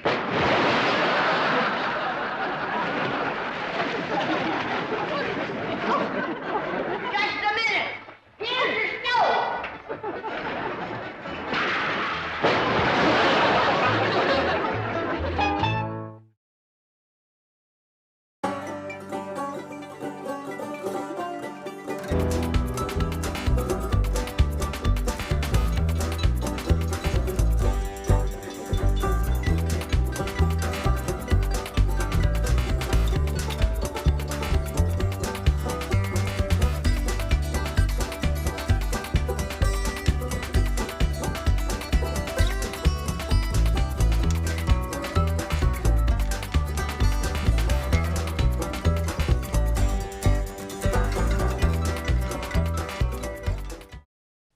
This has been a Filmways presentation.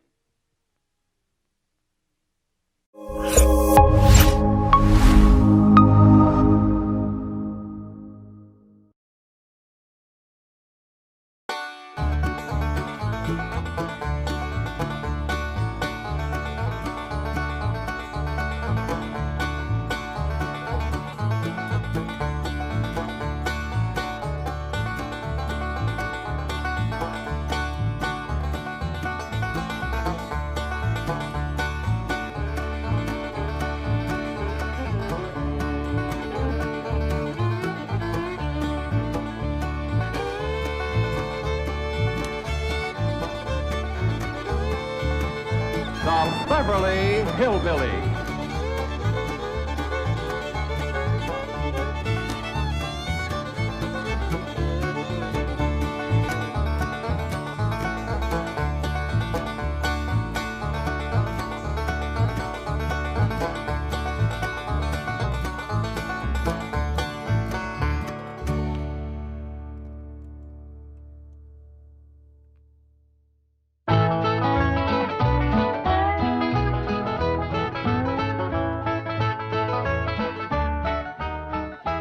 You know something, Granny? I feel sorry for Mr. Drysdale.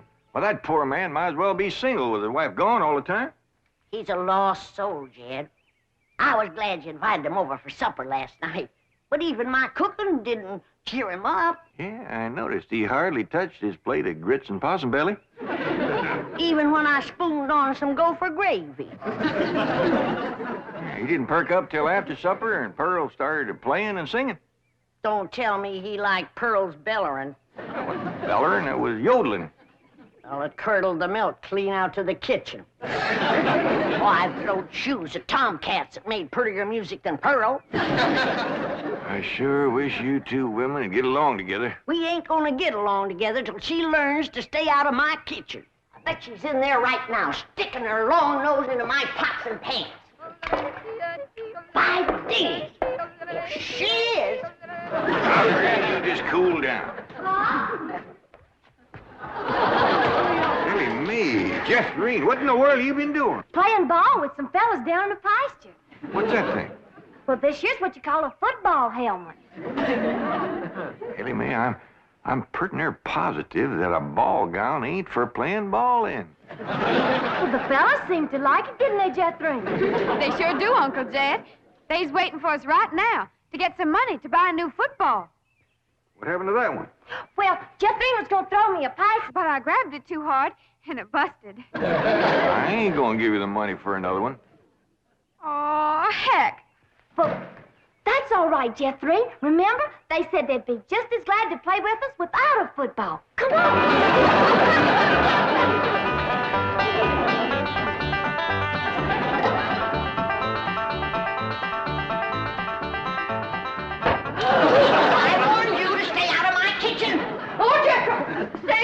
Protect me from that wild woman. Hold her, Jethro, so I can paddle her. Granny, a thing like that could smart. Put me down, big overgrown put. Hey, what's going on here? Jethro, put your granny down. He was fixing to whop Ma. I'll whop her. Here, Ma, now it's a fair fight. I'm not gonna whomp nobody. Well, then you tell Pearl the next time she sticks her nose in one of my pots, I'm gonna cook it. It is my bounden duty as a mother to supervise the victuals of my growing children. Don't tell me they is still growing. The Clampett side of the family has always been big, strong, strapping folks. It's your family that brought in the runts. Who you call a runt? I think she meant you, Granny. He's about as helpful as a high wind in a prairie fire. Come on, Pearl, you and me's gonna have a talk. Jethro, you stay here and help your granny cool down. Okay, Uncle Jed. Granny, would you rather I held you under the faucet here to cool off, or took you out to the cement pond and ducked you? Try either one, and I'll bash you flatter than a gander's arch. Now, Pearl. Cousin Jed, I know just what you're going to say. You're going to say, Pearl, stay out of the kitchen. You're going to say, that's Granny's kitchen, and it's none of your business. You're going to say, stay in your room where you belong. That's what you're going to say, ain't it? Ain't nothing like it at all. What I was going to say was, it seems to me that a handsome widow woman in the prime of life ought not to be hiding herself in the back part of the house, working over steaming pots and pans and dipping her playing fingers into soapy water and hoarsening up her beautiful singing voice yelling at Granny. That's what I was going to say. Praise be. Why don't I keep my big mouth shut and just listen? You know, Pearl, you got the gift of making music. And I reckon there ain't nothing these city fellas likes better than that. Really, Jed? Yeah, remember last night Mr. Drysdale was here and you was playing and singing and yodeling for him? Yeah. You brung that poor lonesome man a lot of happiness. Jed, you ain't agreeing in me, are you? I'll give you my word. Remember that song you sung, The Flowers That Bloom in the Spring, Tra-la? Yeah. Well, you had Mr. Drysdale believing it was spring. No. Yeah. While you was still singing, he went, flung open the window, stuck his head out, and started taking deep breaths, just like he was really smelling them flowers. I reckon he liked my yodeling. Pearl, he like to went wild. I reckon them city fellas don't get a chance to hear much yodeling. 'Cause when you throwed your head back and cut loose, it really grabbed a hold of him. It did? He gripped the arms of his chair till his knuckles turned white. Then he commenced to rocking back and forth and moaning like he's under some kind of a spell. And his eyes commenced to circling in his head, and real tears run down his cheeks. Before you got done, he was limp as a dish rag. I had to help him to the door. Uncle Jed, I can't seem to do nothing to cool Granny off. Ain't no need to, Jethro. Your pretty, young, piano-playing Ma has decided not to hide herself away out in the kitchen. That's a good idea, Ma, because Granny, she'd find you and whomp you. Well, we'll see about that. Well, you stay out here and practice playing and singing and yodeling. I'll take care of Granny. I wonder if I should have told Uncle Jed that Granny's waiting behind the door with a skillet to whomp the first person that sets foot in her kitchen. Reckon I should have. Jed, I'm sorry. I thought it was Pearl coming in. Granny, you done shortened me. I'll make a poultice for your head right away now, Jed. Right away.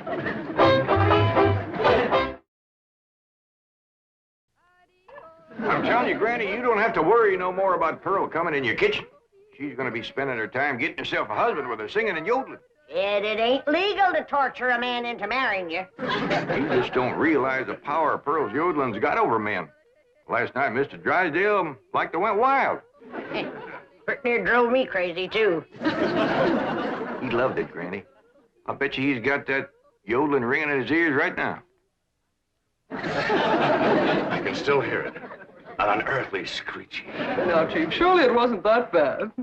Well, I can best describe it as the sound a woman might make if she were having her appendix removed without an anesthetic. Milton, darling. Margaret, I'm so glad to have you back, dear. What a cunning hat, dear. Is it you? Welcome home, Mrs. Drysdale. Thank you. Milford, I have the most marvelous news. I'm going to a health farm in Arizona. What? Some women were talking about it on the plane. It's terribly chic, quite expensive, and you don't need any willpower. They just force you to be healthy. The doctors are all deliciously mean. But, Margaret, you are healthy. Every doctor in the United States says you're healthy. But, here. This is different. They reduce you as well. Margaret, if you want to lose weight, just stay home and we'll have dinner at the Clampetts every night. Now, you can't eat the food, but you won't leave hungry. Because Cousin Pearl will yodel your appetite away. But Milburn, it's so fashionable to go to a health farm. Oh, Margaret, please stay home and run the place for a while. You have plenty of servants. Yes, but we have no one to manage the place.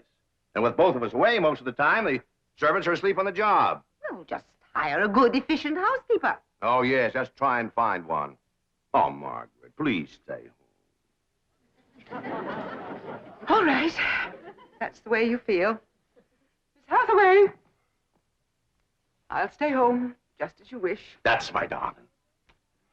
Yes, Mrs. Drysdale? Telephone the pharmacy and have all my prescriptions refilled.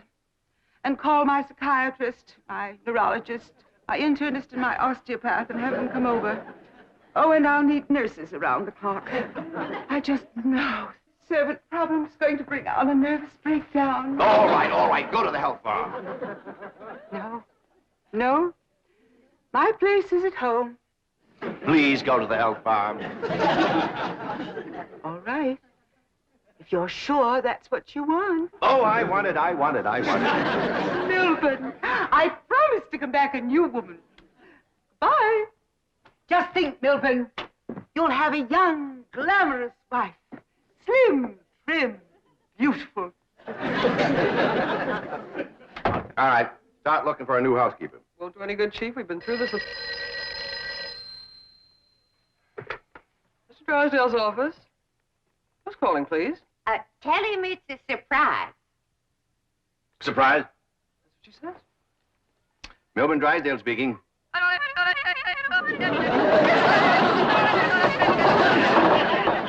What in the world is that? That is Pearl Bodine yodeling. Now, when she comes up for air, tell her I was drafted. Chief, she might be the answer to your housekeeping problem. What? Be nice to her. I'll explain. Hello? Hello? Hello, Mrs. Bodine. How nice to hear your voice again. You saying?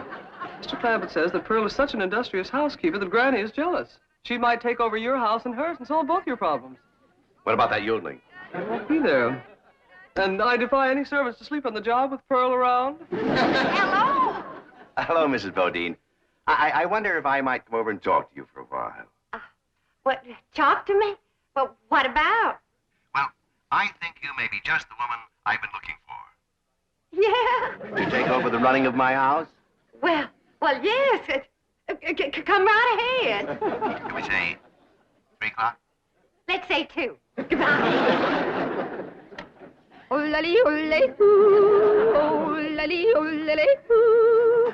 Will you stop that infernal caterwauling of yours? It might be infernal caterwauling to you, but it's pure catnip to me.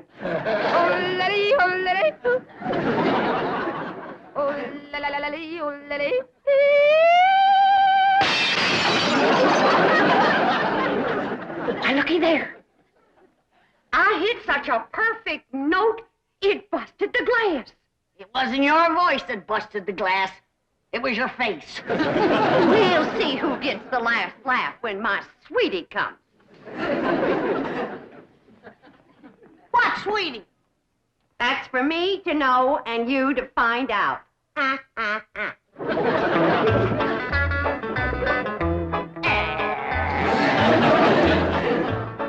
Sure is nice of you to share your soap with Miss Drysdale. Well, with my lye soap, she'll be happy to stay home and do her housework. Penny, most powerful batch of soap that you ever made. Just a breeze blowing it back on me on the way over here has got me crying.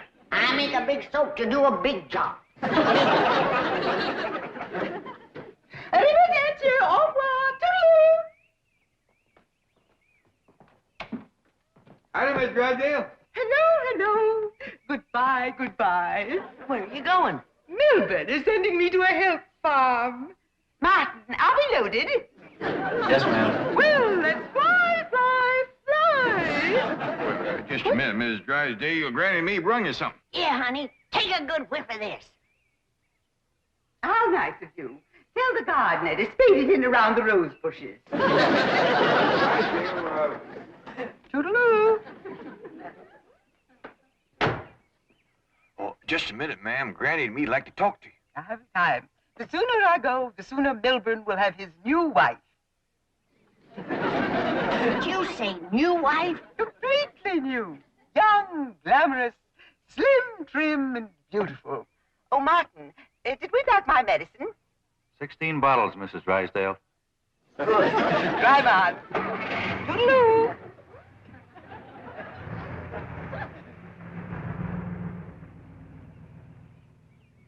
How could a woman be so cheerful about her husband getting a younger wife?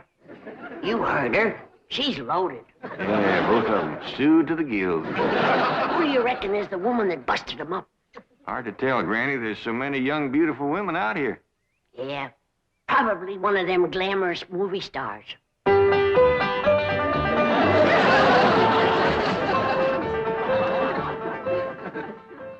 Hey, Ma. You sure are all fancied up. Do I look like one of them glamorous movie stars? Yeah, by golly, you do. Which one? Milton Sills. Go on and get out of here. Now, listen. You find your sister Jethrine and your cousin Ellie Mae and tell them to start practicing to be bridesmaids for my wedding. Are you getting married, Ma? Well, it ain't official yet, but I sure got him anxious. Get going.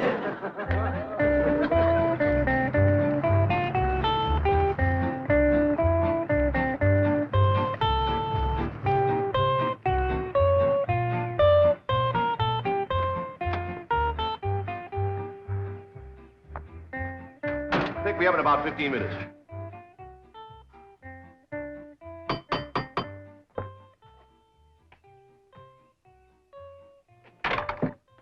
Oh, Mrs. Bodine. Why, Mr. Drysdale, you are anxious. If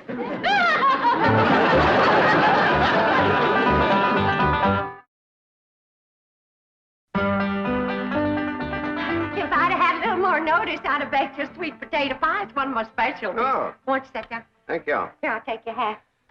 Yes, sir, I just love to cook, and I love to sew, and I love to keep house.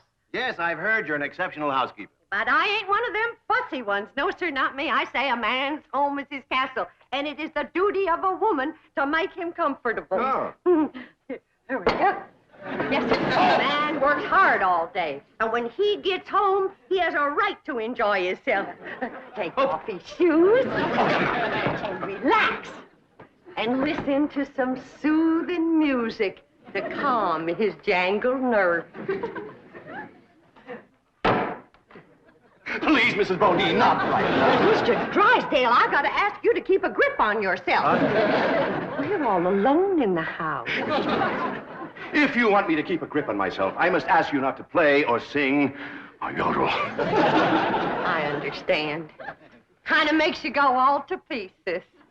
Yes, it does. Well, you just come on back, and you sit down. Why, Mr. Drysdale, you're perspiring. Why, you gotta get relaxed. Oh, please. A man can't say what's on his mind unless he's resting easy. Land's sakes. And with that tie and collar choking you, it's a wonder you can talk at all. Oh, Mrs. Bodine, I'll be all right. Really, I will. Mr. Drysdale, you got a hole in your stocking. Oh, it's nothing to be ashamed of. When a man ain't got a woman around to care for him, them things is bound to happen.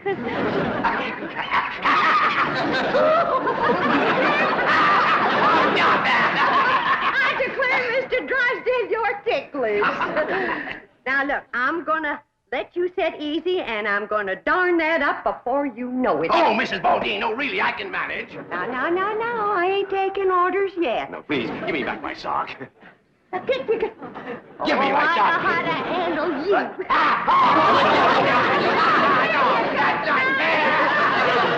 Uncle Jed, Granny, Ma's gonna get married. What?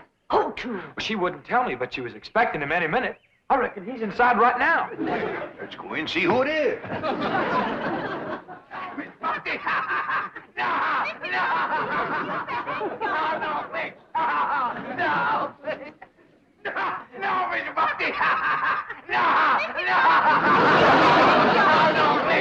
Mr. Drysdale. I reckon Pearl is a young, beautiful woman that busted up his marriage. What? It's been her singing and yodeling that drove him to it. Mr. Drysdale. Mr. Clappett, it was just, your cousin and I were... Oh, no, we weren't. Jethro, leave the room. Leave the house. Did you have to come back right now? We was just going great. Pearl, what's the matter with you? Man crazy, always was.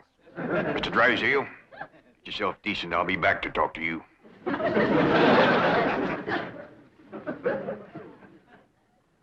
Shame on you! You too, Pearl, you homewrecker. I don't know what you're talking about. You told me that Mr. Drysdale was crazy about my yodeling, so I called him at the bank, and I yodeled, and he come a-running over here to see me. You done yodeled your way twixt Mr. Drysdale and his wife. Wife, I didn't know he had a wife. Well, he has. The sweetest, kindest, nicest, drunkenest woman you ever saw. You done sent her to the farm. Put her out to pasture so he can marry you. You seen her leave? Oh, she knows about you, Pearl. Said her husband was going to get a new wife. Young, glamorous, slim, beautiful. Jed, that can't be Pearl. You're forgetting what a powerful spell her voice throws on a man. Now, Pearl, I'm going back in there and try to talk some sense to Mr. Drysdale. Whatever you do, don't yodel.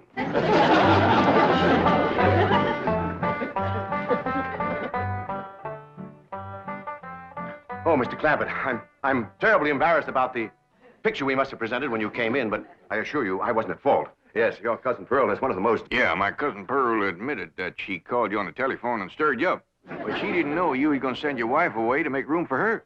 Oh, but I didn't. In the first place, my wife is never home. Second place, if she does come home, there's still plenty of room for both of them. Mr. Drysdale, I hear tell that you folks out here behaves mighty different than we's used to. I know you're carrying a heavy load on account of your wife. But I just can't let my cousin Pearl get mixed up in any kind of goings-on like that. Well, then, if I can't have Pearl, can I have Granny?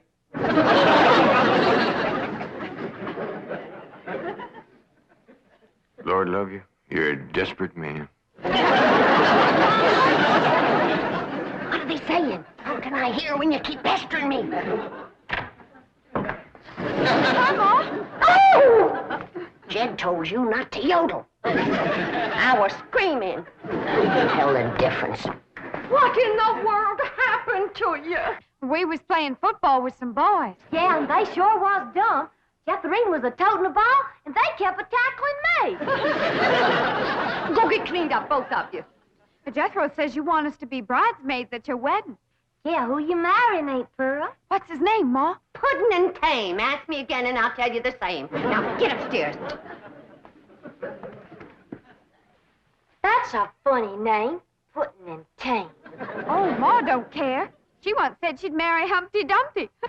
Well, I like Jethrine Tame better than Jethrine Dumpty. That poor man in there is so sick of his drinking wife, he is wanting to marry either one of you two.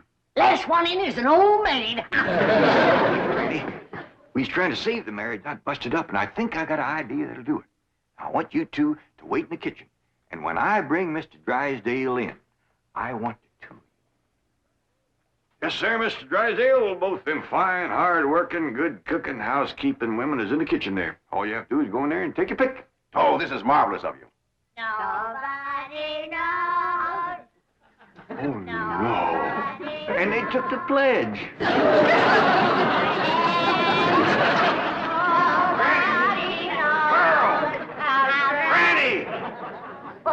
Well, look who's here. It's old Jed himself. And there's Milby, baby. You fellas want to dance? Come on, let's have a little dance.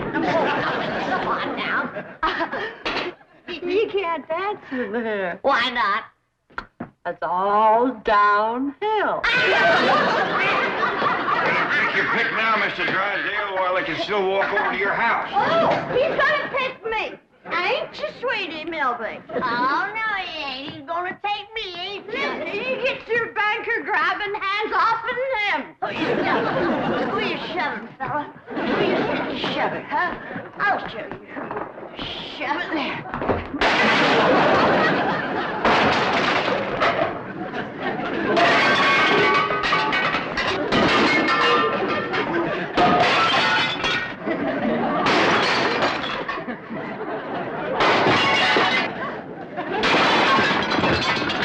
How about taking both of them, Mr. Drysdale? No, thanks. You done it, girl. Bless you both. Pearl, you were just great. So was you, Granny, darling. Together, you saved that man's home and you saved his marriage. Now, don't it give you a good feeling? Yeah. Well, I'm kind of winded. I think I'll go upstairs and rest. Call me when lunch is ready, Granny. Oh, now, just a minute, Pearl, honey. We got a lot of mess to clean up here. But, Granny, darling, you give me strict orders to stay out of your kitchen. Remember? Why, you low down, no good. Here we go again.